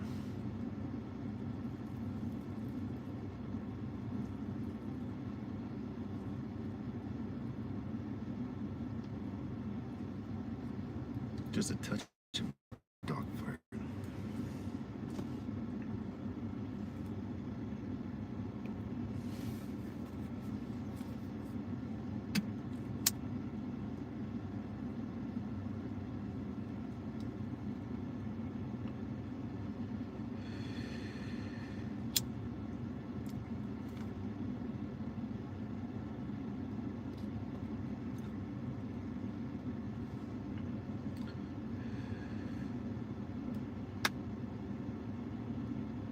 Ah, you gotta have a little bit of the dog fart. What up, Mama Chud? How the hell you been, brother?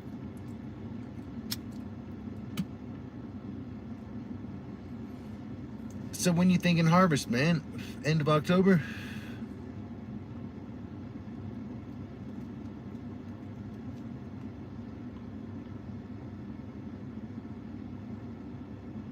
Or whenever the first fucking snow comes.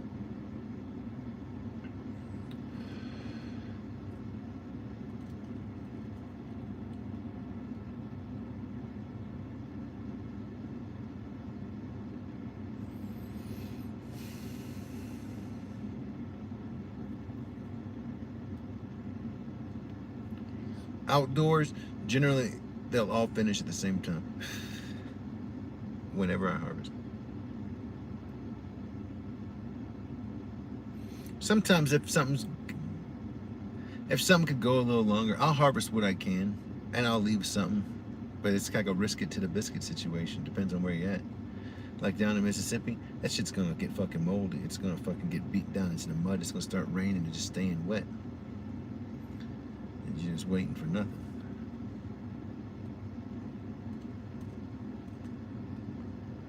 Here, you're gonna be, if you're outdoors, you're gonna be fighting the first fucking snow. That might do you in.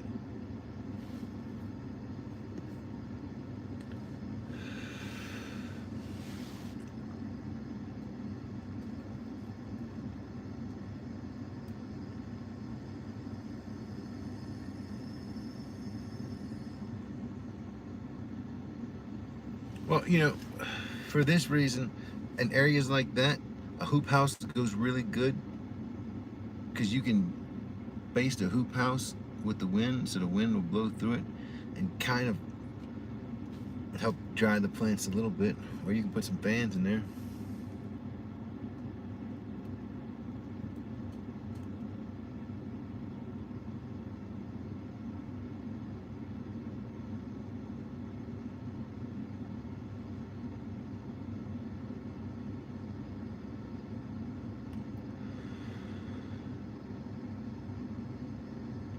Nobody thinks I'm great.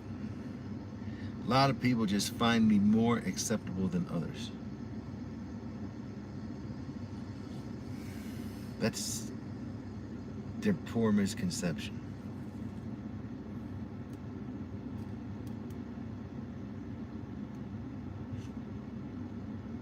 I'm just another blind human being trying to see my way through this dark ass fucking world.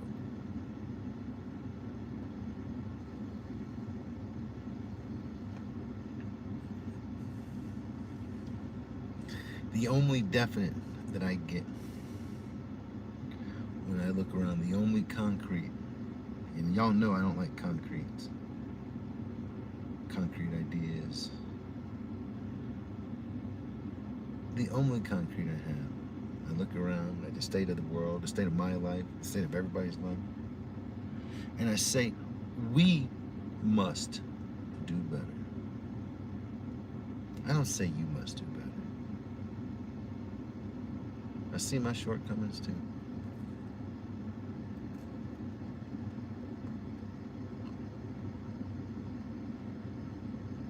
We must do better. Sound as a pound. I don't know about that. My psychiatrist might beg to differ. No, they laughed at me.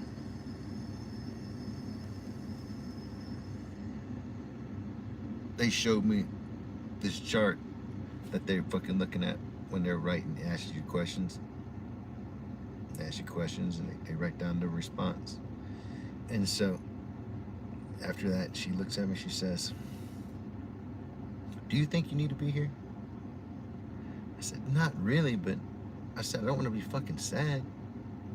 And I don't want to fucking go through life causing a fucking big wake of fucking destruction." She says, "Well, look, here's the test that I just gave you.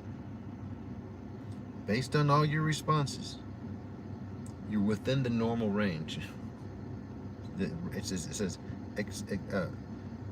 what did it say? Appropriate for circumstances. Is what it says. And every one of us, that's what it was checked on. Every fucking thing I was describing and all my emotions, everything I felt. That's just whatever. She said, "We can help you with that, for sure. But you're not crazy and everything is fucking good. You're golden."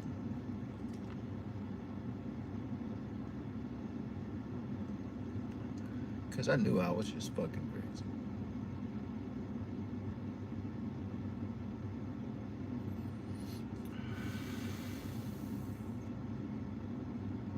Yeah, if it's got a 45 flowering time, you're done by middle of October, end of October. She's a done fucking goose, son.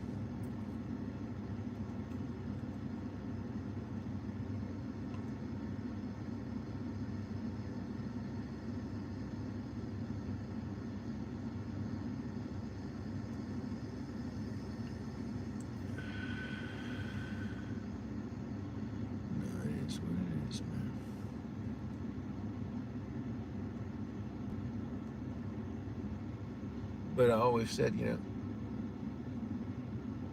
I don't want to be with somebody who doesn't want to be with me.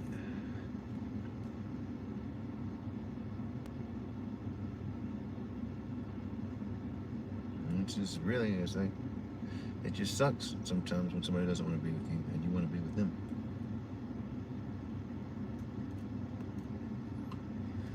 TK can't handle this.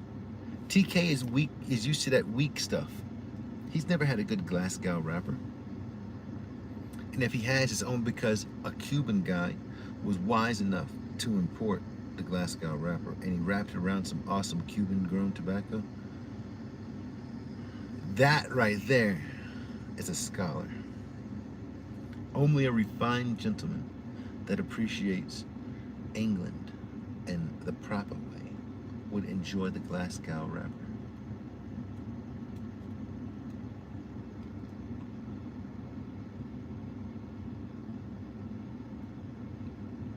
But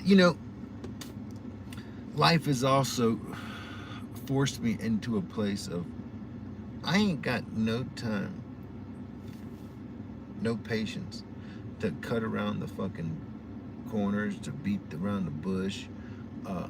I'm gonna be as fucking direct and upfront as humanly possible, with the sole purpose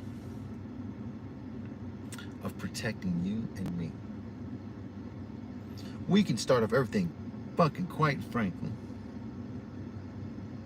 You know what I mean? Leaving no room for fucking speculation.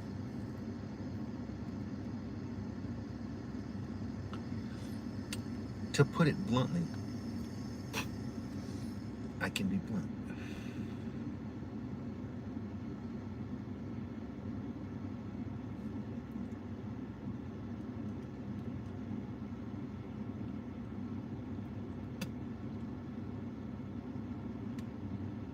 And some people might not like that aspect of my attitude. They say, oh, it's cocky. Arrogant. I'm not arrogant. What am I cocky over? I'm 42 years old. I know what I like and I know what I want. I know what I expect from fucking, or not necessarily expect, but I know what I desire to see from mankind. I expect to see exactly what I'm fucking showing. But I desire a world. If you read the Bible, if you truly have read the Bible, if you've ever read the New Testament, if you've truly read the words and read the stuff that Jesus actually said, don't focus on what your pastor is saying. Don't focus on the programmers of the simulation. If you want to look at the Bible, look at what Jesus Christ himself said. And what you'll see is something that's interesting. He's talking about the kingdom of heaven. But it's not just the kingdom of heaven he's talking about. Jesus Christ is saying the kingdom of heaven realized on earth. The kingdom of heaven realized on earth, where the lion can lay down with the lamb. Where the kingdom of heaven is. How are you going to realize this? How is this a possibility? You can't have the kingdom of heaven established here on earth. You know what I mean? Unless people fucking change. You can't have the kingdom of heaven on earth after you die. You can't have that. That's not what Jesus Christ was talking about. Jesus Christ wanted to realize exactly what Martin Luther King and exactly what Gandhi wanted to realize. His mission, his sole purpose, was to overthrow the Roman occupation of Judea. When you understand that, you can start to get a gist of what was going on. He was very much taking on one of the largest fucking empires in the world, one of the strongest governments, the world ruler, the strongest force in the world, without weapons.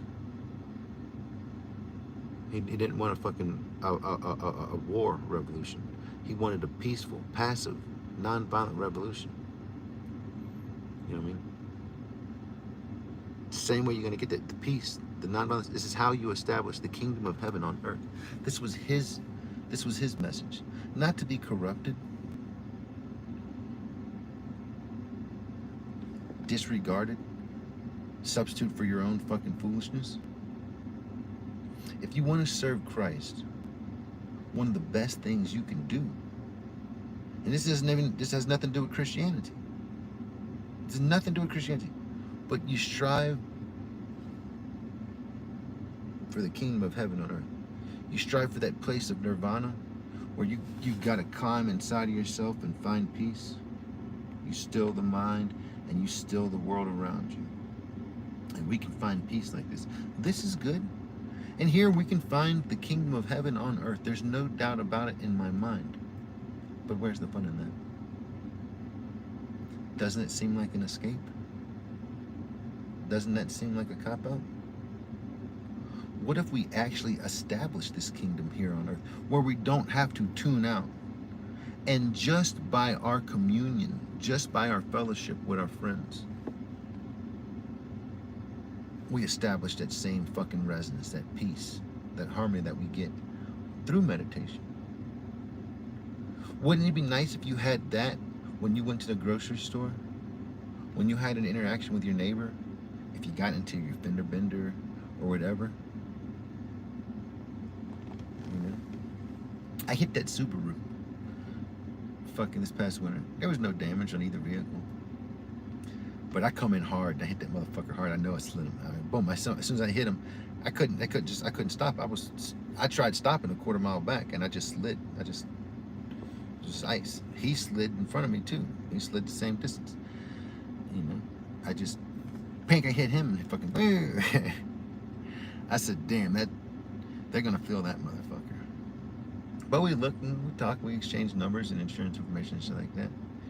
And I said, hey, I want to give you my shit in case you need to go to the hospital or something, man. Fucking don't be sore and don't be miserable. File this shit and go to the doctor.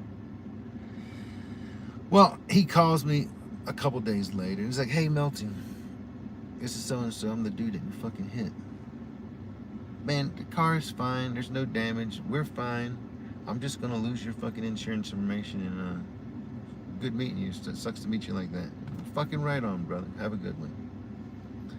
Man, that's how fucking life should always go for everybody. And it's not fair when it can't go like that. Sometimes it can't. But usually when it can't, it's because some aspect of the situation is uncivil. Some aspect of the situation is uncivil. And then you compound a shit situation. So you can, like I said, we can establish this kingdom here on earth by our actions and how we treat one another, how we represent ourselves as a whole.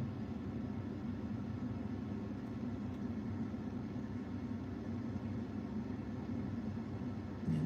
So in that manner, I'll try to take and be as frank as possible. And I won't worry about too much of people's fucking individual feelings or getting their fucking poor ego fucking hurt. I don't care about that shit. And some people hate me because it's an asshole. I'm a fool.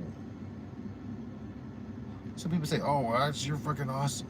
I don't know. But I recognize that it's on all of us to do better. And I can't point the finger at anybody without having all these fingers pointing back at me. I know I'm fucking there too. And I don't expect perfection. Not from myself. I damn sure know I can't give it. So I damn sure know I don't expect it from any one of you guys. But the fact of the matter is this. I'll hold you accountable to your actions, and I want you to strive to do better. If you see your shortcomings, or if I expose to you something I perceive to be a shortcoming, you be prepared to fucking goddamn debate that in a civil manner. See if you can do it. If you can sway me to your side, fucking congratulations, man. I'm damn sure willing to fucking change my views for you. But you're gonna have to fucking goddamn show me why you can come in here and be an asshole or a cocksucker by be disrespectful. How is that a proper example that we should set for people. Say, hey, this is proper behavior. It's gonna be a hard sell. I'm gonna tell you the truth about it. Dude, I'm doing very good. Cheers, man.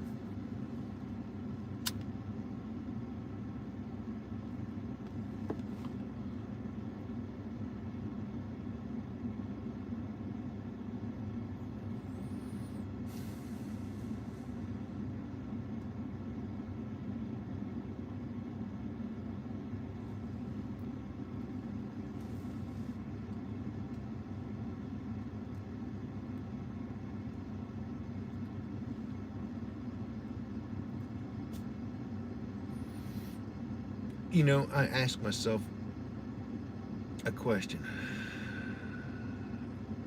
You take a character like Jesus Christ or Buddha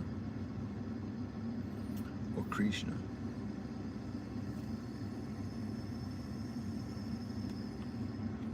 and many avatars of the like.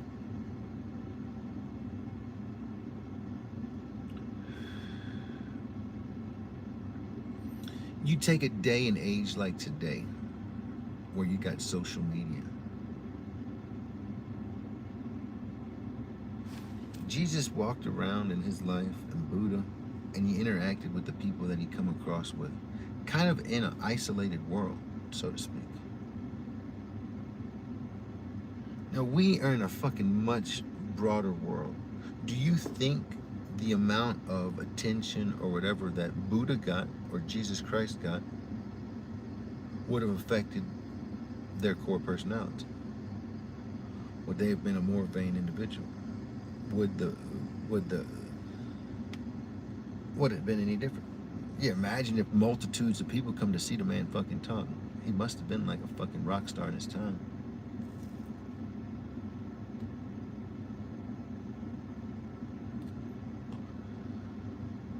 That's one serious looking cigar you got there. It is a melty, hand-rolled original. I roll my own wraps. I use natural, awesome tobacco leaf, imported from fancy places all around the world. I like to do different ones, but this is one of the best tasting wraps. It's a tough, thick skin wrap. It's thick. It's similar to a backwoods, but backwoods kind of make me kind of nauseous. These don't make me nauseous, but these can get me a little bit spinny in the head, but a better belly feel. Grabba will fuck me up, make me nauseous. This is good. And I feel, I'm not 100%, this is my personal perspective. Don't go buying this because I'm telling you it gets me high. So I smoke a lot of hemp. Okay, and if I smoke hemp through a regular paper, I get my relaxin, my spasm medicine or whatever like that, but there's no high feeling, like there's no buzz, so to speak, no feeling of euphoria or whatever. I can feel quite miserable, just like I always feel. But when I smoke this particular glass cow, and I'm not saying it's the only one, I have limited experience. I've not tried it all. I've tried several. I like a bunch of them. This is probably my favorite. What I like the most about them is you get these big old leaves, and it doesn't matter if they dry out. It's easy to rehydrate the leaf. You can reuse it. Don't crumble it up and crush it up because it's dry. Rehydrate that motherfucker. Duh. But anyway, my point being is, I get a buzz. And not just like a tobacco nicotine buzz. I get like an elevation of my mood. A euphoria-esque thing. I'm not saying that the leaf makes me high. But I'm saying there's definitely a different kind of satisfaction when I smoke this wrap. There's a certain I feel or cerebral space that's different.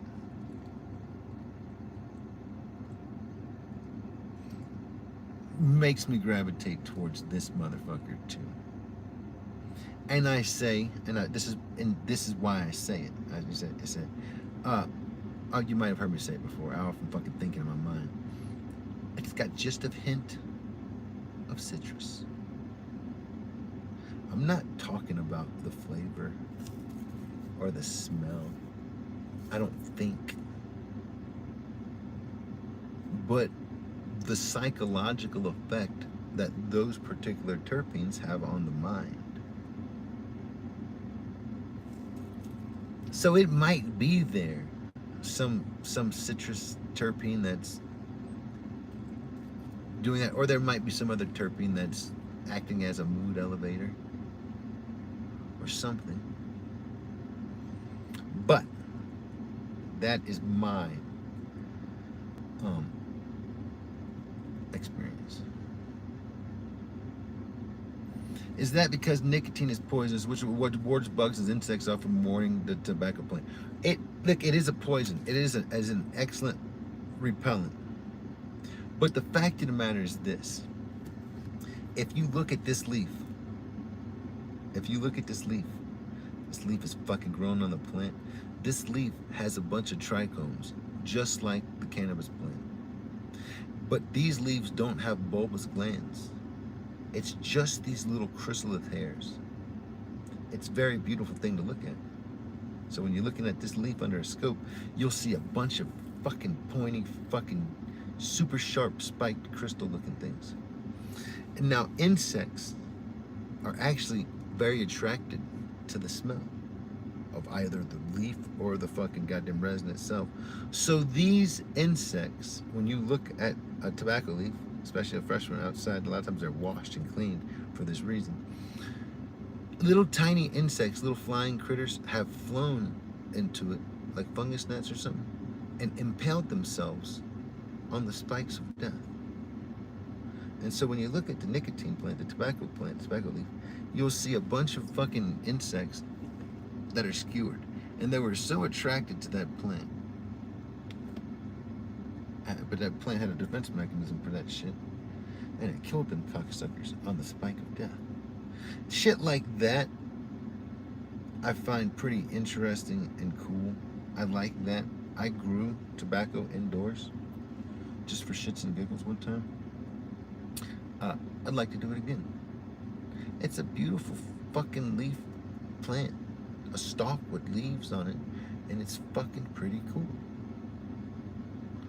These fucking leaves are covered in little crystals, and when you put artificial light to it, grow it in an indoor environment, you can make them fucking crystals fucking big. You can make them little hairs fucking shiny and very resinous. You can have very high increased oil content to where you can't smoke that tobacco. It becomes literal poisonous. Tobacco is actually a medicine. You got to understand this. A lot of people talk this shit. Society doesn't want you to know about plant medicine, and it's a damn shame. But this plant is an anti-inflammatory. If you smoke this plant, if you have asthma, the inflammation in your lungs will disappear. I'm not saying that means you smoke 2 packs a day. No. I'm just saying that this is an anti-inflammatory.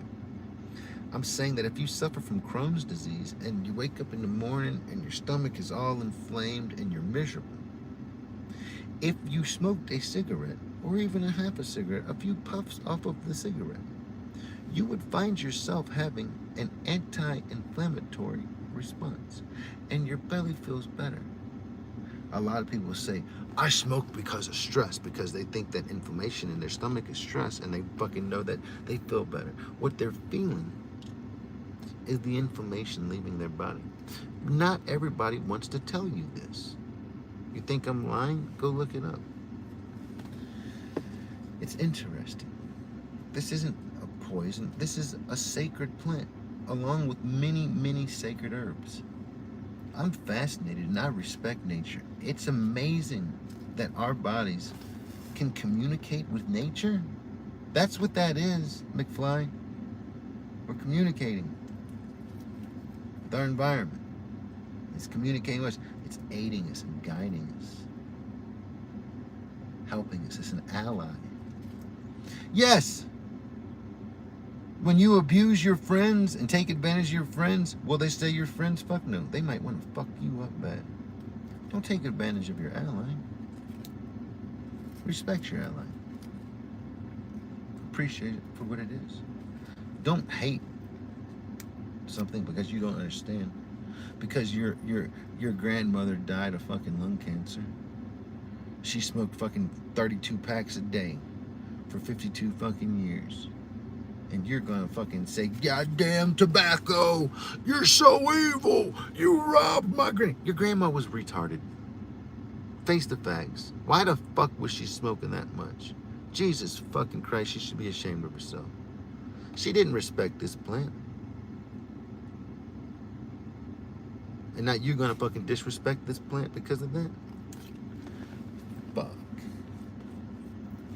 I don't know. I don't want to see nobody smoke cigarettes every fucking day. You go to their house and they're smoking 52 fucking cigarettes in a couple minutes. Dude, I smoked 2 packs a day for about fucking a month or 2 months.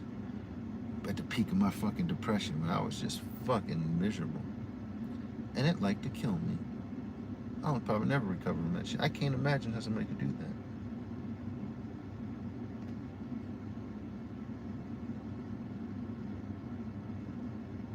Really?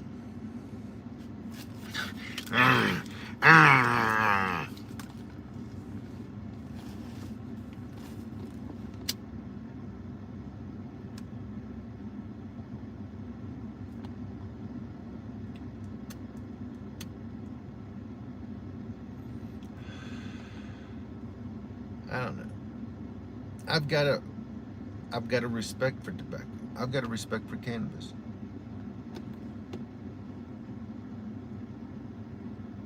I got a respect for opium. What a beautiful, magical plant to be able to interact with our bodies like this. Once again, my God, what a great friend to have. When you need that friend, and that friend's there for you.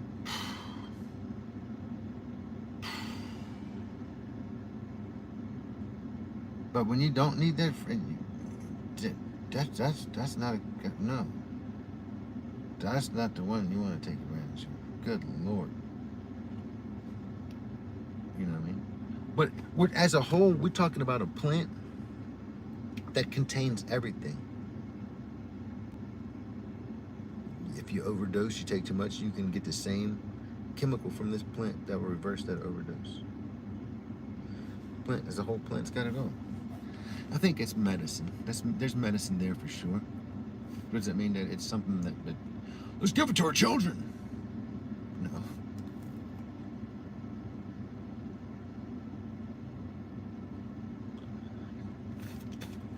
No. Nope. This is just some blunt weed. Generally, if I'm gonna put the weed in a banger, it's gonna be really fucking goddamn frosty, or I'm just vaporizing some fucking oils.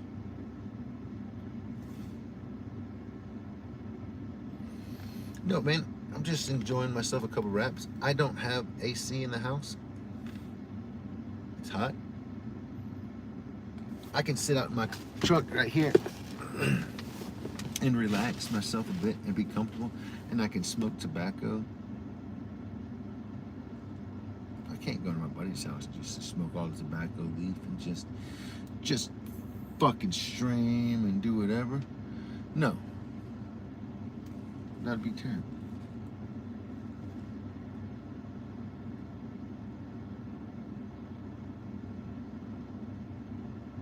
When I said opium, I meant the opium poppy, the plant itself.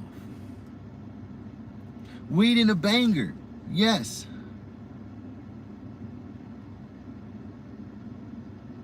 Weed in a banger.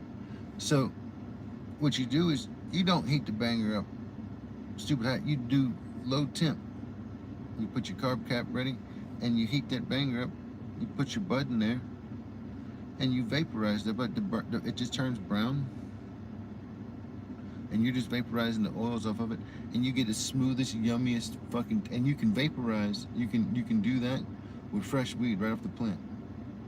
And so many people. I was like probably the first person in the world to show y'all you can smoke weed out of a banger. Vaporize. did it like fucking 7-8 years ago. One of the first things I ever did with my vaporizer was fucking vaporize weed with the goddamn, with the banger, you know what I'm saying? No fucking shit.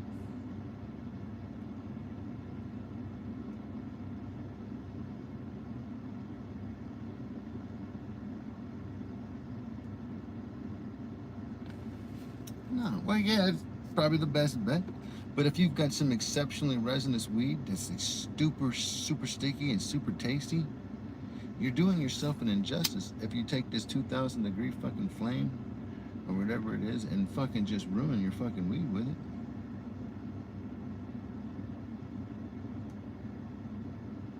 Take a buffered piece of fucking glass that's heated up to the point to fucking vaporize the cannabinoids and really experience the terpenes. Take a low temp fucking rip of your weed, bro. Just like you enjoy a low temp dab. Yeah, you can take the high temp dab too. I'm not saying don't do it. I'm just saying if you got something really good, it's good to experience it.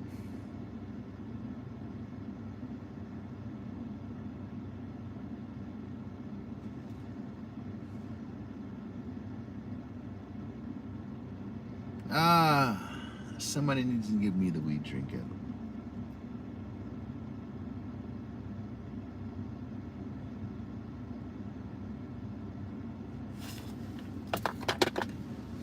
What do y'all think about this crazy gimbal, man? It's like a gyroscope.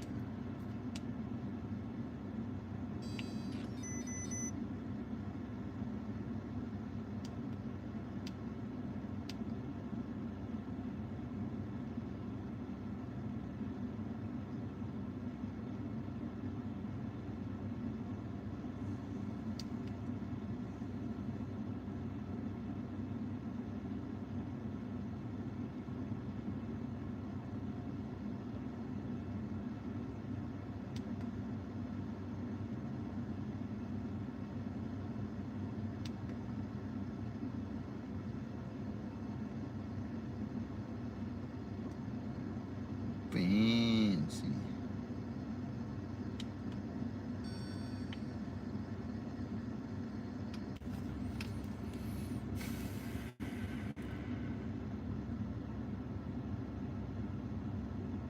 Ah.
Cool. This is the button to switch on and off wireless charging. I wonder what this button did. And I wondered why sometimes it fucking worked and sometimes it didn't. I didn't think that it corresponded with when I pushed that button. It is as cool as fuck, man.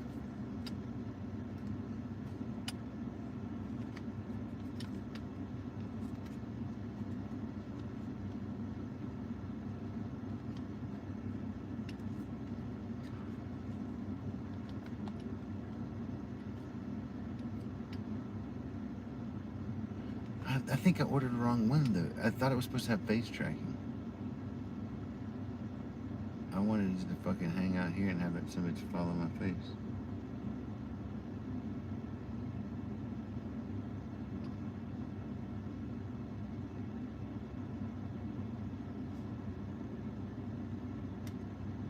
I use it while hiking.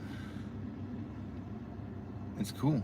It makes the drive way better. I should have had it when I was driving.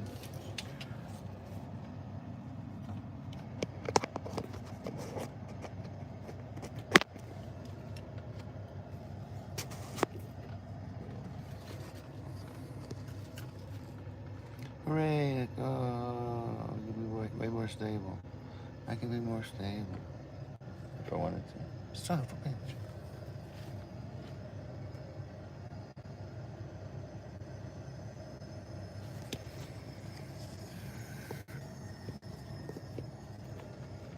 Yeah, man. Dude, it's my fucking off day, bro. What the fuck you want me to do?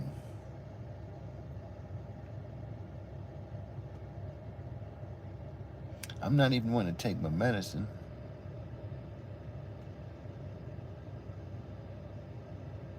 I haven't taken anything today except for my fucking ADHD medicine. And I don't think I want to take that again.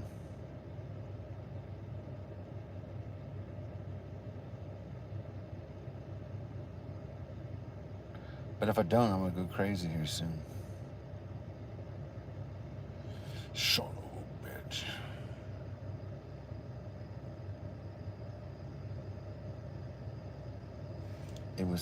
I was off.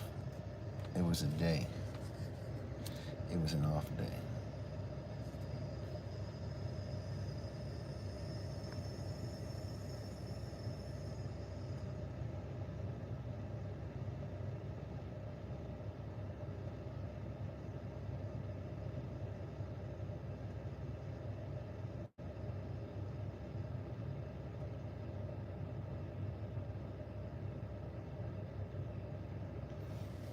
I almost want to set my laptop up.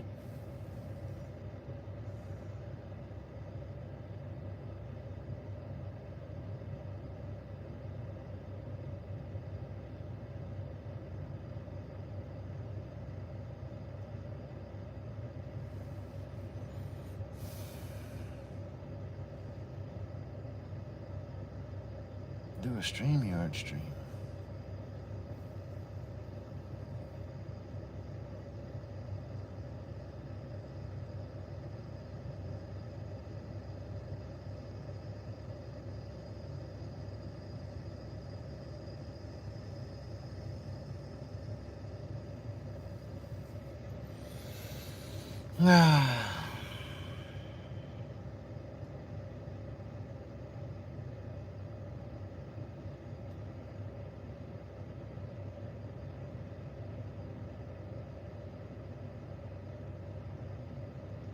Your dog Kingsley never got scared.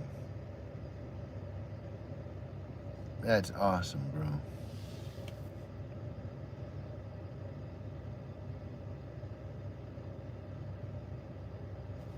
That's awesome.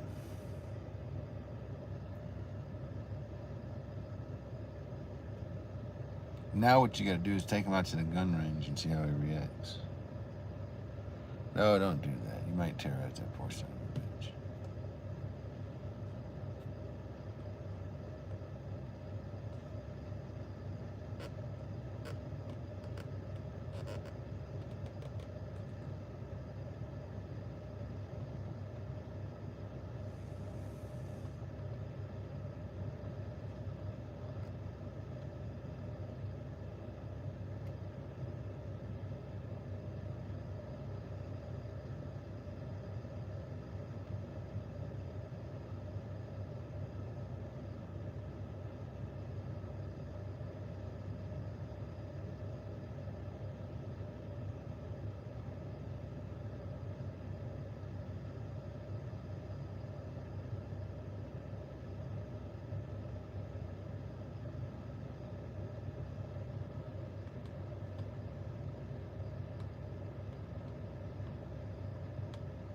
Why are you silent?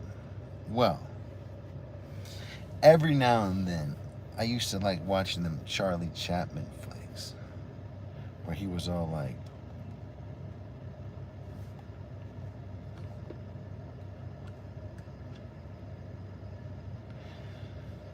and I thought, that would be cool. Acting like that. But wouldn't it be better if you weren't doing the facial gestures and you're just going like this?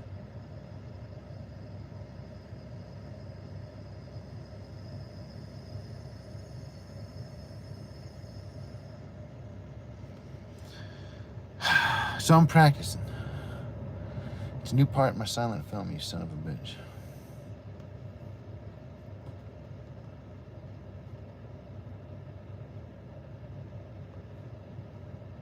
I ain't no city guy. I ain't no city slicker. But every time I see me a pretty girl, man, I'm gonna try to dick her. Son of a bitch.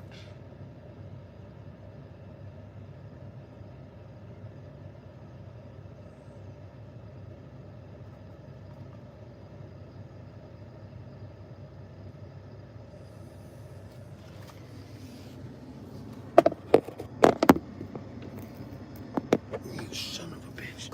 It's gotta be a better place I can set this son of a bitch down at. Right here, like this, maybe. You son of a bitches. I gotta feel like it's gonna fall down. It doesn't like me there.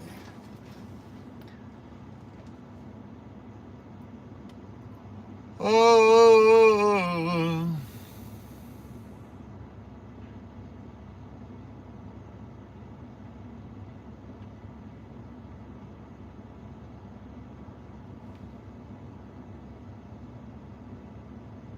Shit, blaze it, son, blaze it.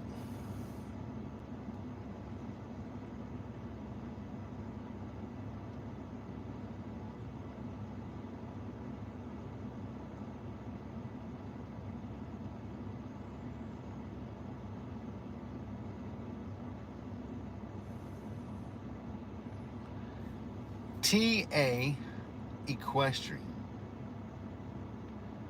I'm curious about the TA. The equestrian, that's a horse or horse enthusiast, right?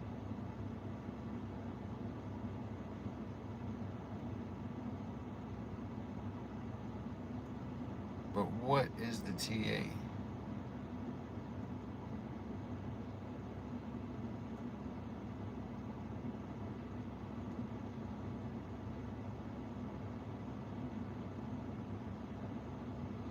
Bam.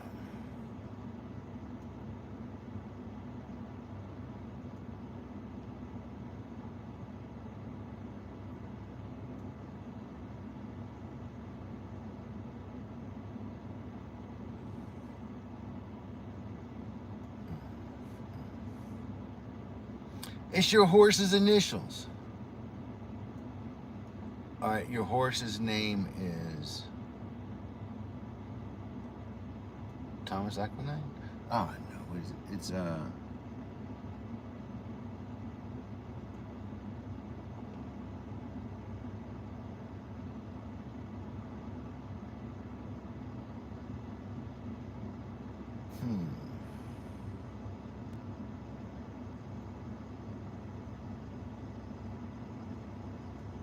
don't know.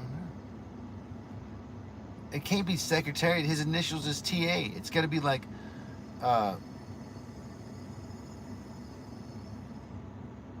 tickles asses or something like that. I'm thinking that the reason she's got the initials, I say she's probably he's probably a jockey, or it could be she's a jockey. But it's a racehorse. It's a racehorse.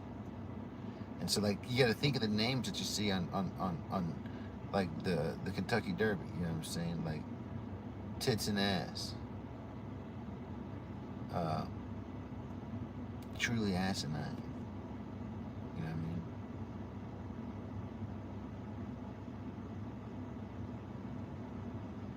Trump Avenger. Tate Andrew. Yes, Kingsley. Just like that, you son of a bitch.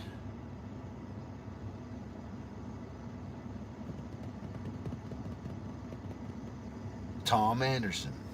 Listen, not a good name for a horse. Great name for a fucking goddamn agent. Mr. Anderson. Now that's Neo, isn't it? Was Neo Mr. Anderson? I can't remember. I can't remember if it was the agent or the goddamn dude. Son of a bitch. Mr. Anderson.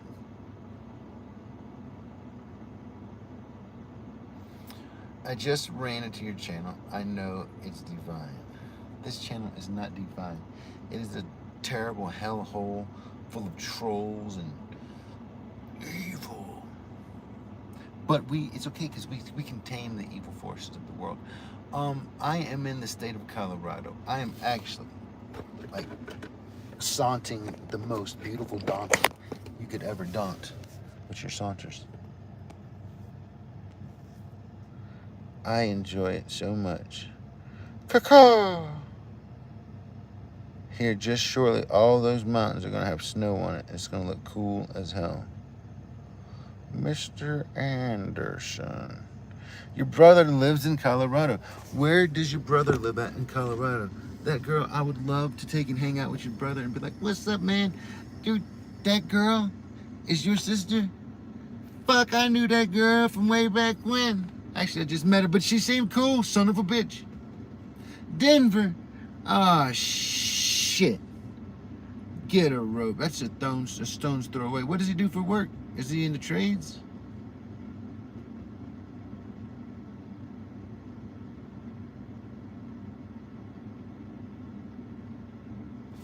Take it easy, Kingsley. Cheers, brother.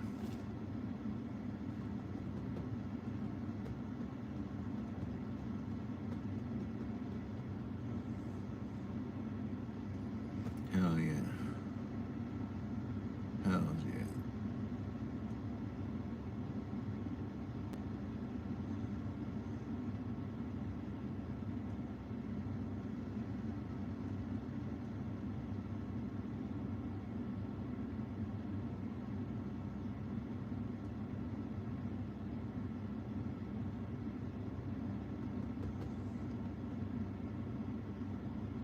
Dungeons and Drafts on. Oh man, I would love to drink there.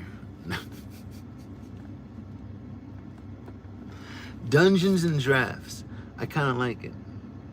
A drafty dungeon. Damn, man. And now he's got a bar now?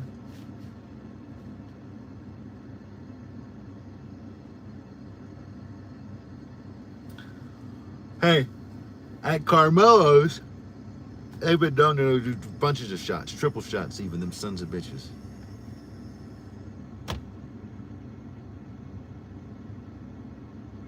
Troy Aikman, man, he sounds like a fucking running back. Son of a bitch. One of them backs. What up, agent? Where's my left leg? Behind the hand. Where's your left leg, you son of a bitch? Just chilling, man.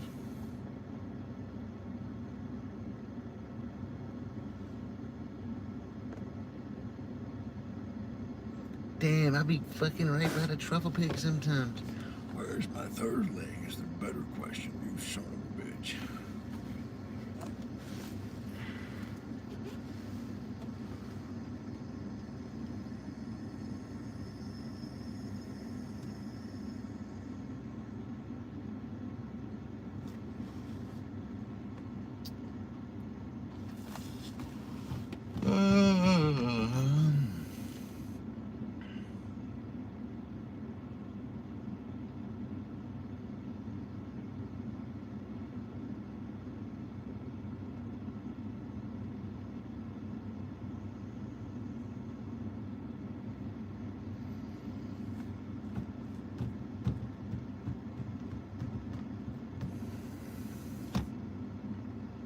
You yawn a lot, SlothyHeads. Well, my name is SlothyHeads.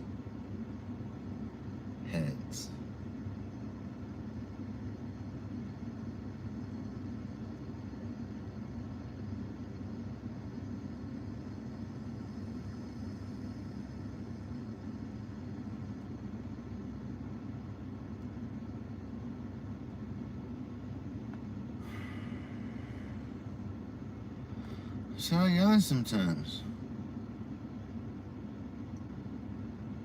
My channel's named, people call me Slothy, people call me SlothyHeads, people call me Melty, people call me Melty Heads, people call me Stanley. They call me Stanley Heads. Those people are crazy ones.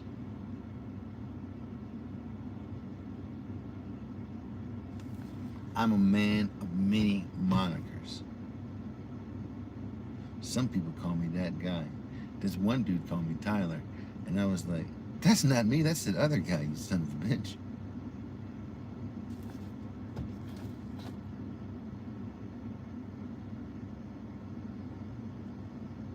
Call me Wrench Dog. That's Wrench Dog right there. Down boy, down boy. My license plate says Melty, and there's Dyson up here. Everybody knows what the fuck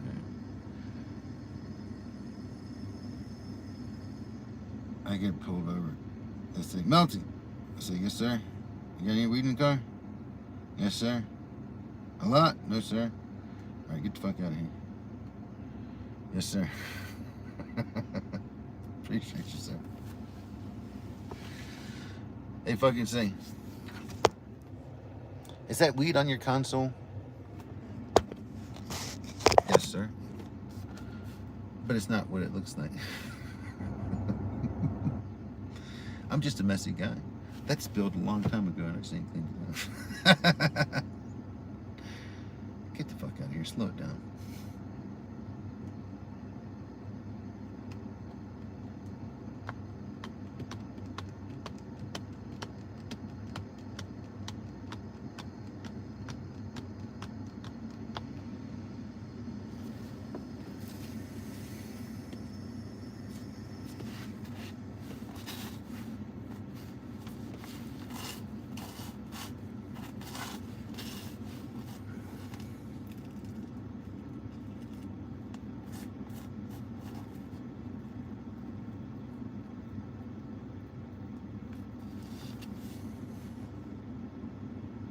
Georgia will be one of the last states. Dude, I thought Mississippi would be one of the last states.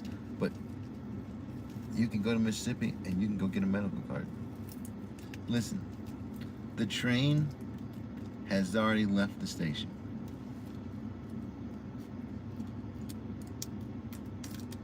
The train has left the station. Have no fear.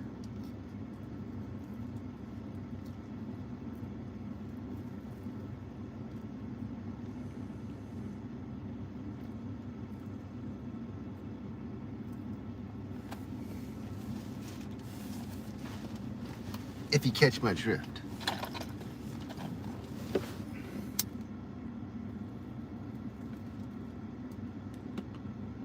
I don't smoke weed. I partake in cannabis. When most people talk about weed, they're talking about high THC cannabis.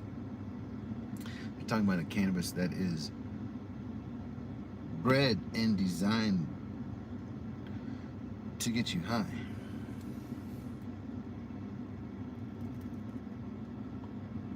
Right now, I'm smoking hemp. It's got less than 0.003% THC in it.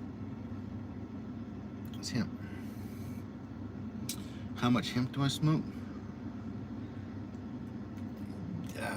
An eighth a week. Mostly on the weekends, sometimes a little bit throughout the week. How much THC cannabis do I smoke? Maybe a gram or 2 grams a week. If that, I don't know. I don't measure it. Somebody else is usually got it.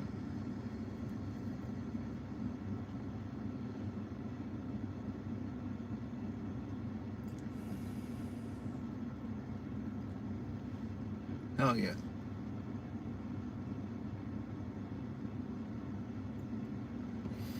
Now, I used to smoke the fuck out of cannabis. I bred the fuck out of cannabis. I grew some great fucking THC weed.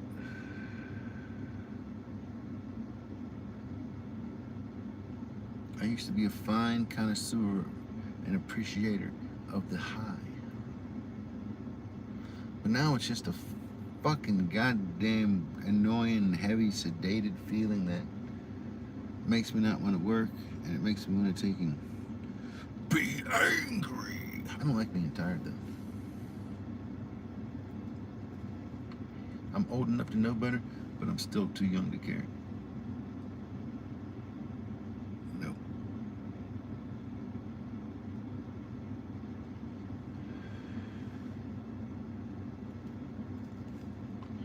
Right on. It's good stuff. I also smoke THCA sometimes. It's not terrible, but I think a good high CBD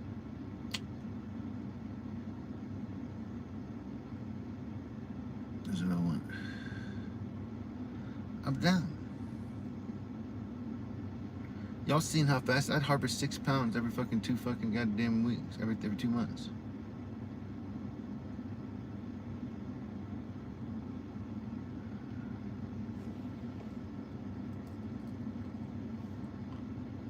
Sometimes I harvest less than that and make seeds.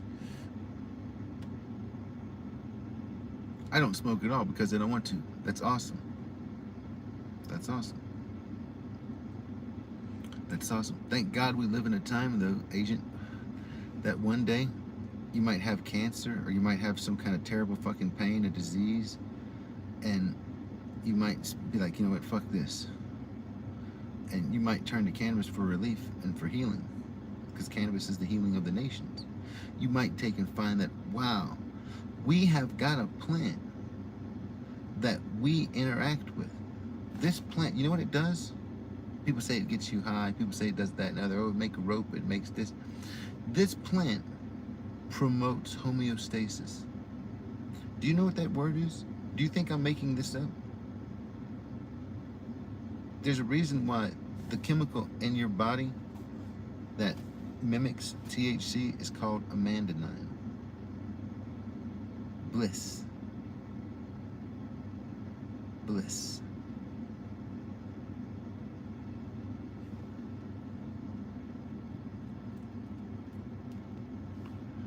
Here we've got a plant that promotes homeostasis. What is homeostasis? Homeostasis is your ability to heal and adapt to its surroundings, its environment. This means that cannabis increases your rates of survival, of anything, of just life, of just life. If you don't believe me, all you have to do is Google it and prove me wrong. I think you're about to be surprised. But I don't encourage anybody to smoke. I encourage, if you need medicine, hey, for those who need healing, you go see the physician. If you don't need healing, why are you seeing the doctor, you son of a bitch?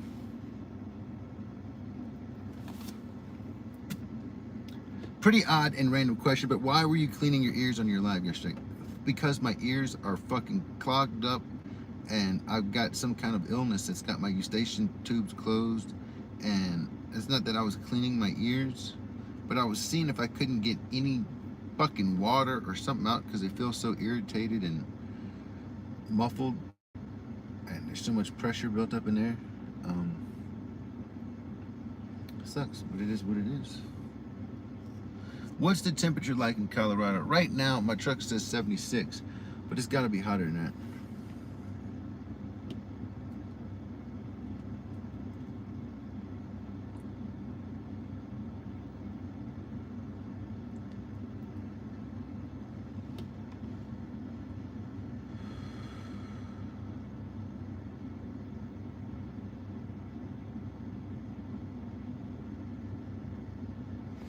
Fuck around your ears.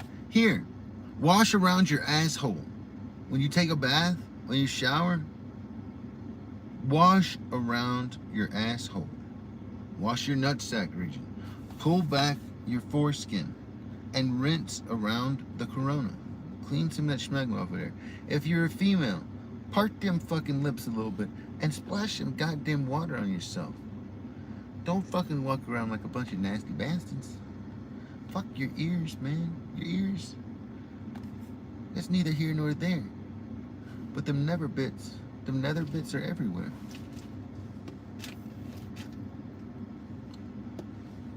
Dude wipes. Chick wipes. Everybody wipes. I don't give a fuck.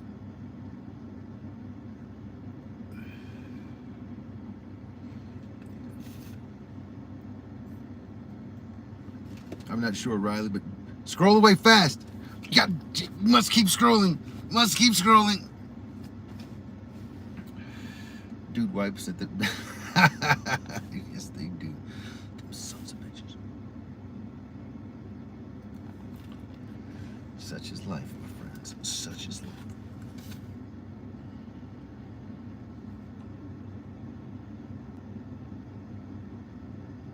Wipe out. Wipe in. Wipe all around. They call it all 2,000 body parts for a reason. They mean all 2,000 body parts. They don't just mean, oh, around your ass. No. Go ahead and fucking open that summit up and give a good fucking inside cleaning too. Don't be as far as the washcloth will go. Pack that motherfucker on in there. You know what I'm saying? Y'all end up walking around and sweating and shit just starts fucking goddamn flowing like goddamn milkshake mud. The fuck? Salam. Karachi foods. Cheers.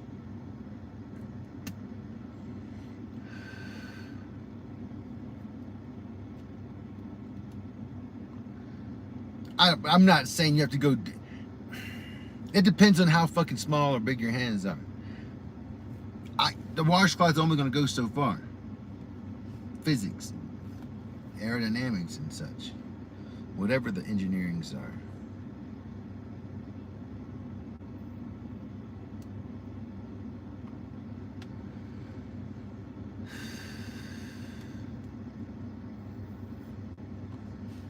Yeah.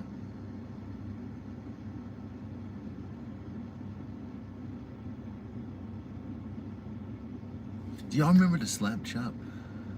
God, I want to buy a slap chop so bad right now. Maybe one of you guys have got a slap chop that you're not using. Send it to my motherfucking goddamn P.O. Box. P.O. Box 16, Fountain, Colorado, 80817.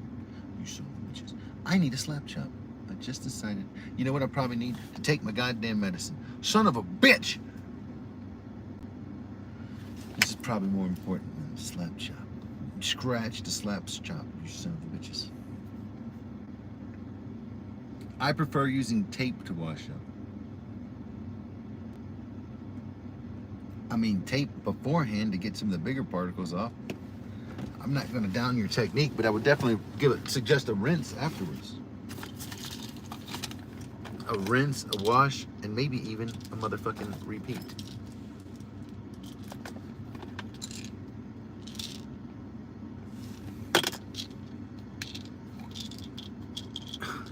You're gonna love my nuts. You're gonna love my nuts. You're gonna love my nuts. Check this. You're gonna love my nuts. Karen, thank you. I was very, very depressed. Having very, very down thoughts. And just wasn't in a good place mentally.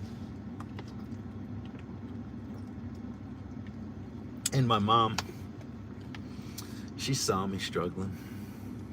And she knew I was down. And she's like, I bought you this shirt. I got you this shirt. I want you to wear this shirt. And I smiled. Thank you, Mom. I will wear that shirt. And I wear it. When I wear it, I think about my mom.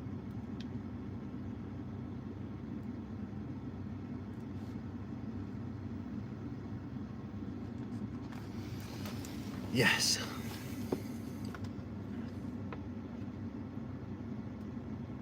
Hi, I'm Vince from Slap Shop. Watch this. You're gonna love my nuts.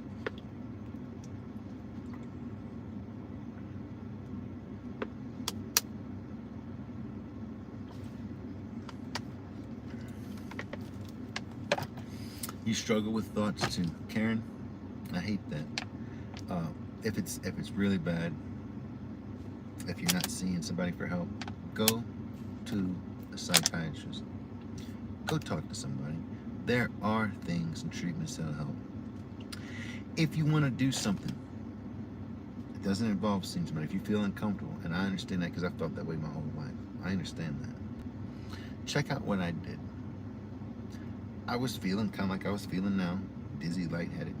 So last time I had a bad eustachian tube dysfunction going on, dizzy, lightheaded for 3 years. My eardrums would not equalize. I crossed the mountains, I worked in the mountains.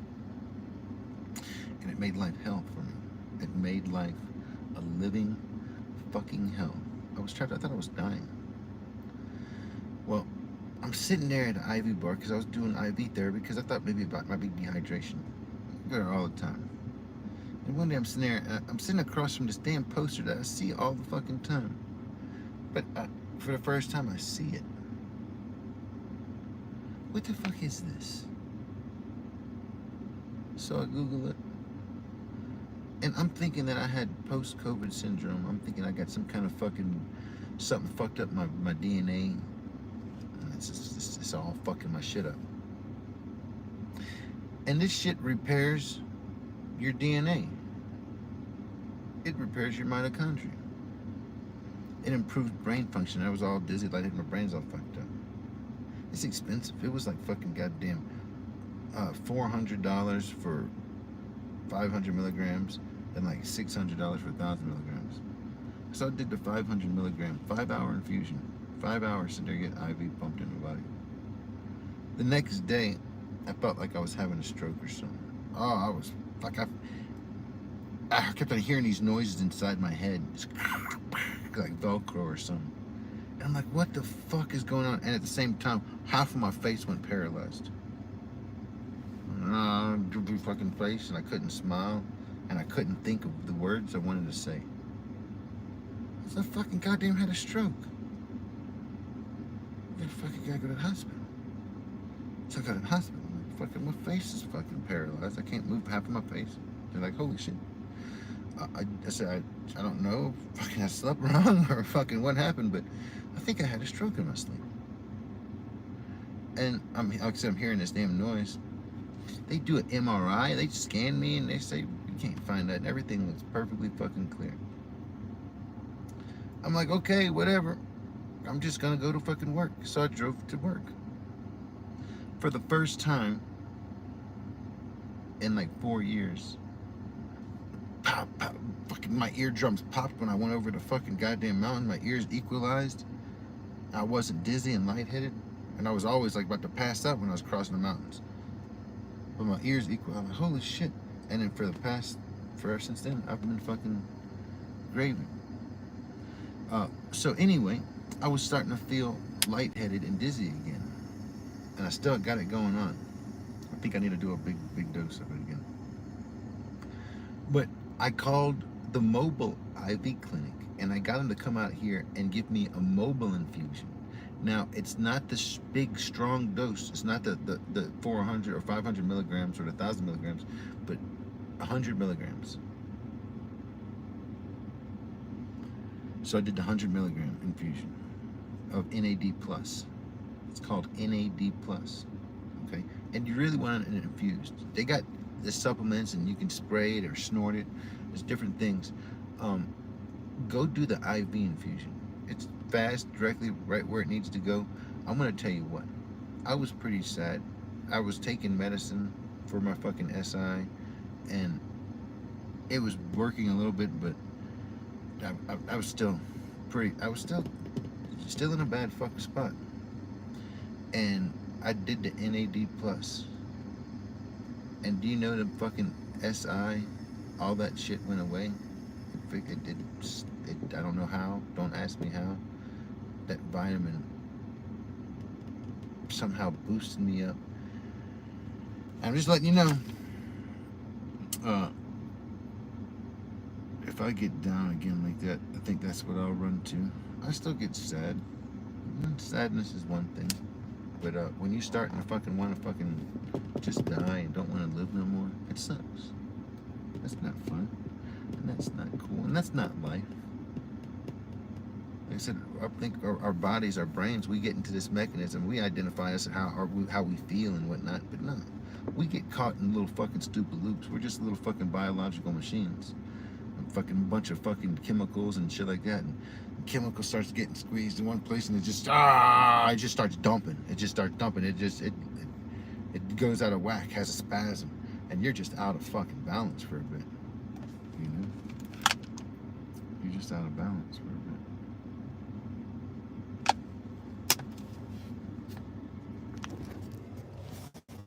No, I had a phone call. I had a text.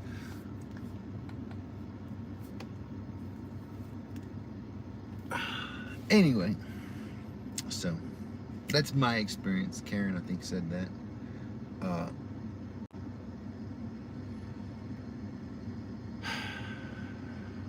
I'm not saying my experience speaks for all, but I'm a fucking person. I got no reason to lie to you.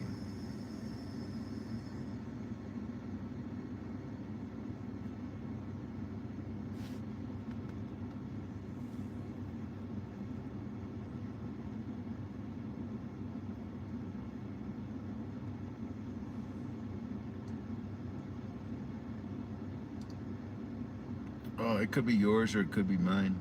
I've got horrible reception out here. Usually I just hang on by the skin of my teeth.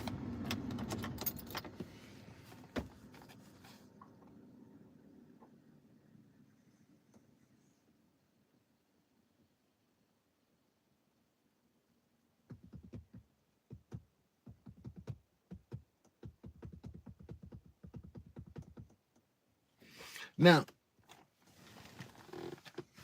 every now and then, I did got a THC vape.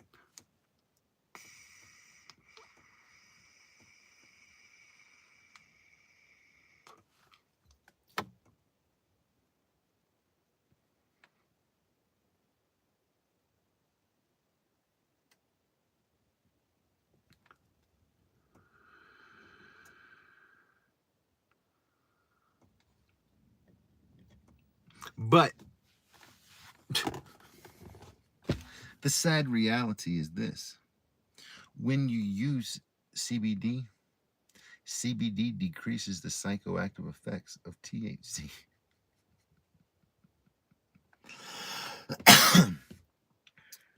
And so, if you've got a good high percentage something that you want to enjoy, you probably shouldn't enjoy it on CBD. But at the same time, if you have enjoyed some high percentage THC smoke and you're not liking the effects, you can chase it with some CBD and reduce those effects. You can even cancel out those effects. But why in God's name would you want to do that? Have I ever been to the Southeast? I am from South Mississippi. I'm from Pascagoula, Mississippi. I I sold herb pretty much from Texas to fucking Florida for many years.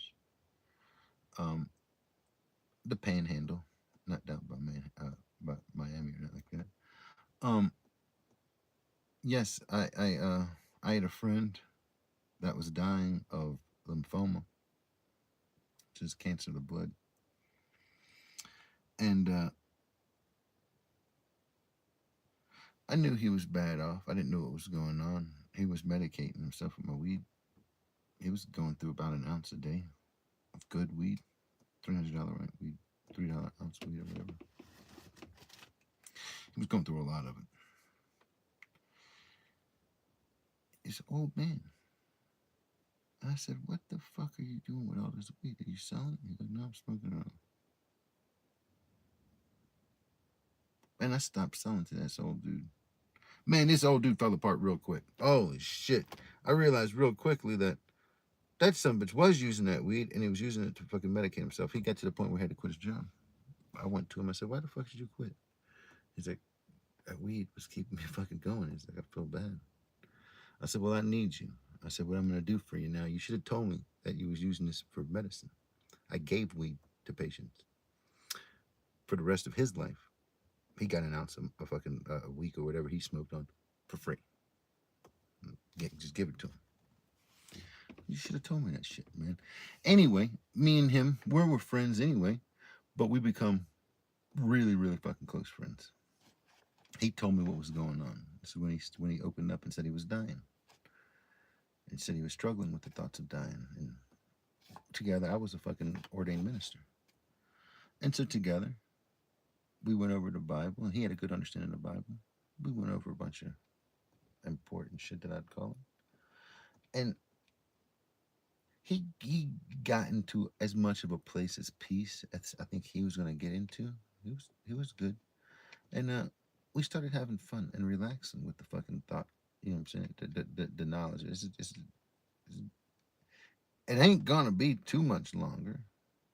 He kind of told me he was gonna off himself, uh, just out of simple fact that he ain't never lost a fight, and he didn't want to lose this fight either. You know.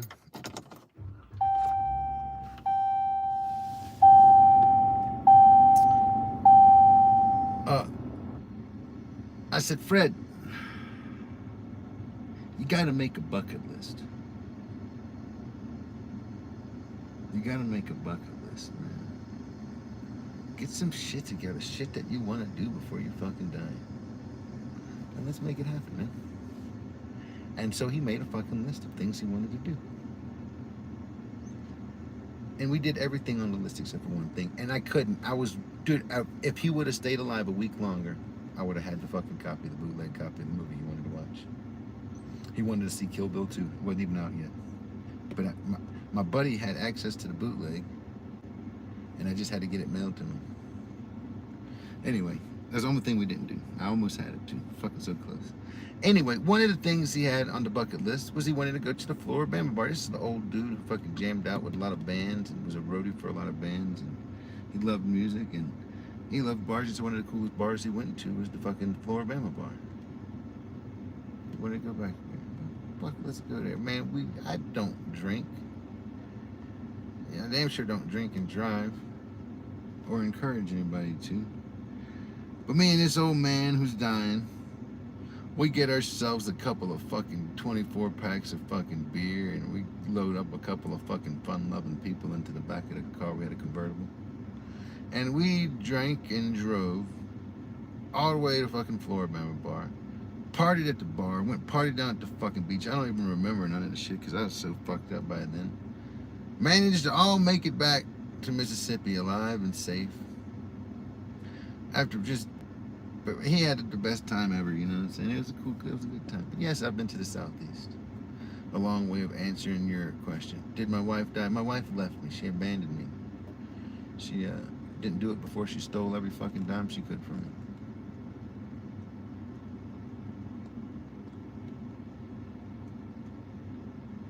Disgusting human being.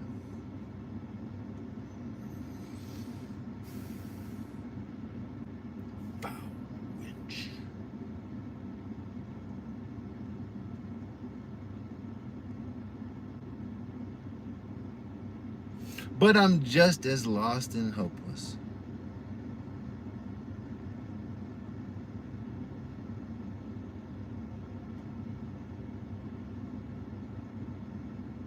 Why is oatmeal in timeout? I don't know. Let's take a look. The real Khalifa. You are an alpha Rizzler.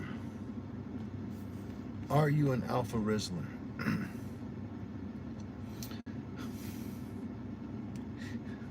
It was probably that comment right there. It was probably that comment. It probably could have been interpreted as a foolish comment, I would imagine. We don't like fucking dumb shit here, but I think what he was trying to say was like, damn, you're like a top dog Rizzler. What he's saying is, you're a charismatic individual. You got charisma. Yes. The thing about being able to engage and like everybody, you gotta kind of like everybody. When you like everybody, it's kind of easy for them to like you. When you're comfortable enough with somebody to like them, yes, you can rizz them. You can put the charisma on. It's easy. It's fun. So everybody, I don't understand, whatever. So yes, I've been called a charismatic, or I've been told, man, you can put the Riz on. I'm not trying to put no Riz on nobody. And I wouldn't call myself an alpha Rizzler. But I think by default, when you present yourself in a respectful manner and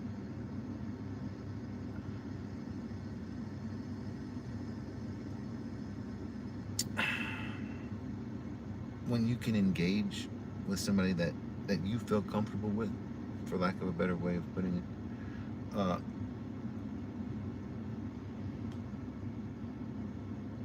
charisma comes easy.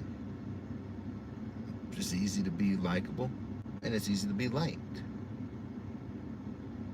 You know? A lot of times, I've made friends with people that you guys and girls wouldn't hang around with. Terrible criminals. Done terrible shit. murder and fucking, saying stealing and just bad shit. I'm talking about bad shit.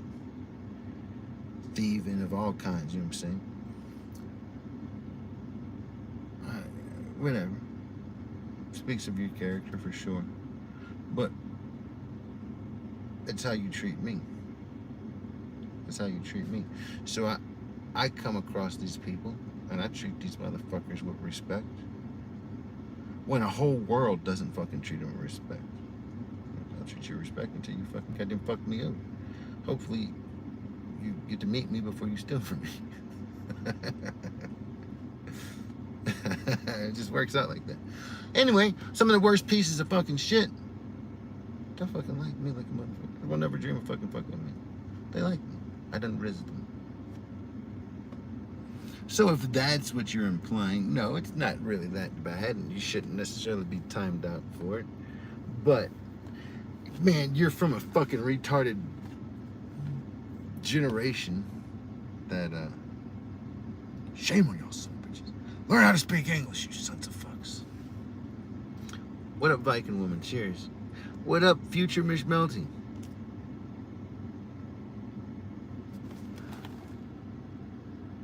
You're kidding me. No!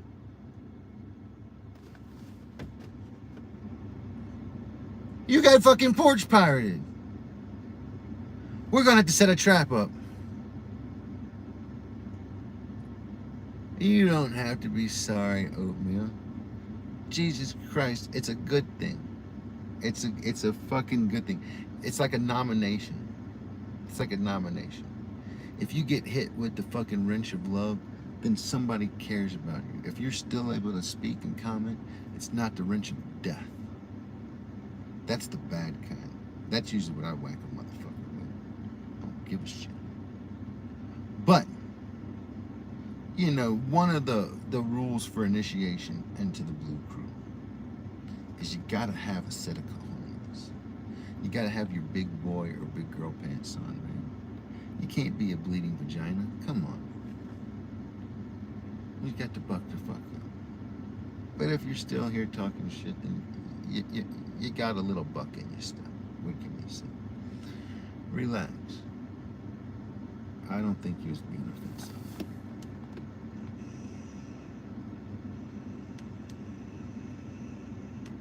That's fucked up.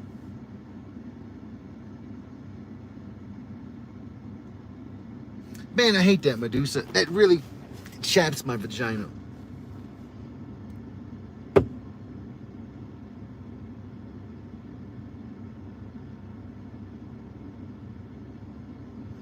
My only course of recourse, hopefully for intercourse, is I've got to take a Stanley Cup from a motherfucking Mexican at work. Yes. Don't judge me because I will never do that. But I think about it. If I see one, I'll fucking think about you. And I might take it, son bitch. But everything I do it for you. Yes, indeed. Son of a bitch.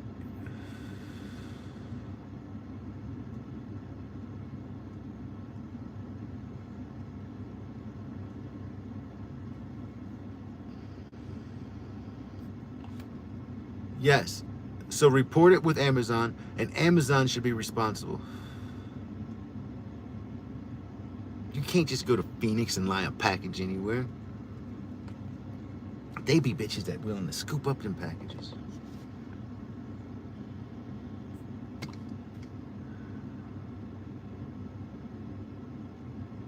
I always wanted to be an Amazon driver, man. It'd be the first time I'd ever have a package that all the women wanted. Do you have my package? Yes, I do. Yes, I do. Jesus. You got any kids? Man, I've got 2 beautiful kids, man. I've got a 4-year-old daughter that I'm just enamored with. And I've got an awesome son who I'm so fucking proud of. You can't even fucking say it.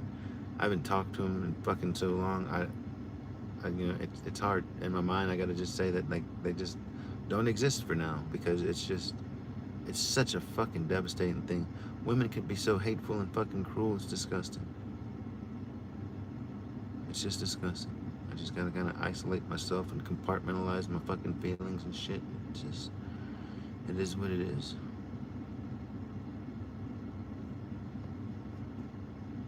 But yeah, man, I've got an awesome daughter. I've got a fucking awesome son. My zigzags, man. My Zoe, my Zane.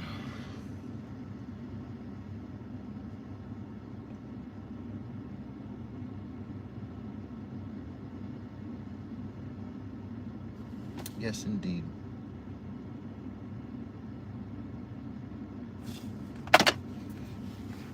Yes, in freaking deed.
And I can't remember where I put the other fucking medicine in. Hope I didn't leave it in a fucking shopping cart. I feel terribly.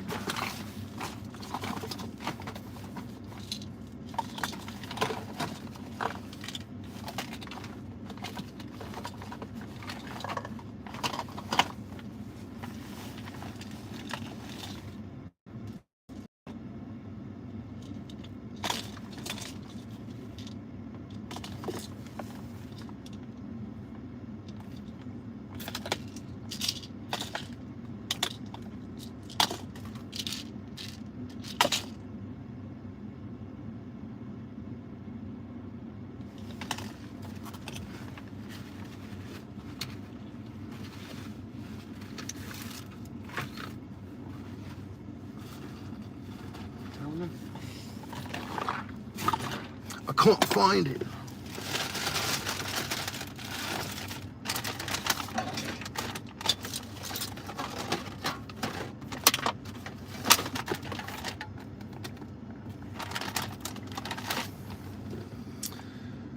I wonder what I fucking did with that shit.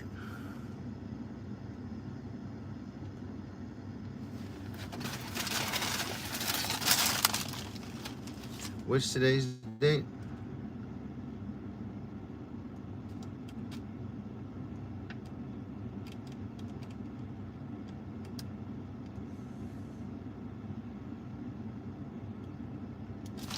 That's it. Here's the bag for it. I don't fucking know.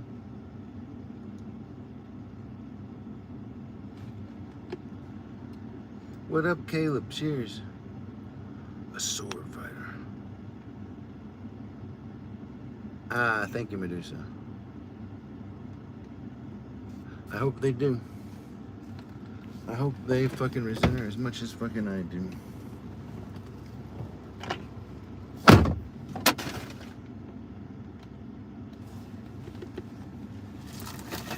That's,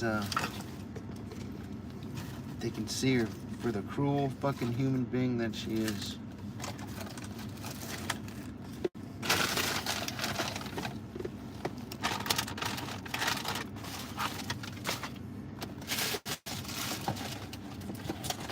Haha, this is them.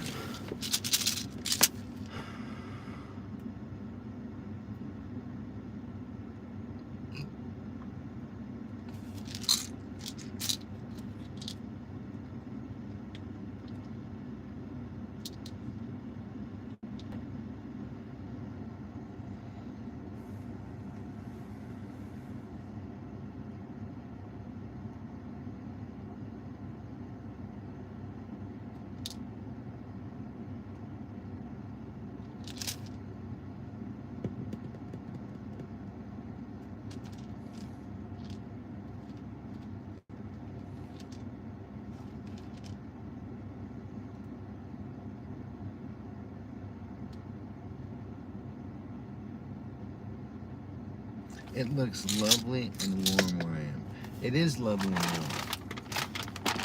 And I've eaten a lot of chicken too.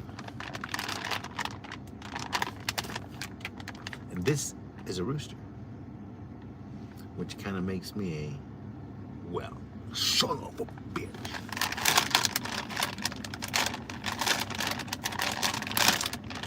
I've only got one breast left, and I'll have eaten this whole chicken. But I think I'm full.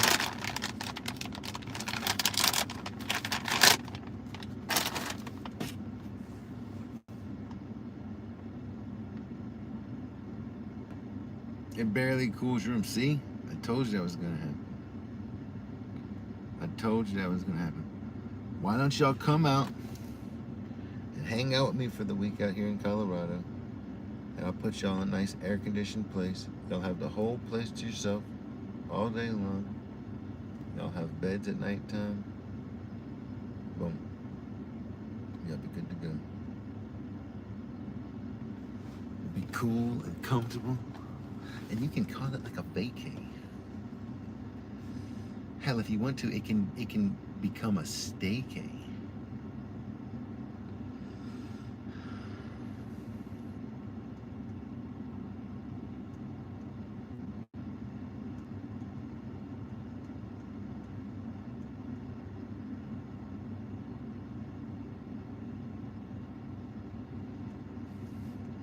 Party at Slothy's. Party at Slothy's. Oh man, no party at Slothy's. One day though, one day, I dream of a fucking fancy thing, man. What I really want to do is kind of have like a Winnebago tour. You ever seen that show Johnny Bago? Oh my God, Johnny Bago. Anyway, man, we take a Winnebago and we drive across the country and we stop and we go to convention centers or fucking fire pits around the fucking country, and we just have a good jolly old time. Like a boss. I wish. No doubt, no doubt.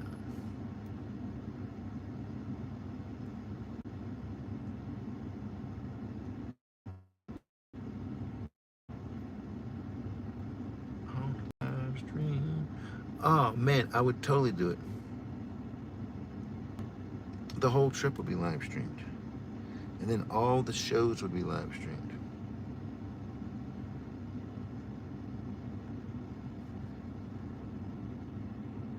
And imagine, we can all make a convoy. Everybody can have their own Winnebago, and y'all can just follow me around to all the shows.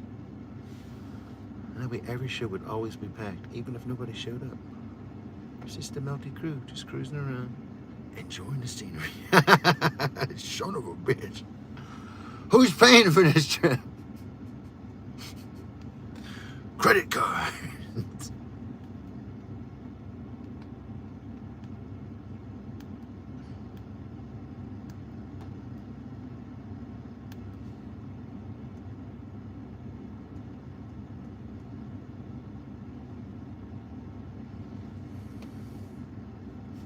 Camping is always fun. Oh my God, it can be crazy for your ear spots. We can invest in an old school bus. Dude, do you know my friend had an old school bus? And he turned that son of a bitch into the fucking most cool house that you've ever seen. I didn't put it past him because, man, I watched this so much built a many a fucking amazing houseboats. But oh my goodness. Man, he took an old, like a gas fucking tank boat, some weird shit, and he turned the gas tank part, the inside tank, into his fucking home. And it was badass. It was just a houseboat, like a commercial fucking tanker boat. It was badass.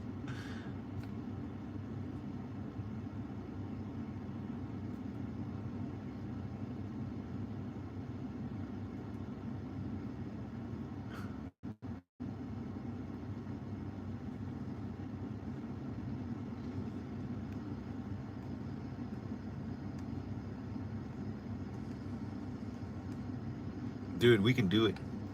Look, I'm a fucking plumber and a pipe fitter.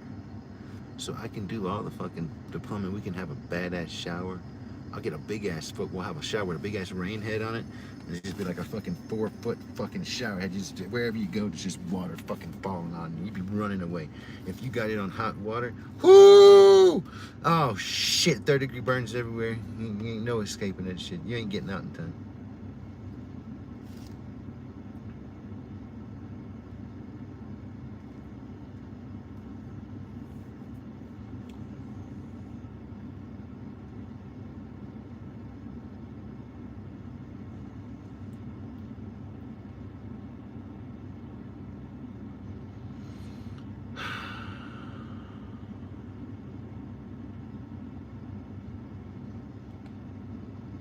You know, I could probably make $1 million right here.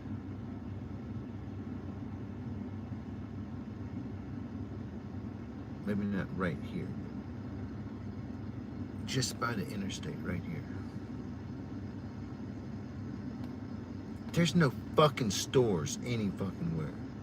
You gotta drive a grip that way and a grip that way. If one would have a fucking little convenience store / hardware store where you can get some fucking parts for your fucking plumbing, your well, if you had to do a quick repair. I'm not talking about a stock warehouse, but I'm talking about just a few shelves. And then you had some beer, and you had some candy, with some ice cream. Right now, I do anything for a little ice cream bar. Motherfucker, am I the only one that wants an ice cream bar right now? Son of a bitch.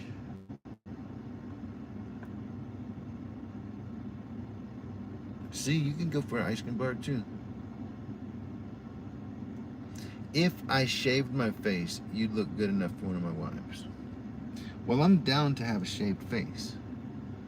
But, you know, your wives, well, they're your wives, brother. And one man's wife is another man's, what's the word for it? Cum bucket? I don't know. I don't know. By Allah, I might make you my wife. By Allah, I hope somebody shoves a wrench deep inside your man spots. White is the word. You son of a bitch.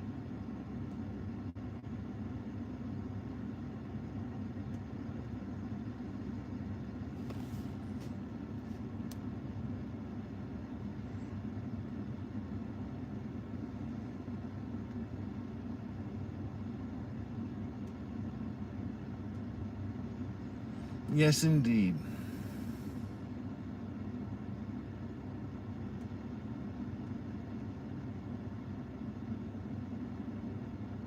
I don't know, man. They say everything will work out and God has a plan. Everything will be revealed in good time. I don't know. You can't question timing. I learned a long time ago. I judge people kind of harshly here, but I don't really give a fuck. But the fact of the matter is, you can't rush somebody on their own spiritual journey, on their path to enlightenment or whatever. They're gonna come upon these revelations in due time.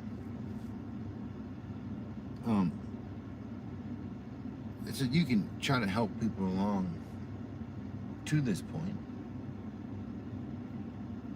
you know, but you can't set the timeline for somebody. And just because you, like a woman reaches maturity before a man, you can't say, oh well, you should have reached this point in your spiritual journey by now, or whatever. Who's to say? You know what I mean? So you can't rush. Everybody's on their own timeline. You know what I'm saying? You just got to work on God's time, and there's a plan, there's a will, or there's something. There's always something around the fucking corner, I reckon. You never know, man.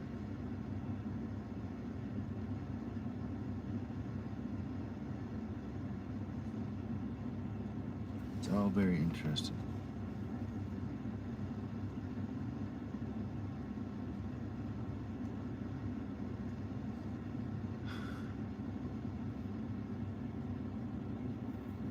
Do I believe in Allah? I do believe in Allah. Most definitely. Assalamu alaikum. Yes, I do. I call Allah by many names. By many names. Always being just the one, but I'll call him the one true, the absolute, the source, the eagle.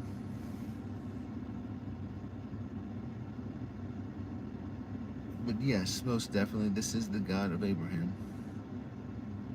This is the God that's revealed himself to man. This is the living God.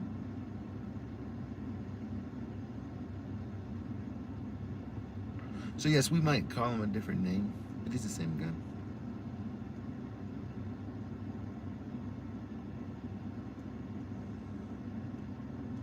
Want to make God laugh? Tell him your plans.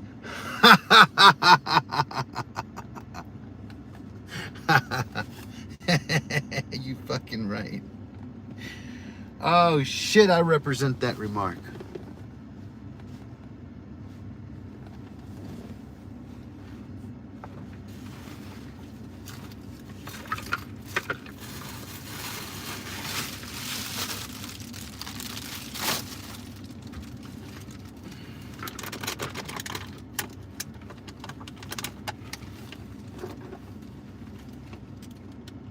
I can't even remember now what I was looking for.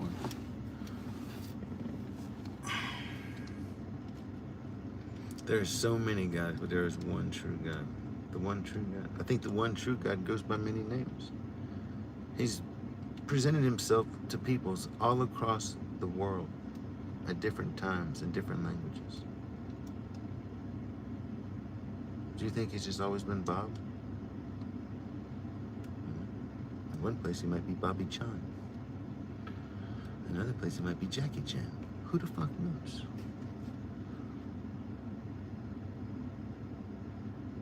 Hell yeah! Jesus Christ. I want to fucking be there just so I can be one of the neighbors. I'll fucking instigate some of this shit. Listen here, you son of a bitch. I'll show you abuse. I'm leaving. Screech!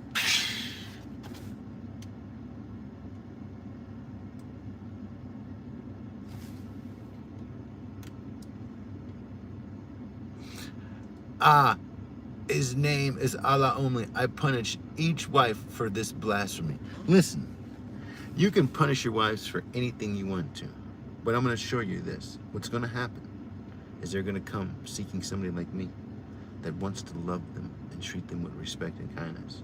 But what they're going to find is that I'm already taken. And then Medusa is going to beat their fucking little stupid asses. And then what are you going to say? Look what you caused. You brought all this on yourself, you son of a bitch. Don't beat them crazy fucking bitches. Set them free, man. Set them free. And if they really love you, they'll come back to you. You son of a bitch. What up, TK? Cheers.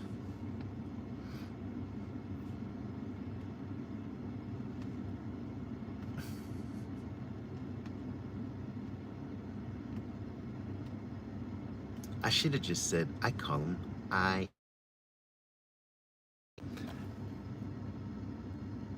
think I did take my medicine, right? I felt myself going a little crazy. And I said, oh yeah, it was the motherfucking... When I said, I think I'm gonna buy a slap chop.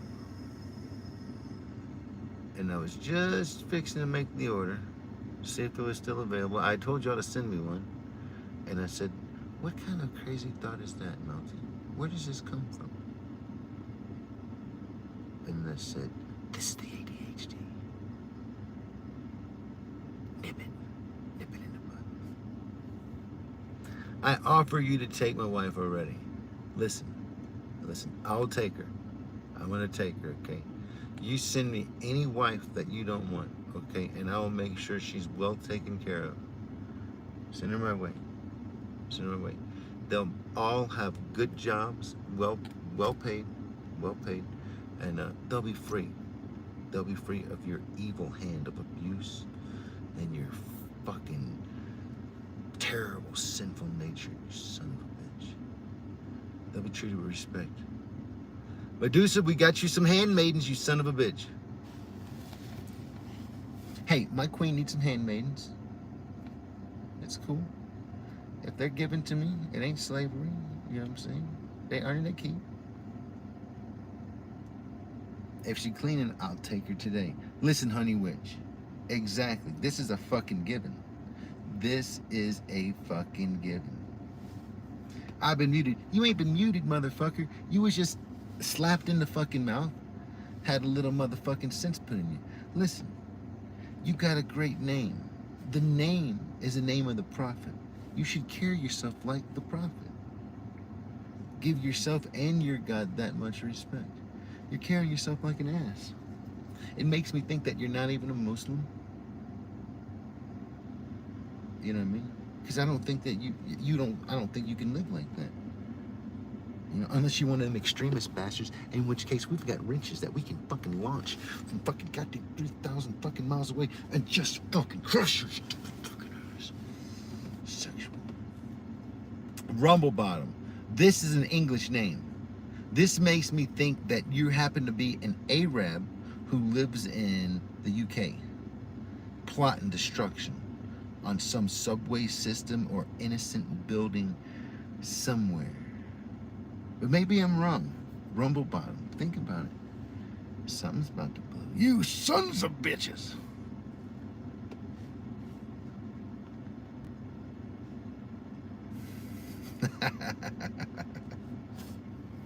You've got to pay me to say your name, you son of a bitch.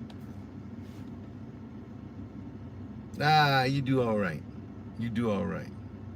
I've seen good and I've seen bad. You're okay. I give you a 6.8, maybe 7. Depends. It depends. Just the curve and the rigidity of it all. But it depends. But it was decent. You've got to donate first. That's the motherfucking rule. I ain't nobody's fucking bitch. Don't. Number one, and it's real simple. Look, I don't like to go too much into detail about my personal fucking goddamn mental issues, but I've got a fucking goddamn problem of brain. It's oppositional defiance disorder, okay? I don't want to be told what to fucking do. The good thing about it is I don't even want to be told what to do by me. So this is why it's not hard. If I want to quit smoking cigarettes, I just don't smoke cigarettes. If I want to quit doing anything, I just don't do it. It's not hard for me. I don't even, why? Oh, well, just let me go smoke one time. Why? I don't want to. I said I don't want to smoke. I don't want to smoke. I'm not going to be fucking tricked by my own fucking body or fucking, I want nobody telling me what to do, not even me. So it makes life easy for me on that aspect, but it makes life damn near impossible for me when it comes to fucking goddamn taking orders from anybody else. You better do so in a way that's awesome. Or just like y'all see me do at work, I'll tell you to fuck off and eat shit and I'll tell you what to do. You know, I'll let you know real quickly. You ain't in the place to be giving motherfucking orders. You're unqualified. Your shit's gonna fucking put us behind. Let's do it like this. And they can't do nothing but listen to me because they know I'm fucking right. I called the boss man the other day before I left. I said, listen, I said, I'm fixing to leave this fucking building. We're leaving for the fucking weekend. If it fucking rains, this building's gonna be flooded. Let me just take out this ball. I can take in, if one part of the building gets a few inches of water, I've done checked it out. It'll hold a little water. We'll fucking take it down whenever we pass inspection. But we don't want to leave this ball in. We don't want to leave this ball in, which we left in anyway this weekend. You can't win them all. I was hoping to get the inspection passed on this shit.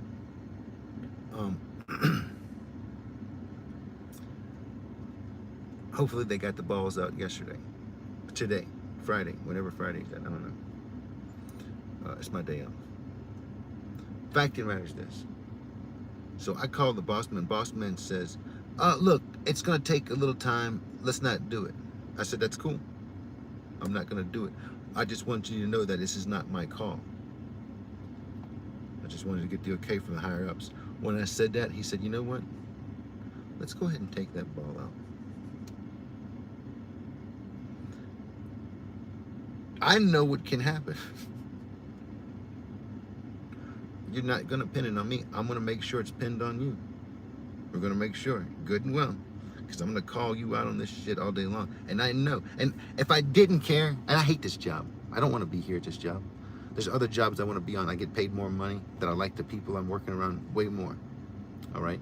So I don't want to be here. But even then, I don't want to see this fucking multi-million-dollar project get fucked up. And then the company that I'm working for get charged some stupid fucking money for back charge of fucking goddamn repairing 5 floors of fucking goddamn shit. Bunches of who knows how many rooms it might have damaged. Lots of shit. That's a lot of money. Nobody else will give a fuck about shit like that. Nothing's like, listen, you know, if it rains, you know what's gonna happen. This motherfucking roof is gonna flood. This roof ain't sealed and finished yet. If it fucking water goes up too high, it's going back inside of that building.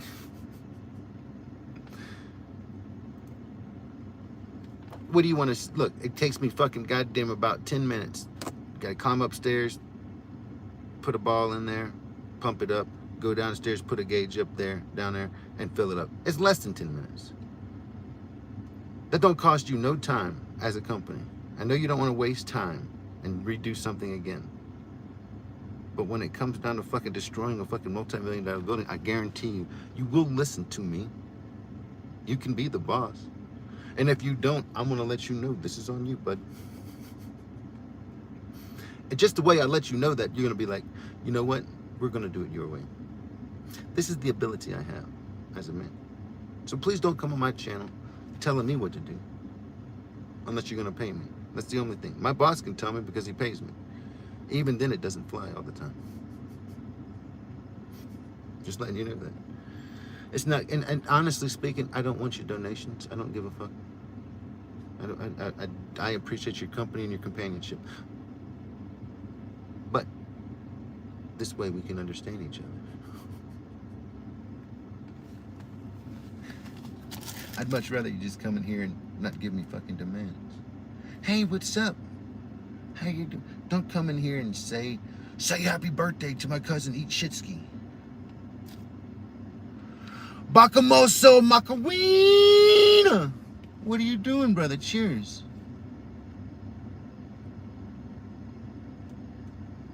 Yes. What up? Cheers, Den. It has been a minute. It has been a minute. Nicole had taken your space. Sneaky double agent. Cheers, Den, man. Welcome back, man.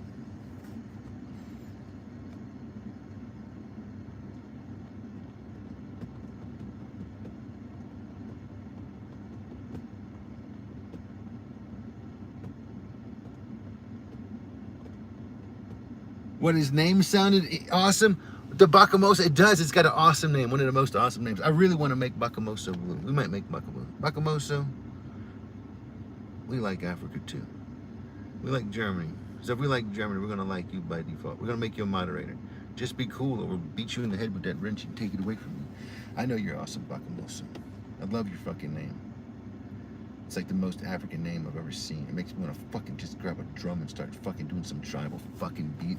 And just attacking some goddamn lions and shit with a fucking huge spear. Like a boss.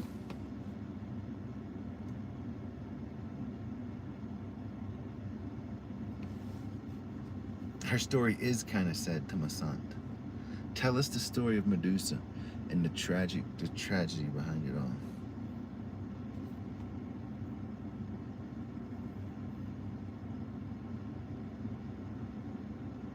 Behind her name, heartbreaking pain.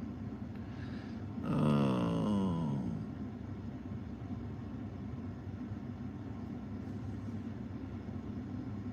Behind her name, a real man.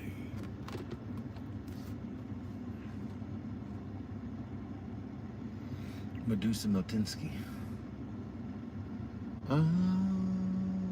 Ski. Guys like the stream. Girls like the stream. Even those people that are uncertain of their sexes, they like the stream. I don't necessarily always like them. Depends on their fucking attitude. 37 likes. Oh, Jesus Christ. It's way too late. All right. That's way too many likes. This is going to give people the wrong idea.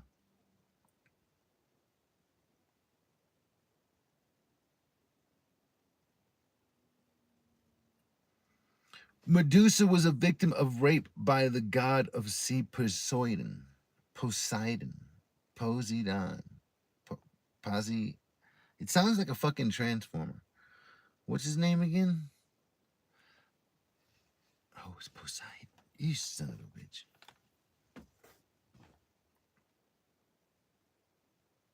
Huh? Jesus Christ, I've streamed all day long. I've sat in my truck forever. I probably won't be able to fucking move.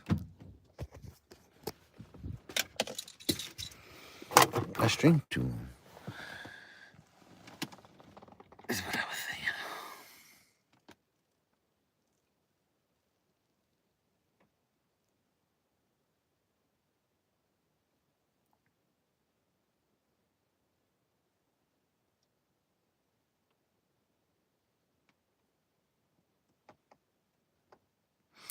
This is the reason I made you blue, Viking woman. We was getting a lot of crazy trolls in here, and I was trying to build the blue crew up a little bit more. And I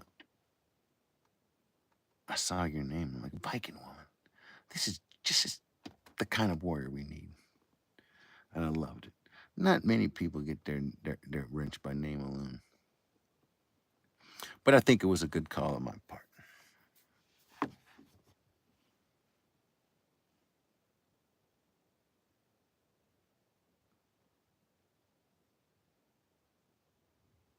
Ma, what can you say? I woke up an hour past the time I usually take my ADHD medicine so that I can get a solid grip on the day. And instead, I took my medicine after I got back, I think, from getting my medicine. I think like 9 o'clock or some shit.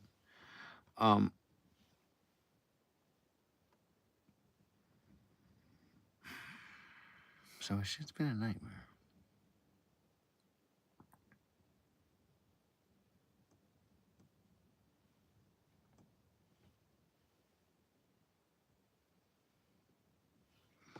Really?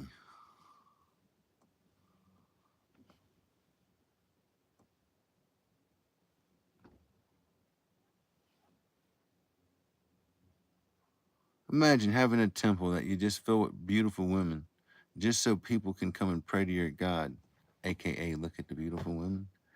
Man, sex is always sold that much.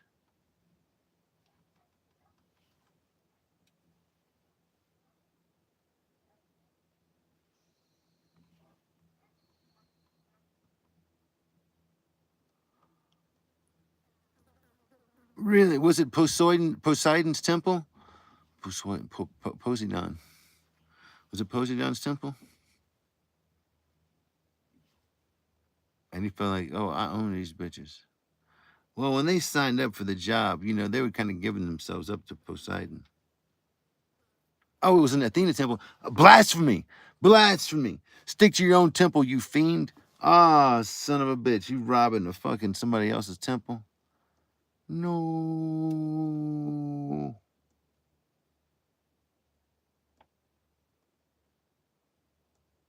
8 more subs and she can start live streaming. Why we can't get 8 more subs from Medusa? You sons of bitches. Don't go breaking my heart.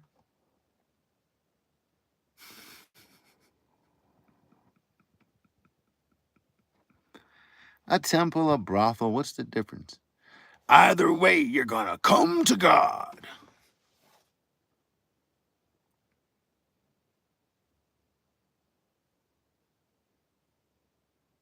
Oh, shit. Thank you, Den.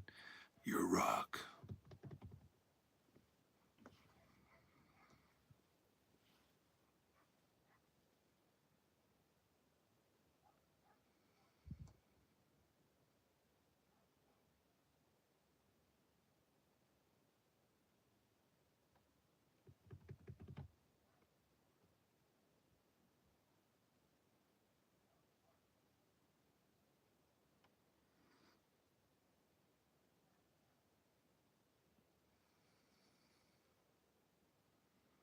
I am the confidant, the holder of the dark secrets. I shall never reveal the secrets. I am like a vault, except I'm more like a key. Son of a bitch. Hell yeah. Well, you tell Charlie I said thank you for letting me use your phone for a little bit. That son of a bitch.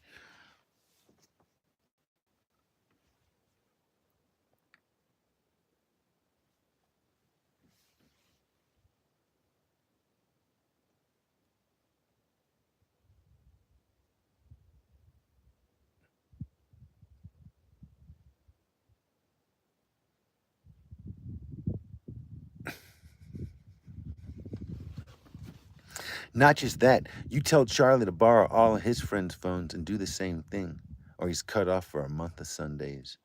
You tell him exactly like that, and then say, "You son of a bitch." He'll do it. He will do it.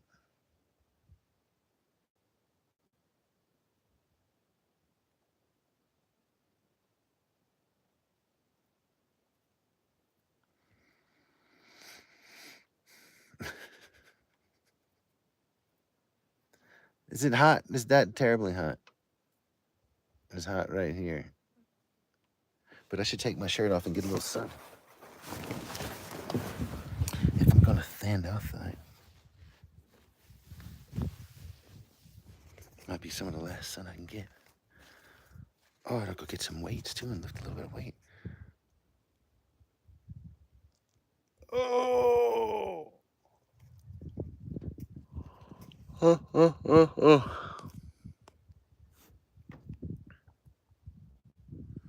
Oh, hell yeah. Think sound positive. That's what I'm talking about. That's using your brain. I'm fucking freezing. I got my dressing gown on. Just if y'all can just trade spots for just a couple seconds, just like transport back and forth, y'all would be some happy sons of bitches. Holy shit.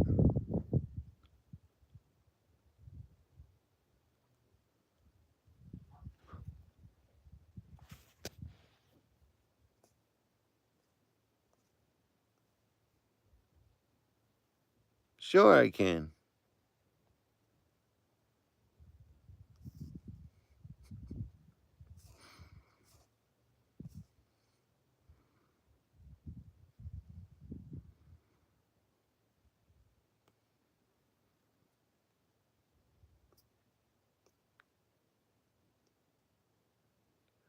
Am I gay? I don't know. Is Medusa a man? Hell yeah, hook me up. If you want to send me a fucking postcard. And it's not Melody, it's Melty. I know I look like a woman. Everybody's so confused. Don't feed their confusion. Goddamn autocorrect. Bam. Send me a postcard, man. Tell me where you're fucking from. Or just have it in some weird language and let me try to figure it out. I get points if I do. But don't write to me in a language I can't understand. Yeah, at least gotta get a translator, you son of a bitch. Or that means I have to. I'll have to wait for you to come in. What the hell does it say? Make sure you write your name in English at least, you sons of bitches. Get it, son. Hell yeah, man. Please no hate mail. That's gonna go straight to the cops. Just let you know.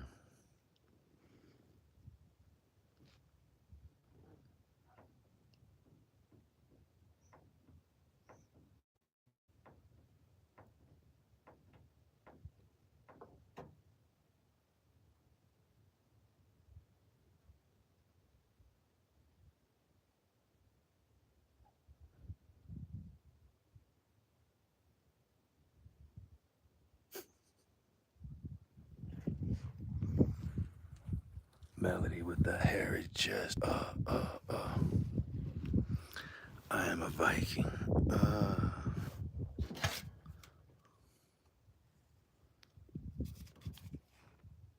I keep things like this in the back of my truck.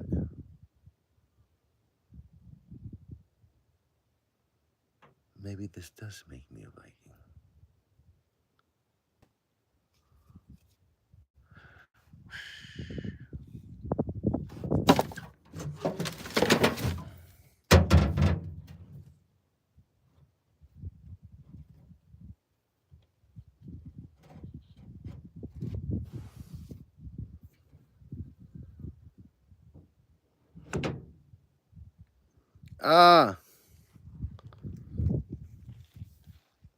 They might not hire me. I might not get the big bucks no more. I was like Samson my whole life. When I had my long hair, I had so much strength. I was so strong. And when I cut my hair, I'm so weak. But when I got long hair, I'm so broke. And when I got short hair, I'm so paid.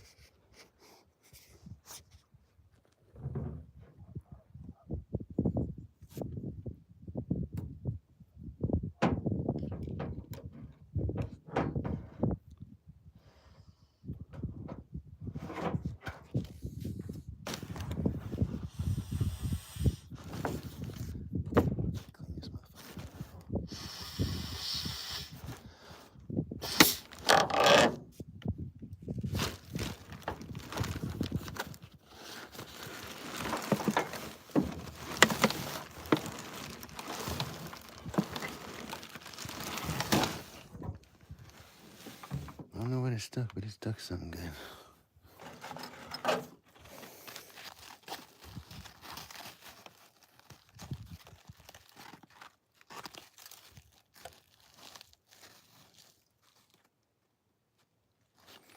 Vikings didn't sail to new places just to rape. No. Vikings were actually looking for a nice place to farm because their land didn't have that many good farming spots. And they wanted to take and have a good, prosperous nation. They wanted to have a strong, healthy peoples. Yes, the weather was shit, right?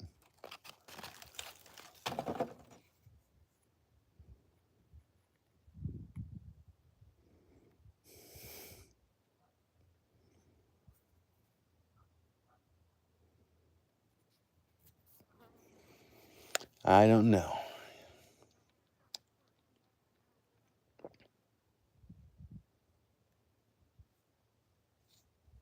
I just know I hope all my children are little Viking women, little warriors. Yes. Wouldn't that be cool?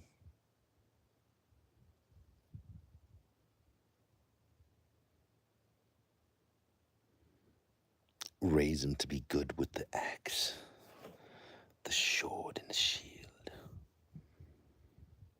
Medusa is living in a cage.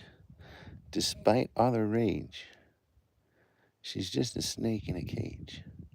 You son of a bitch.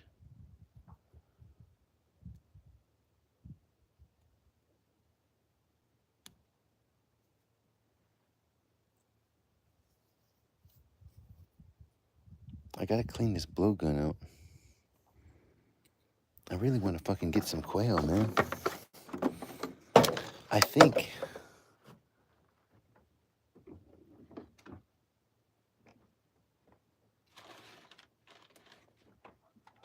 I can take a little bit of water and a little bit of soap, and I can maybe rinse out this thing. And it might even serve to lubricate it too.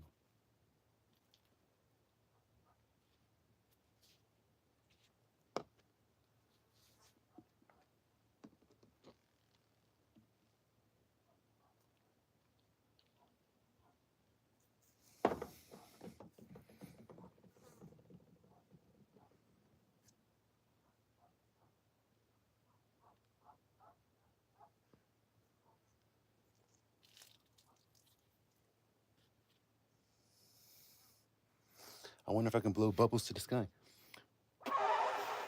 Nope. But it would have been cool.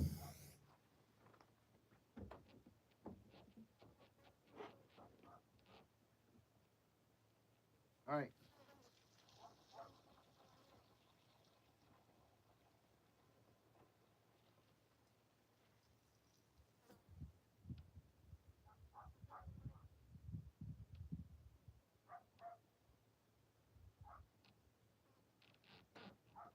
There's a lot of bubbles in my pee-pee. There's a lot of bubbles.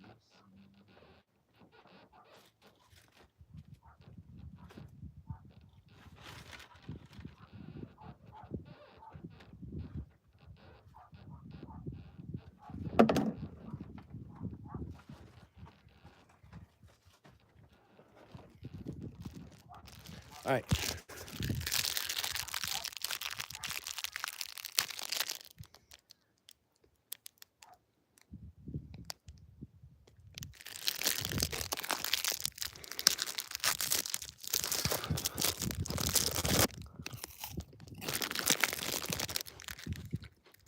Ready, boy. I'm a real man.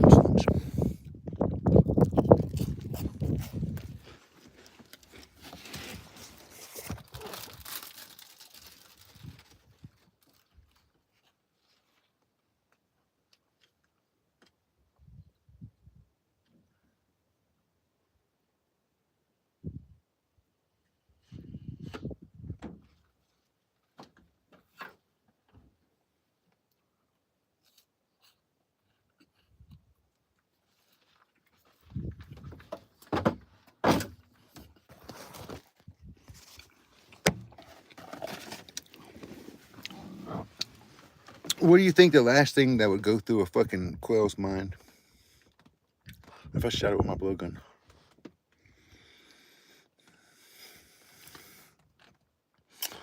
This dart right here.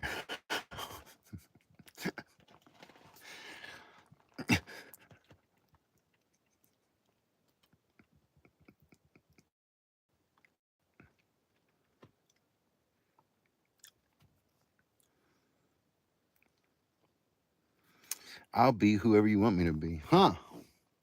Okay. I want you to be a dude. Damn cooling tower for my phone. Anyway, I want you to be the Monopoly dude. And I want you to tell me that I just got the biggest community chest ever.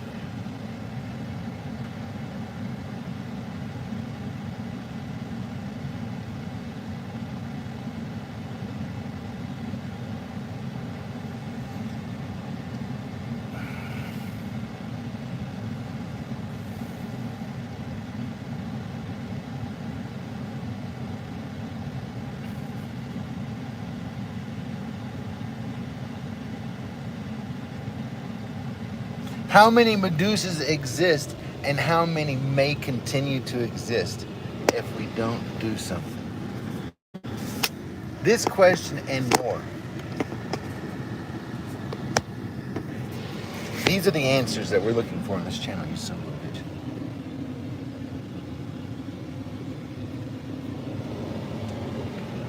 Where are you going? Come over this way, you son of a bitch. You're spinning everywhere. I should turn it on.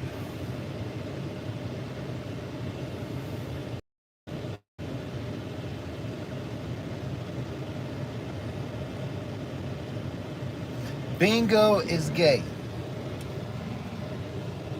Listen, bingo is gay. But bingo, you don't have to be gay. It is your personal choice to be gay. And I love you. And I just want you to love TKOC 420. You sent bingo over $1,000.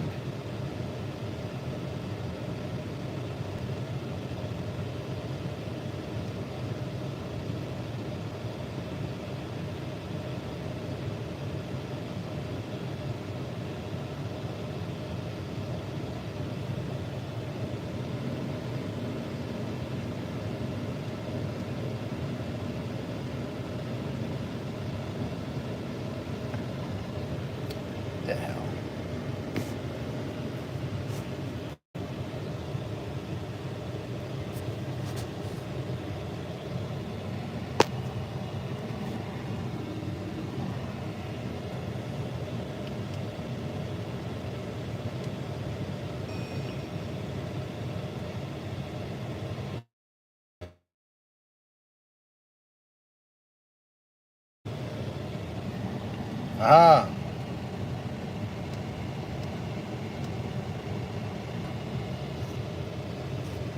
Oh, Oregon. My name. Ah.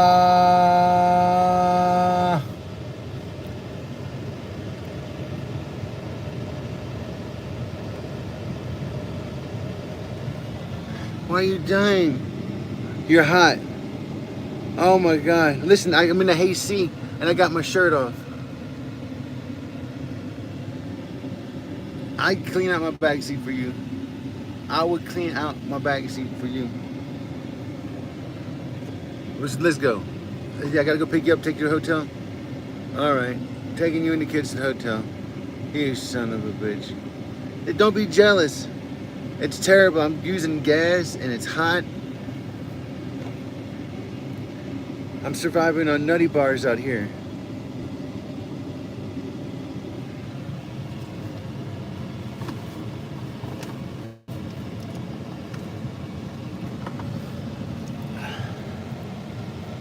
Notice it's got a pop top on it. And sometimes when I'm hungry and it's this hot, I just put this thing outside on top of the truck and I wait till it gets a little hotter and then I just open it up and I eat it.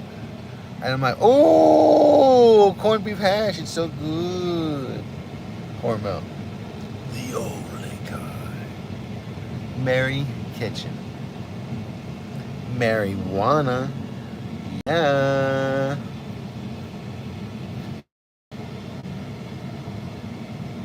I could have made a really good actor.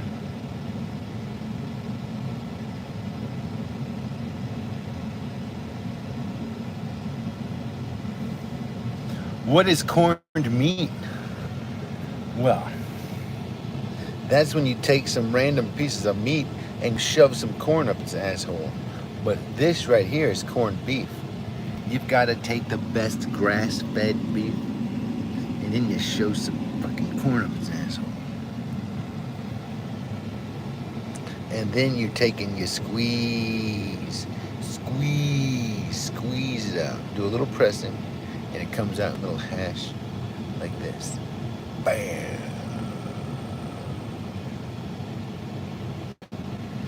You've never eaten this? This is not an American dish. Fucking corned beef hash originated in Ireland. Fucking goddamn 2,000 years ago. This guy fucking had about 3,000 potatoes. And he's like, man, if only I had some motherfucking beef. And this dude had like fucking 3,000 head of cow. And he's like, hey, motherfucker, guess what? Oh, man, they started trading fucking cattle for fucking goddamn taters. And next thing you know, bam. Corned beef hash was born. Corned beef with cabbage. Oh, man. That sounds like something we should eat on New Year's. New Year's Day, it's black-eyed peas and cabbage.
Ah!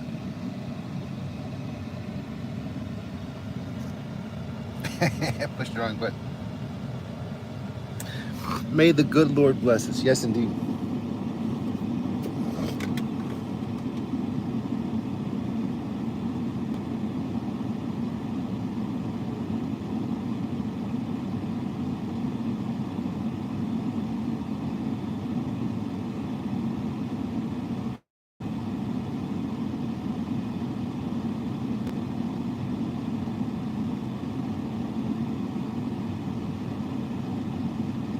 Do not spray in the eyes.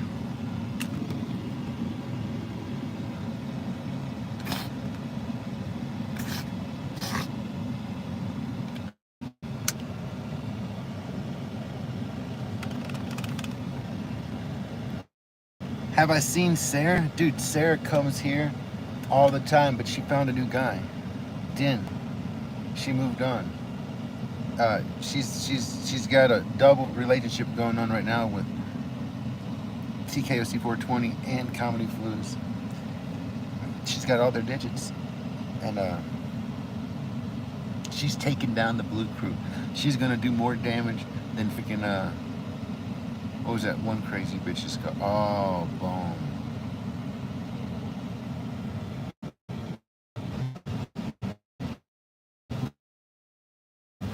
Oh no. I'm losing it.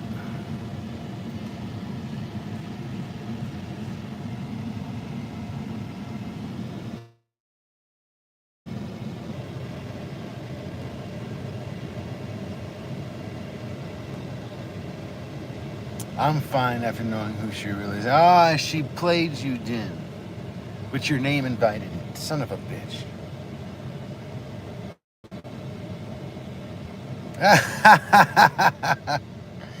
You're not talking about Bella the Beautiful. You're talking about Bella the fucking Bong.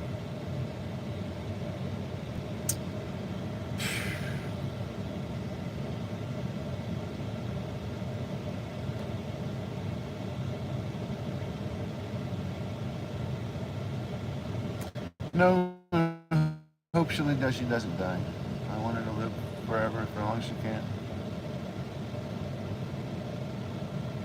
I want her to be happy.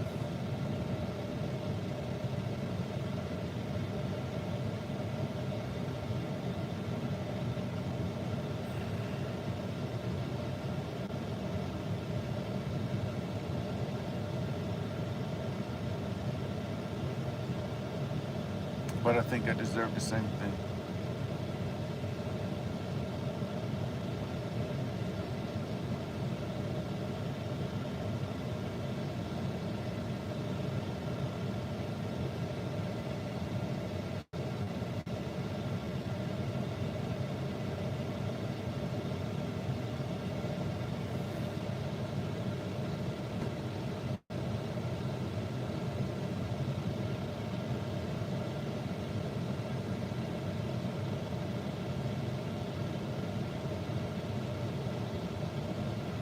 Oh, but you know what?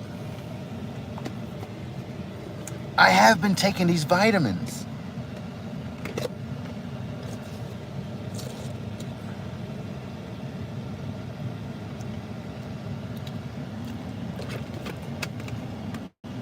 I know it's not the happy hoo-ha,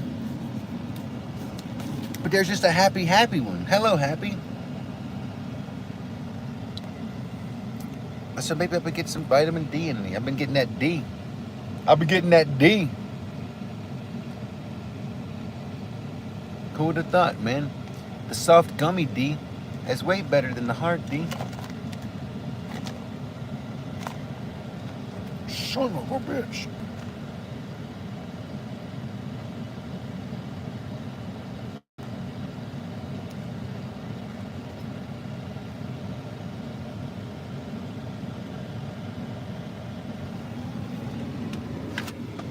And I also got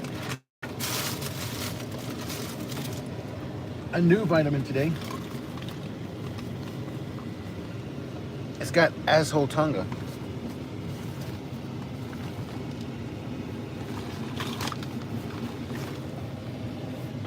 Wherever it's at. gotta clean this motherfucking truck out. It's somewhere, but anyway, I got a vitamin that's got ashwagandha in it, and it's got melatonin in it.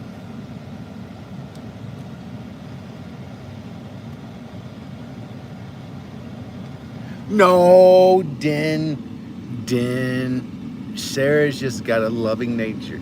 She's a polyamorous soul. No, she's just an awesome person. I think she's just having fun. Look at the son of a bitch.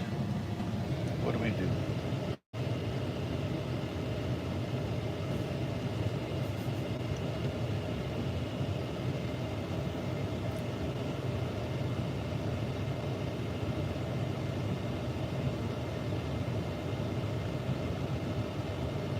Now it's gone. We'll never see that thing again. Son of a bitch. The wind took it away. The wind took it away. Ah, you son of a bitch.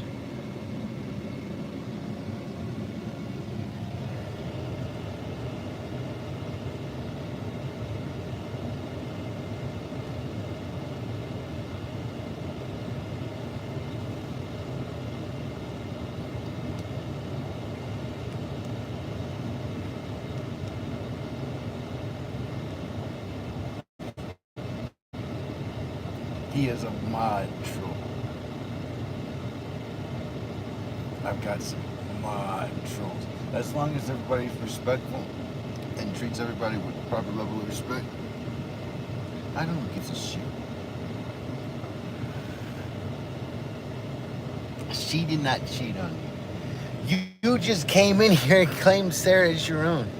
Sarah was just trying to give her free love to everybody, and you just like, oh man, and you gotta call her and say, hey man, she's a hippie, dog.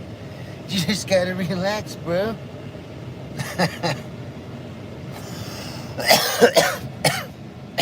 This is where we go to be better trolls.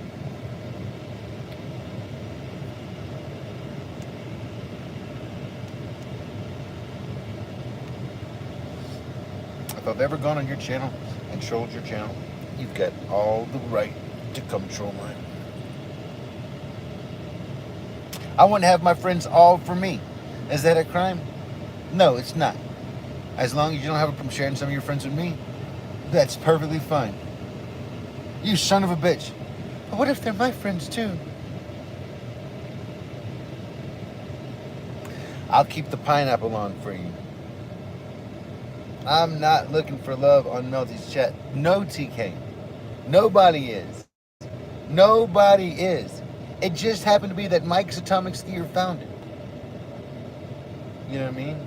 And I found it. And now you're finding it. No, this is now the love connection, you son of a bitch. There's too much more going on. And we've got to spread the more. The amour galore.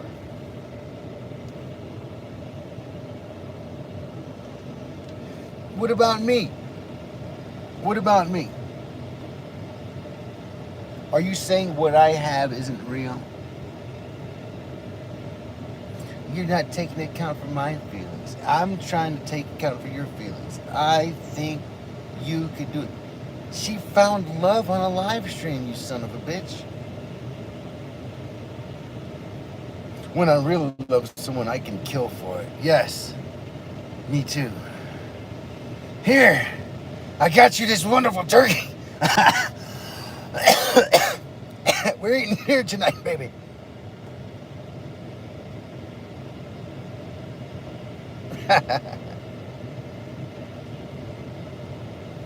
No, me and Miss are a team. We are a couple. We are a dynamic power duo. We're just ironing out some kinks in our life. And soon, one day, y'all shall see us streaming together, teaming together, and beaming together. It is our future. This has been paved. This is written in the stars, etched in the hearts and minds long ago. We just didn't even know it. Parquet, que tu cruos? Je t'aime. Oh, je m'appelle Melty. Tu t'appelles como? You son of a bitch. Ah, je suis avec sortir les compagnies.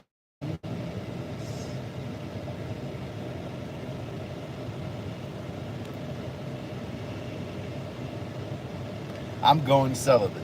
No, you're not going celibate. Me and freaking Medusa are gonna fucking take you as our little pet. We're gonna feed you and we're gonna take care of you and we're gonna give you a fun list of chores to do. You'll be like Cinderella, except cool. Se est un American. Ooh la la. Très bien. Très bien.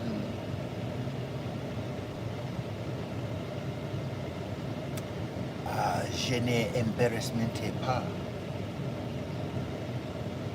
Addict, bro, I watch you from France. Tariq, the fuck you know about an addict? Your name sounds like a fucking goddamn terrorist, you son of a bitch. And you're in here talking about an addict? What am I addicted to? I talked to my motherfucking psychiatrist and I asked her, I said, listen, I showed her my vape, my CBD vape. I said, I vape CBD. I said, I like to vape CBD. I said, it helps with my muscle spasms. I said, can you be addicted to CBD? Is it possible? She says, there's no addiction qualities to CBD. You're not an addict if you smoke CBD for pain relief. So, Tariq, listen here, you crazy fucking bomb-making son of a bitch. What the fuck are you talking about?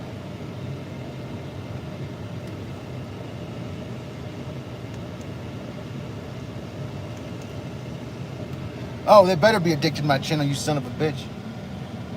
If not, I'll just goddamn have to fly to France and put ants in your pants, you son of a bitch.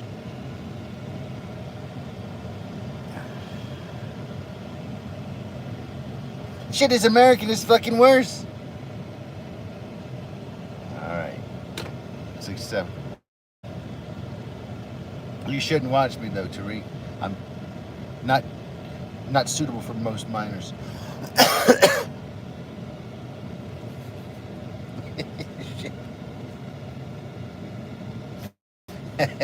I apologize, Tariq, you son of a bitch. Don't hate me, you son of a bitch.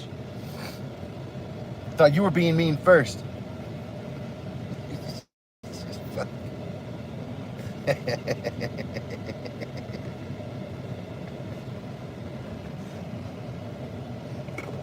Don't hate me because I'm beautiful. I'm terrorista.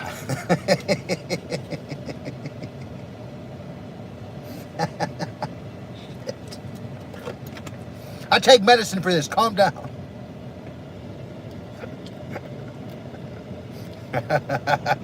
My mom, no bitch. Listen, I would never imply that your mother was a bitch. No. This has no bearing on the word.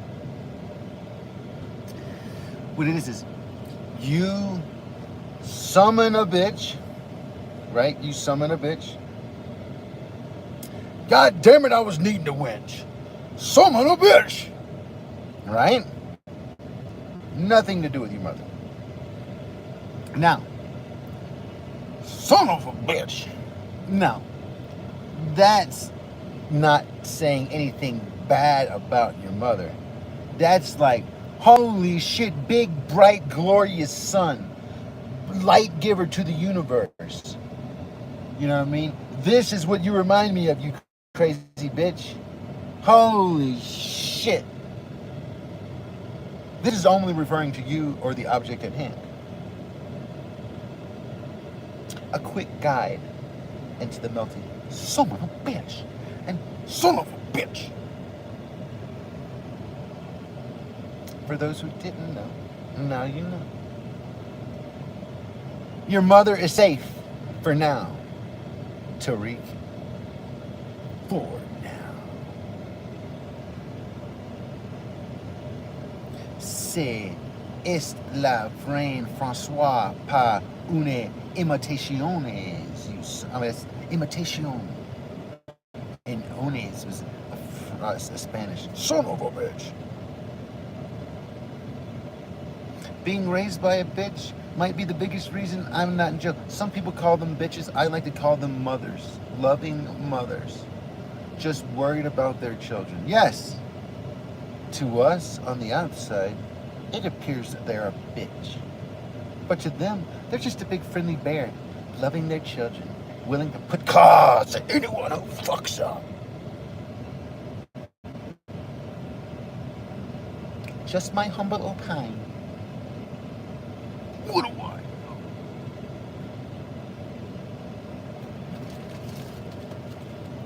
Make Mama try blue. Mama tried.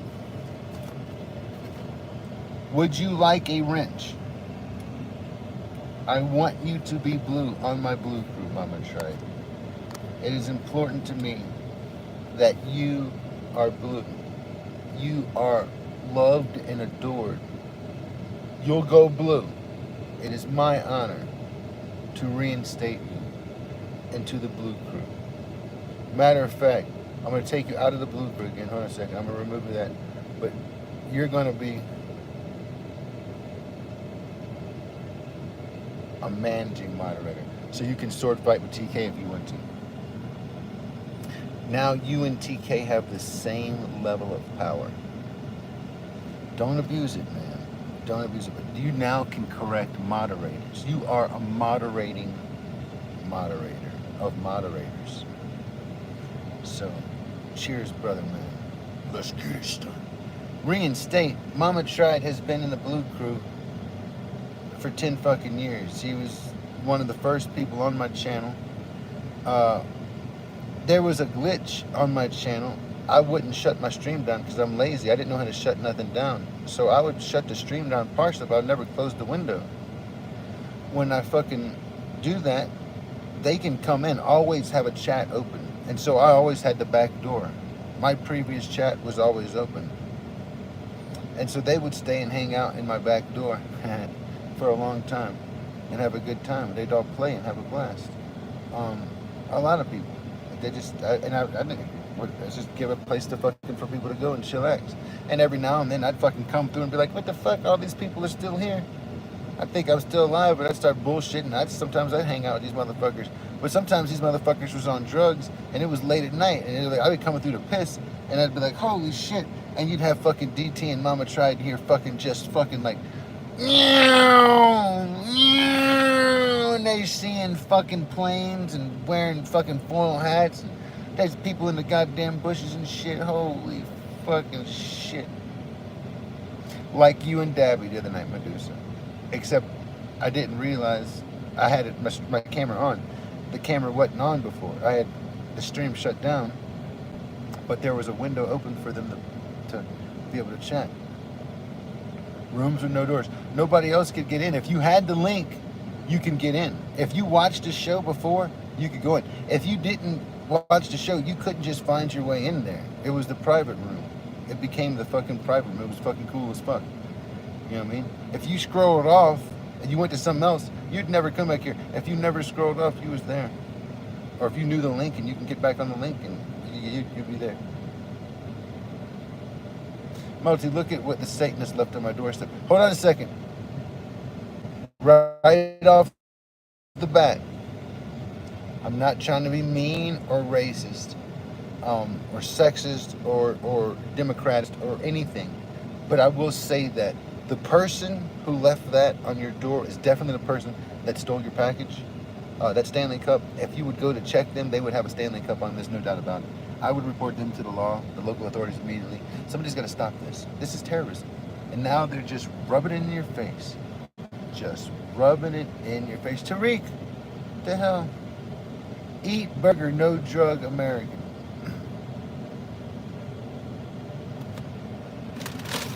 I eat chicken.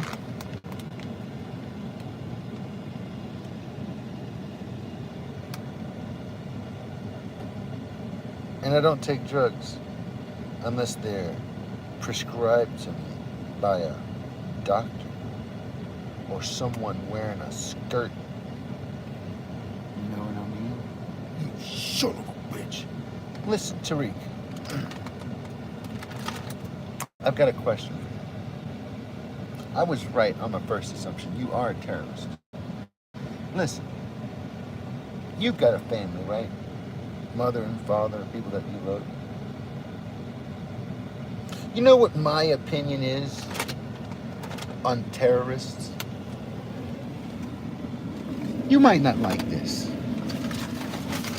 Hell, to be fair, there's many people might not like this.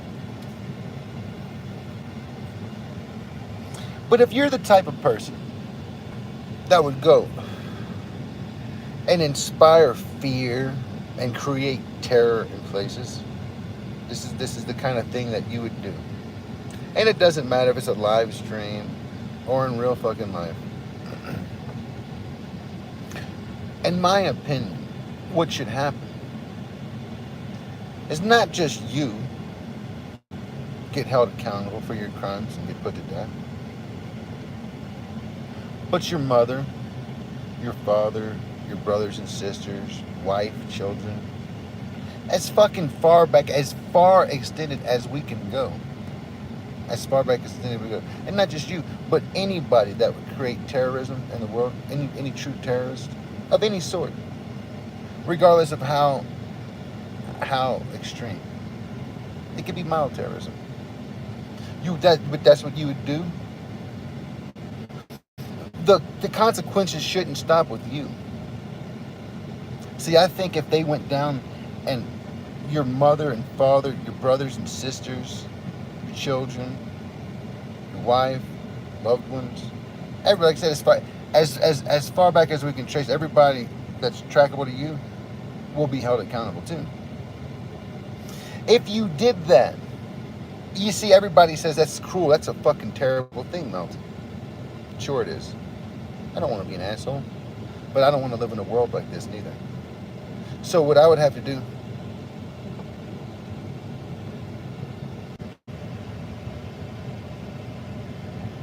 not worth the air you breathe. I agree. Tariq got the syndrome. No, I mean, no. That wasn't for Tariq. That's just my general philosophy. That's just my general philosophy. And I know it's fucked up and it's harsh. But how else are you gonna... These people don't care. Look, think about a suicide bomber. These people don't care about themselves. This is why they can go around inflicting pain upon other people's lives. They feel so slighted in. Like, I feel fucking slighted in my life. But for that reason, I treat everybody fucking right, because I feel like everybody probably feels this way. But there's some people that go around and fucking just go about fucking with people intentionally. Scammers and fucking just real pieces of shit. You just gotta ask why.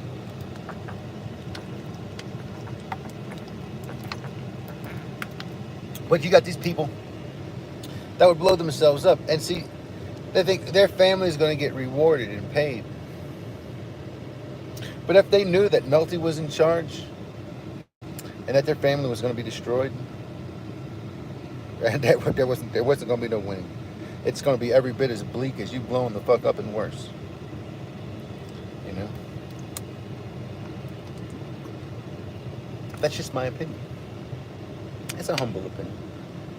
It's a harsh opinion, but it's my opinion. That's just what I feel about people that would inflict terror upon other people.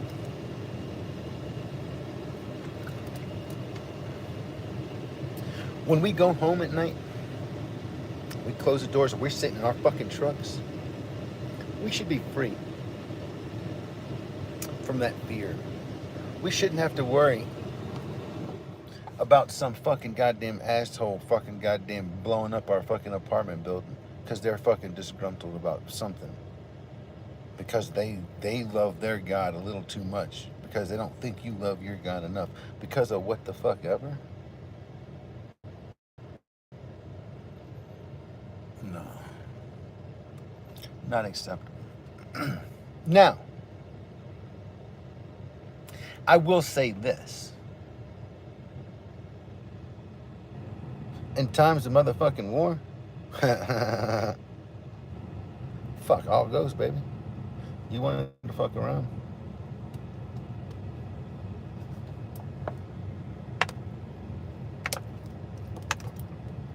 I can promise you one thing. If it's gonna be a situation where it's my babies or your babies, I'm gonna root for mine. Sorry.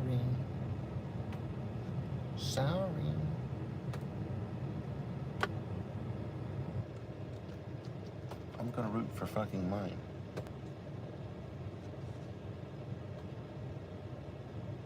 Cheers, Sally Monso. That's right. Only my kids tell me when it's right. Exactly. Mother knows. A mother knows.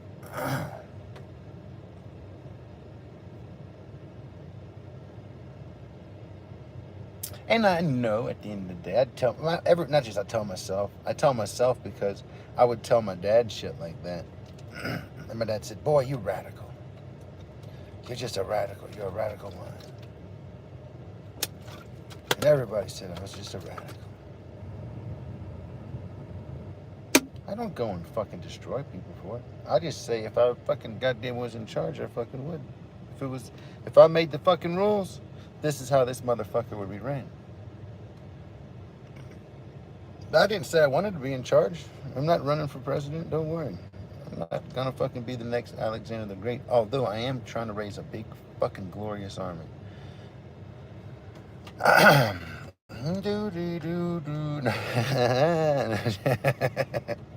Who wants to see me as king? Yes, Thomas son. That's integrity. That's just integrity. That's what we do. That's what we do for our loved ones, man. It doesn't make us bad people. It doesn't make us evil. We just love in a different kind of way.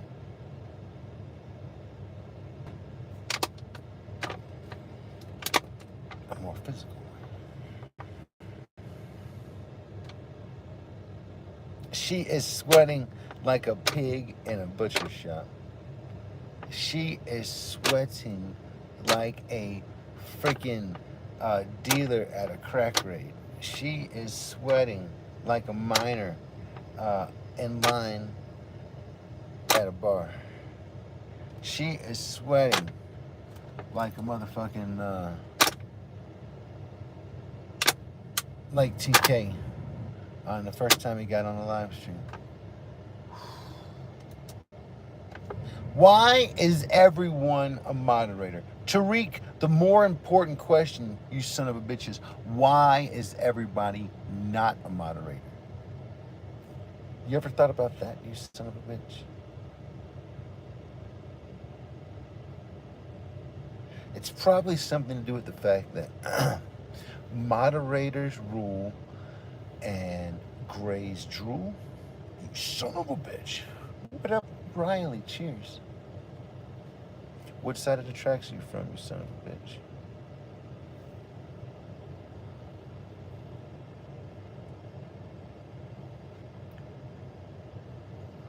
Sweating like Justin Bieber in a Diddy party.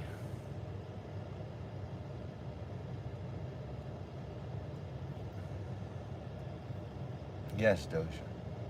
I must agree. Can someone teach me French? Yes. So if you want to say, hey, or not hey necessarily, but you want to say, my name is Din Plays. You say, je m'appelle Din Plays. And you can say, at the end of it. I didn't please you. If you want to say, hey, what's your name? You say, Tu t'appelles Como. Tu t'appelles Como. What's your name?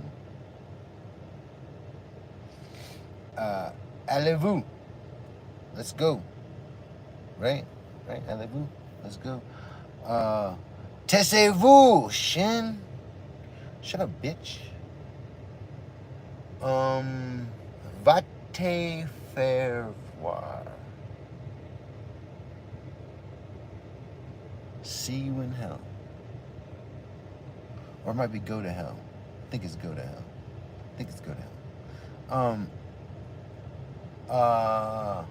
Ça c'est trop fort.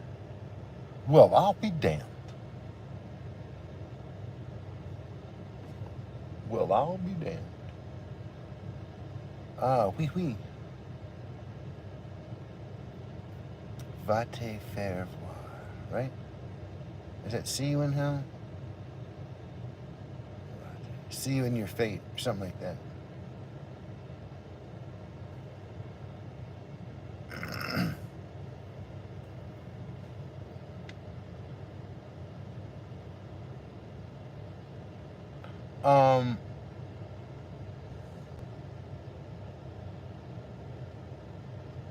Like je vais. It's like I'm gonna go. So sortir is like hanging out. I think chill.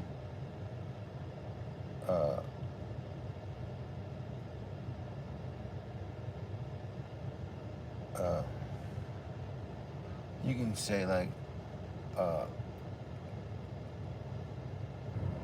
Cinemateca or Biblioteca or something like that, like the movie theaters or the library or whatever the fuck, you know what I'm saying, restaurante.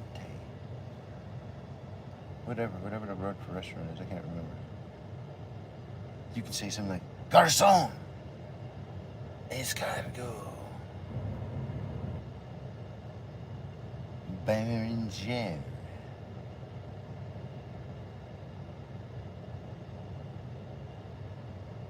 Royale with cheese, exactly. That's where I learned all my French from, Pulp Fiction. Pulp Fiction.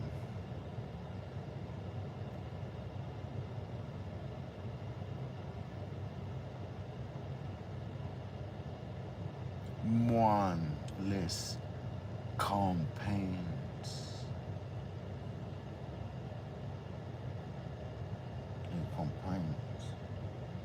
We can make it proper.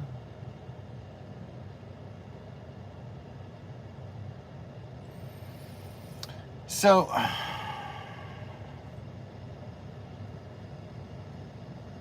the worst part about the French language is the French people. No, I'm just kidding. Those French fry eating sons of bitches. No, man, I've got a lot of friends that are actually French.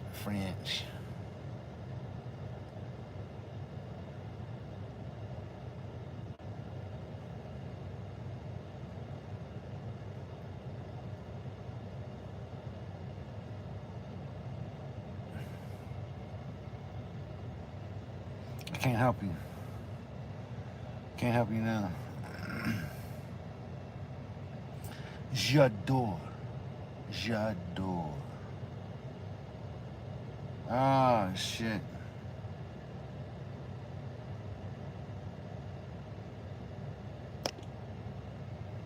J'adore.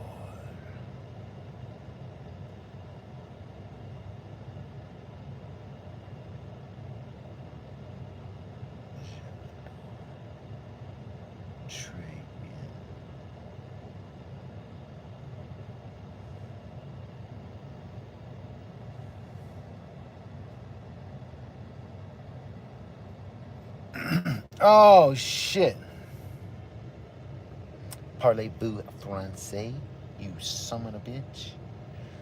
Put 'em up your dukesums, you buck. American have simple name. Melty. Slothy. Tom. Dick. Harry.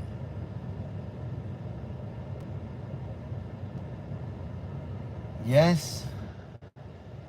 And don't forget the females. Lisa. Sue. Barb.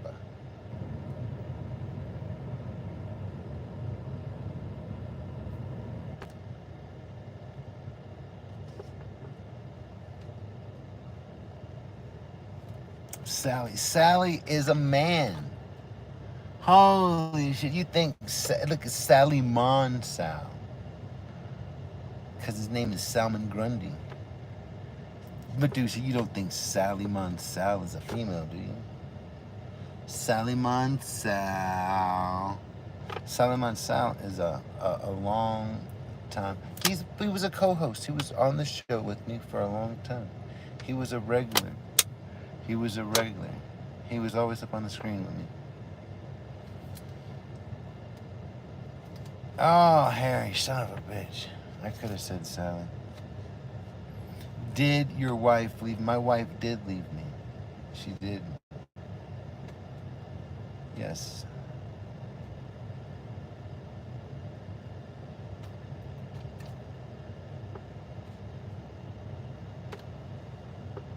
Yes, she did.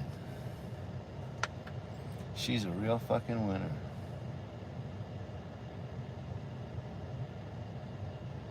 Got a lot of integrity, that one there. But I knew it from the time I knew it. I seen it. I seen the lies and the fucking deception forever. You think it's just gonna apply to some things? That speaks for your character.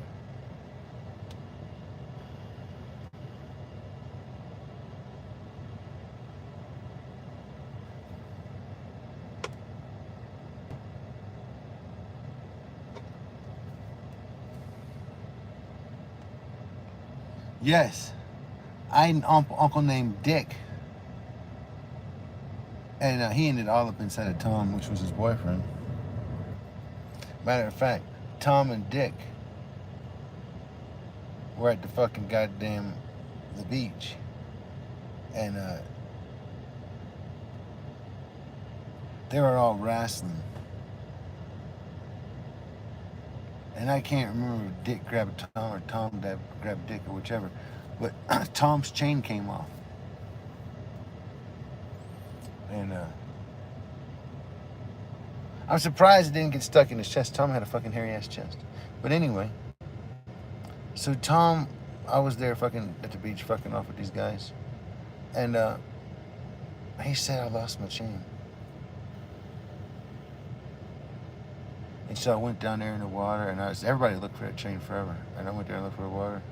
And man, I picked up that fucking chain. I'll never forget, man, to this day, maybe one of the heaviest chains I'd ever fucking picked up and held in my hand. Grabbed the weight of that chain. I didn't realize how heavy that fucking chain was. Real fucking gold. Thick as fuck. And he was fucking, he was distraught. I can't remember how much he said the fucking chain was worth, but it was a fucking heavy chunk of fucking gold. And I found that so much and gave it to that dude.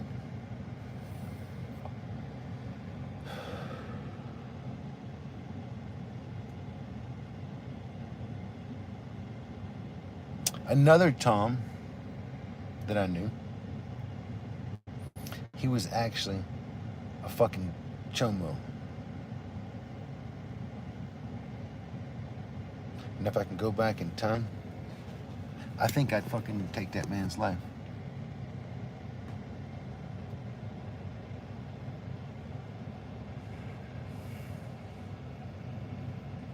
I probably never told y'all this story.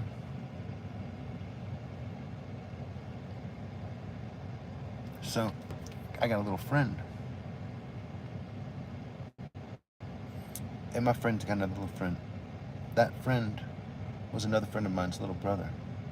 And that friend and his brother and their sister, they meant a lot to me, man. They were real close friends of my family. Their dad fucking killed himself when we were real young. His dad always come over and played with us, always had a root beer and stuff for us. And there was this motherfucker in the neighborhood, man. This guy had a boat. And he was always really, really nice to all the kids. This guy's always wearing fucking Speedos and shit. And he'd try to talk us onto the boat with him. I ain't going on the goddamn boat with that perverted looking motherfucker. Fuck no. Well, he invited my fucking friends on that goddamn boat. And that motherfucker molested my friends on that boat. And my friends come and told me, don't tell nobody, don't tell nobody. But they told me, and I was like fucking distraught. It fucking killed me. And I was pissed off. I was angry.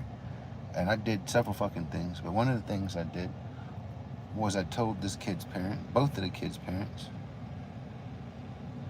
which is like one of the harder things I've probably, you know what I'm saying? That was fucking hard as a kid to do that. And they had to go face that motherfucker and deal with all that goddamn shit. And I don't know if that was the first time. I got a feeling that shit had went down, but you know, I went to talk to them boys about it, and they said what happened, and it pissed me off. I also extracted other sorts of fucking goddamn vengeance, but I'm gonna tell you the truth about it. Both them kids are fucking dead now.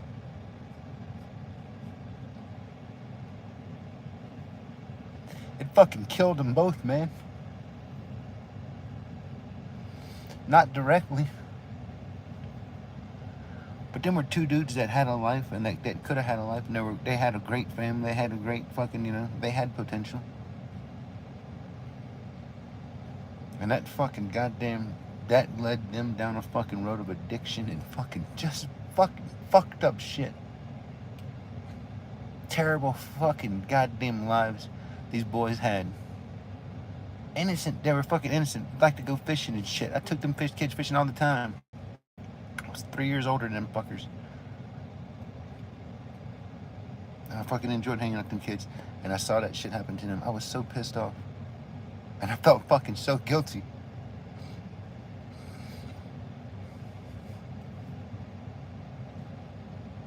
I feel like if I would have went on that goddamn boat with them guys, I wouldn't have let that happen. That would have been something would have happened, something different, you know what I'm saying? But I was just a kid too. Who the fuck knows what happened?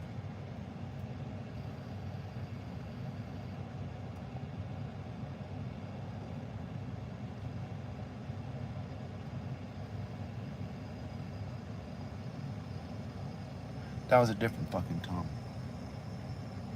It's a motherfucking piece of shit, son of a bitch. I swear to God, if I could go back in fucking time, I would have killed that motherfucker.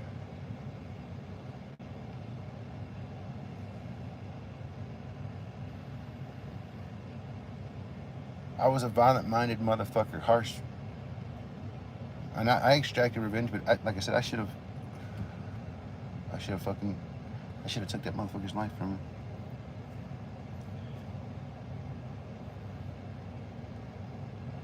I hate people like that in this fucking world.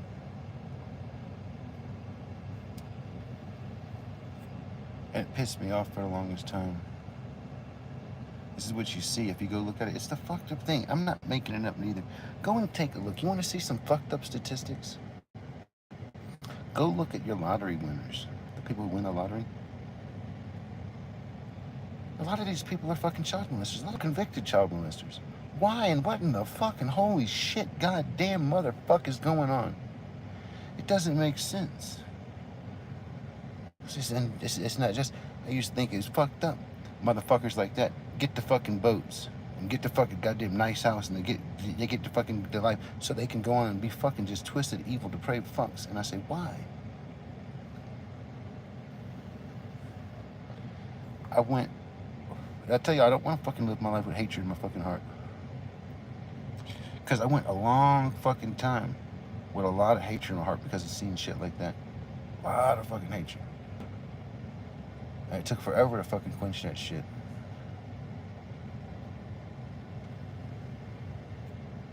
I don't want to feel that way again. It's not good. It's not healthy. It's not right. But my God, it made me hate people. What a passion.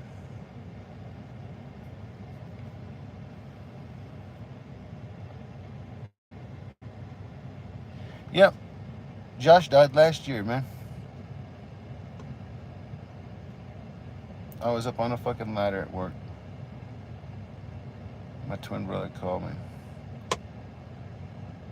I said, they just pulled Josh's body up.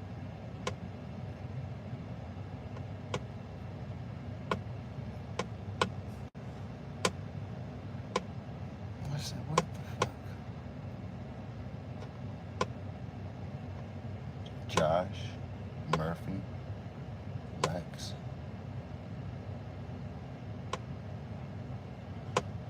The Derek. Everybody in that fucking neighborhood, Chris, everybody in that fucking neighborhood is dead. They're fucking dead. They're gone. It's like that's a fucking cursed fucking neighborhood, man.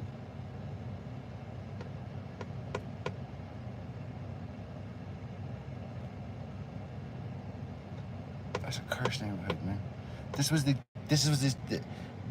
I'm gonna tell you what part it was. See, I was on the south side of the tracks. It was kind of poor side of the tracks. There wasn't nobody down there. Everything got destroyed all the time. Most people couldn't afford to live down there. People that could live down there had houses that had been battered by fucking mini hurricanes. You know? Well, on the other side of the tracks and further north across the highway especially, they didn't get the water that we got. And if they got water, they got a different kind of water. More of a fucking flooded bayou, still water, not a raging fucking Gulf of Mexico water. Well, these people were all, I don't want to say rich, they weren't rich. I don't know if you'd call it suburban, but they were I guess mid-level income families. I think it's like every one of them lost their children. Every fucking one of them.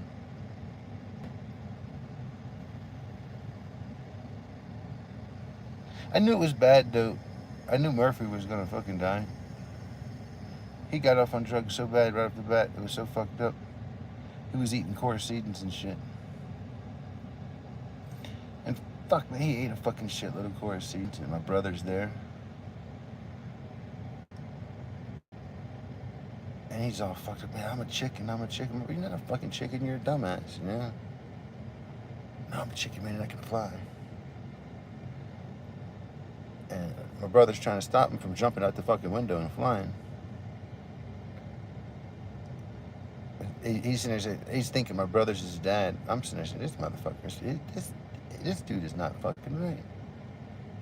He jumps out the fucking window and he thinks it breaks his fucking arm or some shit.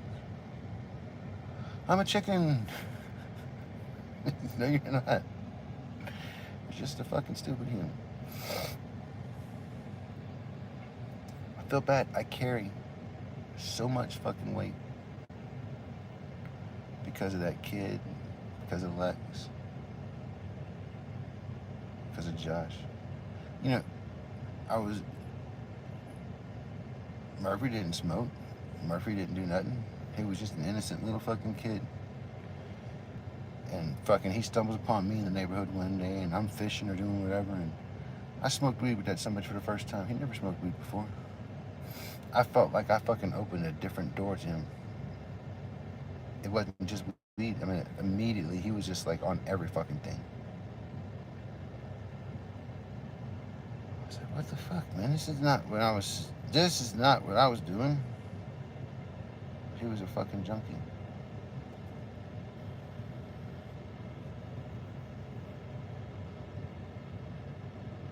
No, I accept what happened. I ain't the dark and twisties. It's just, it sucks. It sucks to think about this. I said the name Tom, and then I thought about that fucking stupid cocksucking asshole. And thought how it literally, those two boys, they're dead. Succumbed to addiction, suicide, fucking just shit life.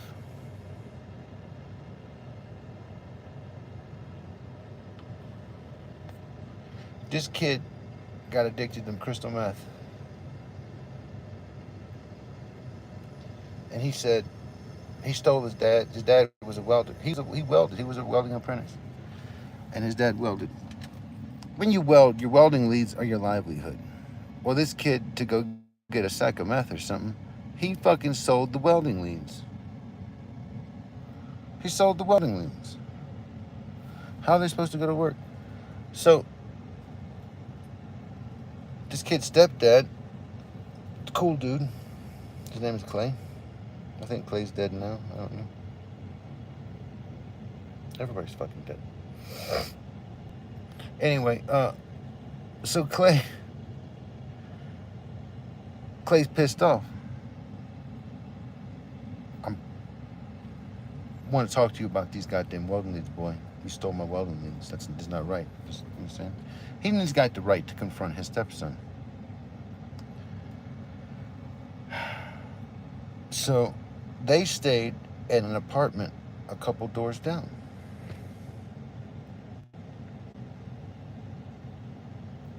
Or a door down. And Clay comes home from work and he wants to talk to Josh. Right before Clay got home, Josh was over there at Clay's house talking to his mom. And Josh ran back to the house and locks himself in the house. And Clay comes to the door and knocking at it. Open this goddamn door, boy. You know what I'm saying? You're going to talk to me about this damn shit. And fucking the mom had the key. So mom brings up the key or whatever, and door opens up. There Josh is on the back side of the door. He's got a shotgun, and he blows Clay's fucking leg clean the fuck off.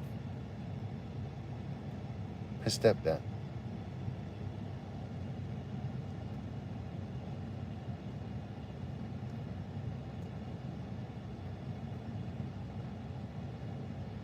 I told you other stories about this dude before. I'm not going to tell you the channel or where to go, but y'all can probably see this dude on YouTube. We tased him on the balls for a YouTube channel, for a YouTube video. We maced him in the face. I think the name of the video might be Mace Face.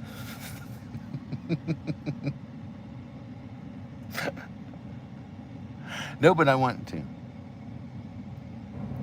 No, but I want to.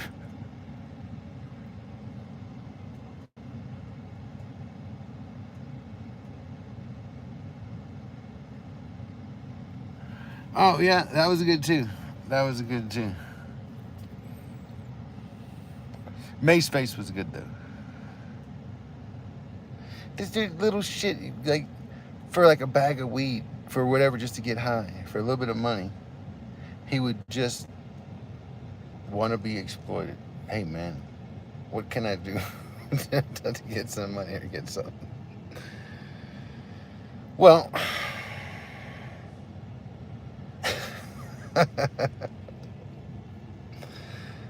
and the ideas commenced. And it wasn't just like me and the camera or so-and-so in the camera. God damn it, we'd make a party of it. We'd have a gathering. Sometimes it'd be fucking 24 people fucking watching this shit live, you know. If you're gonna fucking goddamn be exploited like this can't just be between us. And this is why we're gonna put on YouTube anyway, you know what I'm saying? But I mean, well, this has got to be shared. This is a special moment. Oh, fucking Mace Face was good. Holy fucking shit. I think, so, it was supposed to be, we were supposed to do 2 fucking runs. He was supposed to get 2 good blasts.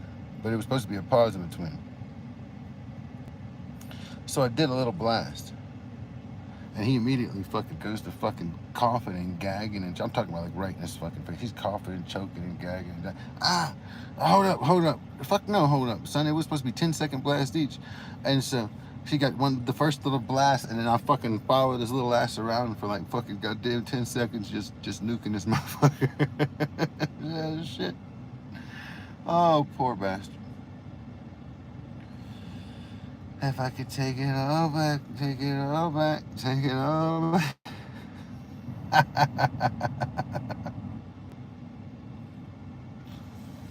Yes. I'm a good friend and a bad friend. I can be both.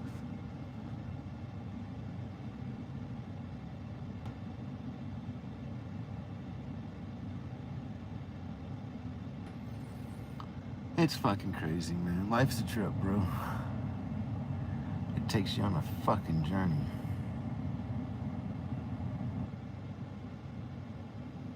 You see the cruel shit, the unusual, the beautiful, the awesome. It's the good, the bad, and the ugly, man.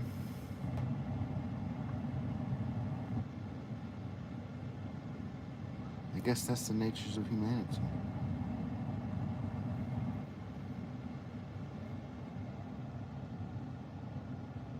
No.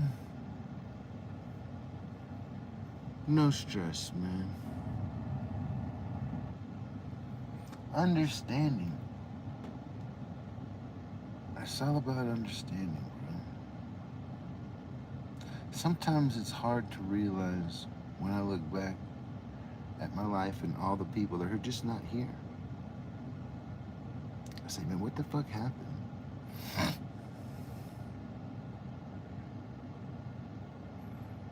You think my life is shit? But these motherfuckers done succumb to life and addiction and fucking goddamn divorce and all this bullshit long ago. And couldn't make it 5 years into a marriage or whatever. You know, just where I'm at, where I've been, where other people are at or not at, where they've been, how far I've come, you know, what I've done.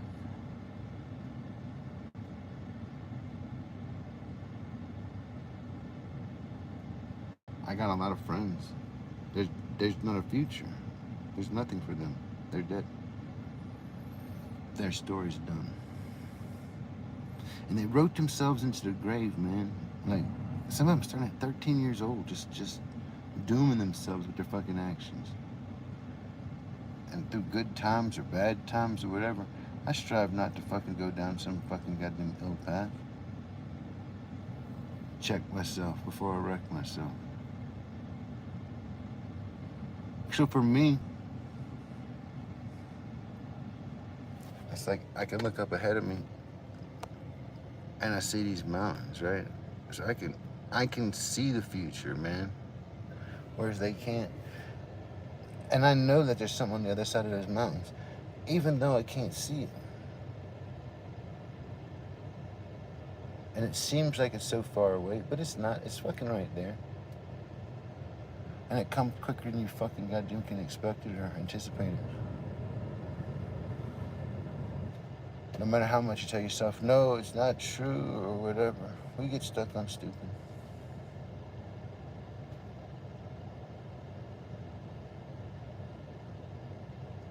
But some people have it worse. Some people have it better. And it doesn't matter. Some of the people that have it better, they don't fare any different. And some of the people that have it worse, they've dealt with the fucking death and the loss and the tragedy, the rape and just all the fucking horrors, addiction, and they manage to come out the other side and pull through and still be here. It's crazy. It's cool.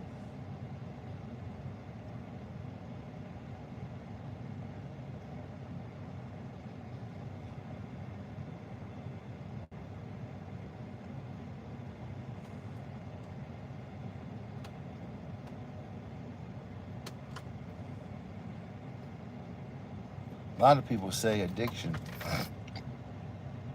and poverty, they go hand in hand. I don't know if that's true or not. I mean, I can see addiction probably ends in poverty, but I don't think that poverty leads to addiction. I can see how it gives you an excuse. But rich people and poor people deal with that shit. Many of fucking affluent families have buried a fucking son or a daughter due to an overdose.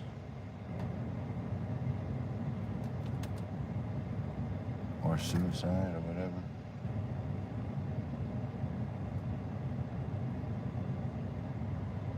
Fuck, maybe even more so than a fucking goddamn poor family. I just know the rates are probably close to the same.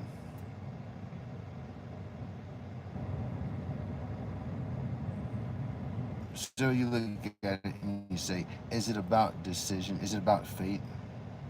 Was it just because a fucking goddamn fucktard did some terrible shit and it affects lives down the line so fucking traumatically?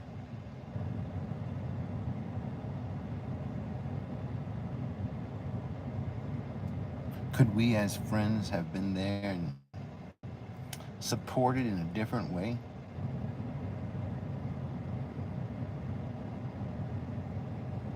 I don't think I could have. But they say it takes a family. The mom and the dad and the fucking, or the stepdad and everybody. And if there's a weak link there, drug addiction, for example,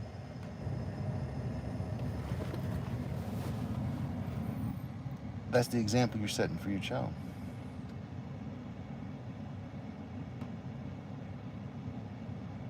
That's the coping mechanism you're giving them.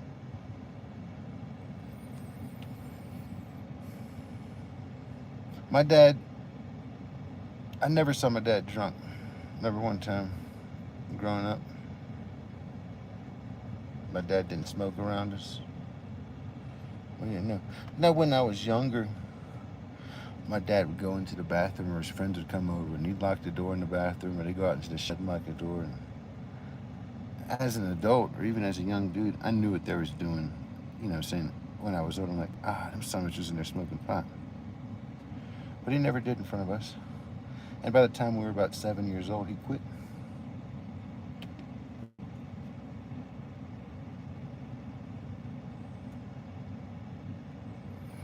So maybe that's the difference. And these kids whose moms and dads, they did whatever, drank, were alcoholics in front of their kids all ended up with fucking addictions.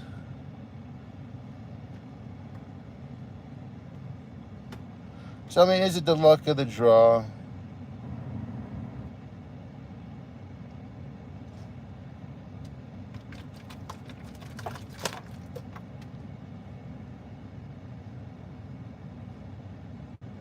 Is it your resilience, your tenacity,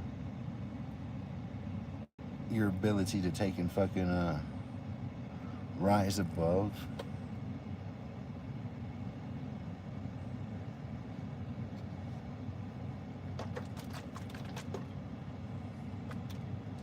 The lack of will that creates you to fail.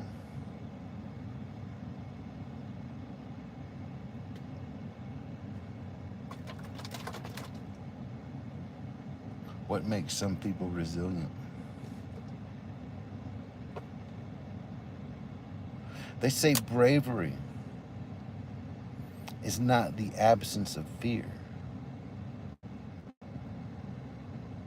but the ability to act in spite of facing fear.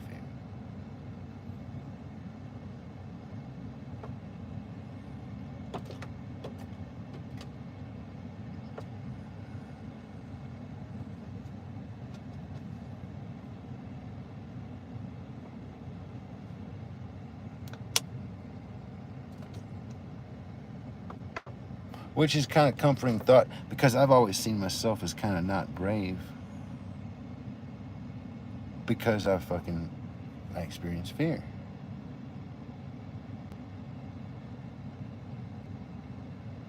But at the same time, I always can fucking work past it when I need to. There was that time me and Holy Smokes was fucking climbing up that mountain. We was driving past this mountain. We looked up, we saw this hole. And I said, let's go stick it in that hole. And Smoke said, let's do it. And so we drove up towards this fucking hole. We parked the truck and we're going. And so there's a hiking trail that we don't know if it leads towards the hole or what, but there's this hiking trail leading us off. And he's like, I'm going to take this hiking trail. I'm like, I'm not going to that hiking trail. I'm going to this fucking hole. And I start going across landslides and all kind of fucking crazy wilderness terrain. Smoke stays on the path. Man, I get to the fucking goddamn area. Shit, maybe 30, 45 minutes before fucking Smokes makes his way down I see him coming down the trail way far away from me. And I said, hey, stop right there, man. Don't waste your fucking time. We ain't getting up to this goddamn hole. He said, nah, man, I come this far. I'm gonna come up there. We're gonna try to get it. All right, go. You can try to get it. I'm not trying to fucking die. So I tried. I'd go up as far as I could. This is a very, very steep incline, and it's got fresh rock slide on it. And so I go up so far, and then the whole side of the mountain starts coming down. I'm like, I'm fixing to get caught in a rock slide. This ain't gonna be fucking cool. I'm not talking about little bits of the mountain. I'm talking about making big fucking rock slides. Like I wanted to get to this hole so fucking bad. And I know that if I had a rope, there was a tree up there. I could have tied off to that tree, and I would have fucking gone up there and did it. But I needed to get tied off. I needed to tie off. And I would have got to that tree.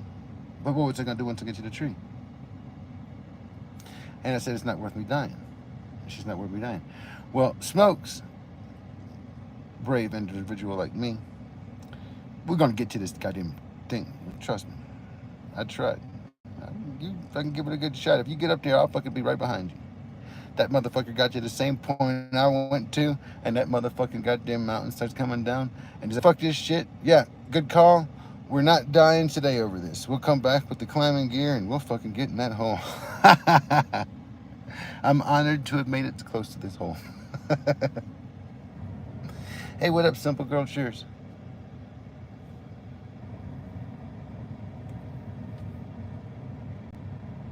How is sis and the kids? How's the brother? My sister?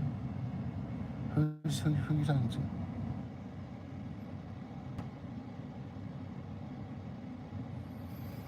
He's got a serious rock collection. He's a good dude.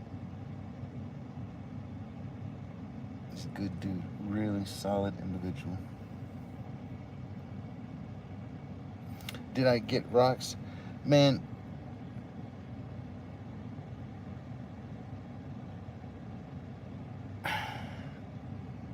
if I said I picked up 1,000 rocks while I was working with Holy Smokes, it would be an understatement.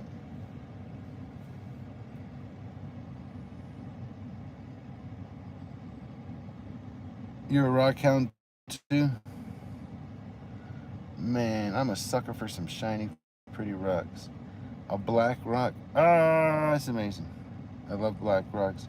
Any kind of color, any kind of translucency to it, and it's treasure. Man, we're just chilling. I'm sitting in the truck, hanging out.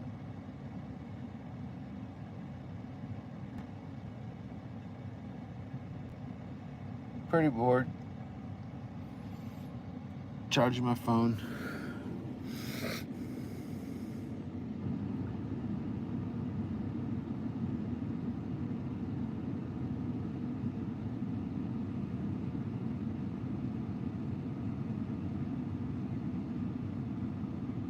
Man, I'm gonna tell you what. Some of the museums I've gone to will blow your mind.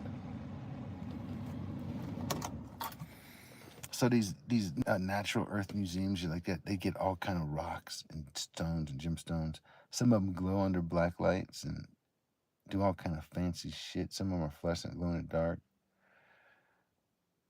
I'm fascinated by all that shit. I'm also fascinated by gold. It's cool to think that all of the gold on this earth originated in the heart of a sun. A sun that exploded. The only place where gold can be created is inside of a sun. And so when you got gold, you've got pieces of the fucking sun, of a sun. And that's pretty fucking interesting. Don't you think?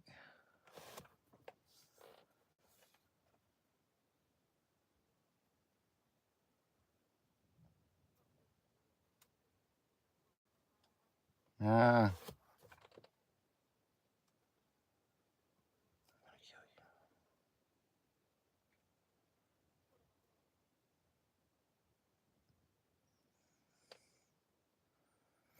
Dude, exactly. I still pick up dinosaur bone. I don't give a shit. Legal or not illegal. I'm to hell.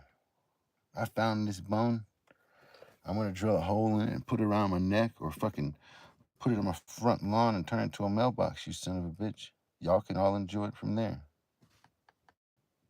You bestn't try to take it. Oh, here's that one. Zzz, pure Z's. Oh my god. And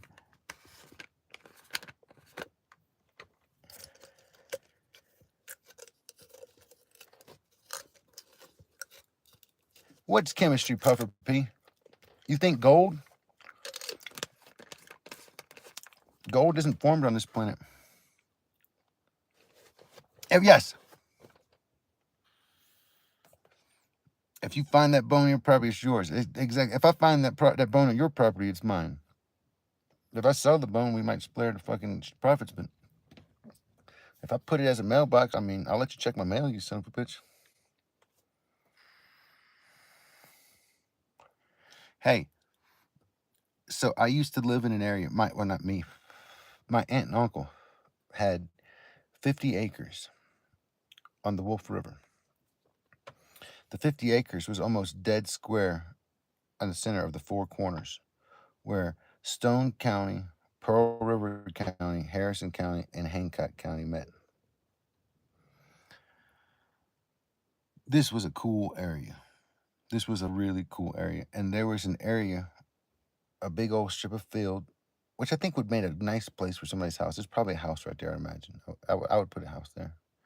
Anyway, on that strip, we would take a tiller, a rototiller, and we would just till up a fucking big old strip. Just something fun to do when we wasn't doing nothing else. And then you'd wait for rain. And then you'd go look down that strip and you would find so much arrowheads and spear tips and broken pottery. And I found all kind of fucking cool spots, man.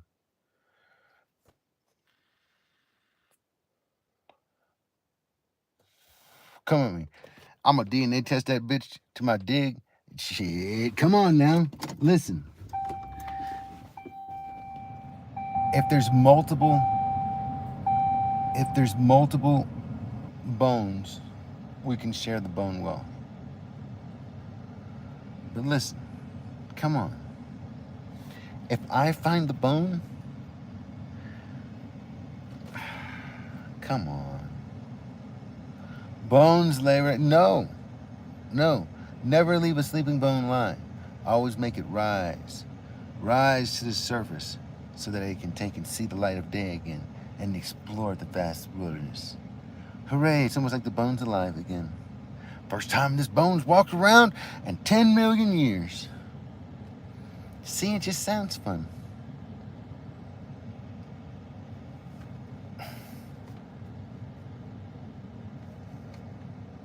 Hell yeah. Yeah, man, this is right on the river, bro. It was an awesome spot. Exactly. Stars. Supernova. That's the sun. That's when the sun explodes. Neutron stars. The sun is a star. Planets are not stars. Supernova explodes. A sun explodes. And that is the fucking reaction it takes to create gold. Who is eating Cheetos? The question is not who is eating Cheetos, but who is eating Pringles that are flavored like elotes.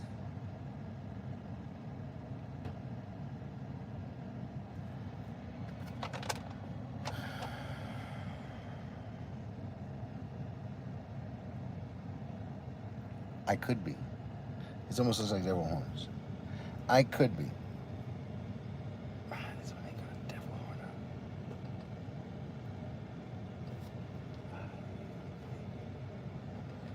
Evility.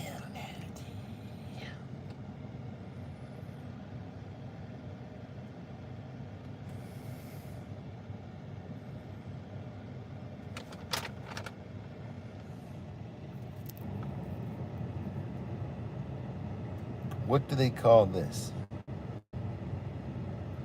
This is America's #1 hash, which I disagree. My hash. No. You like your horn hair? Am I making you horny?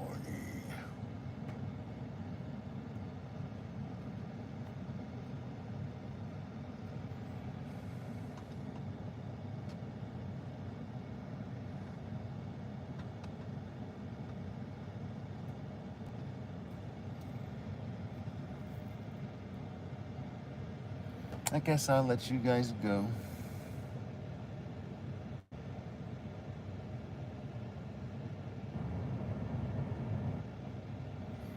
Go and relax to the max.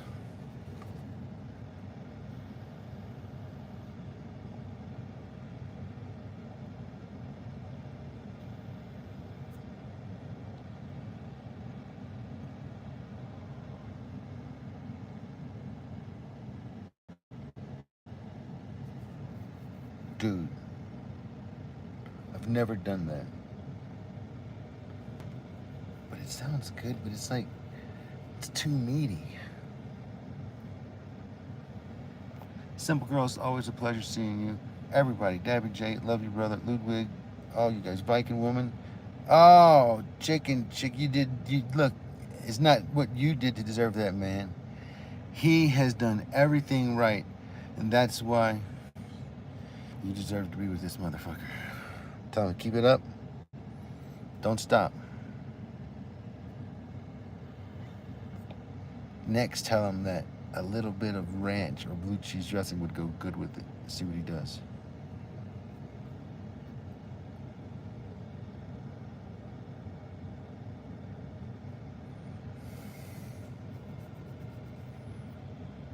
Eggs. I like eggs with the hash.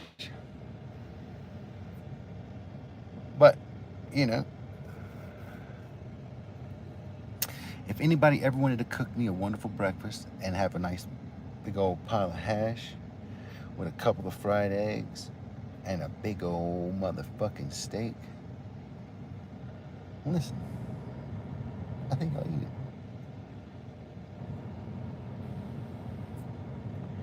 Have the great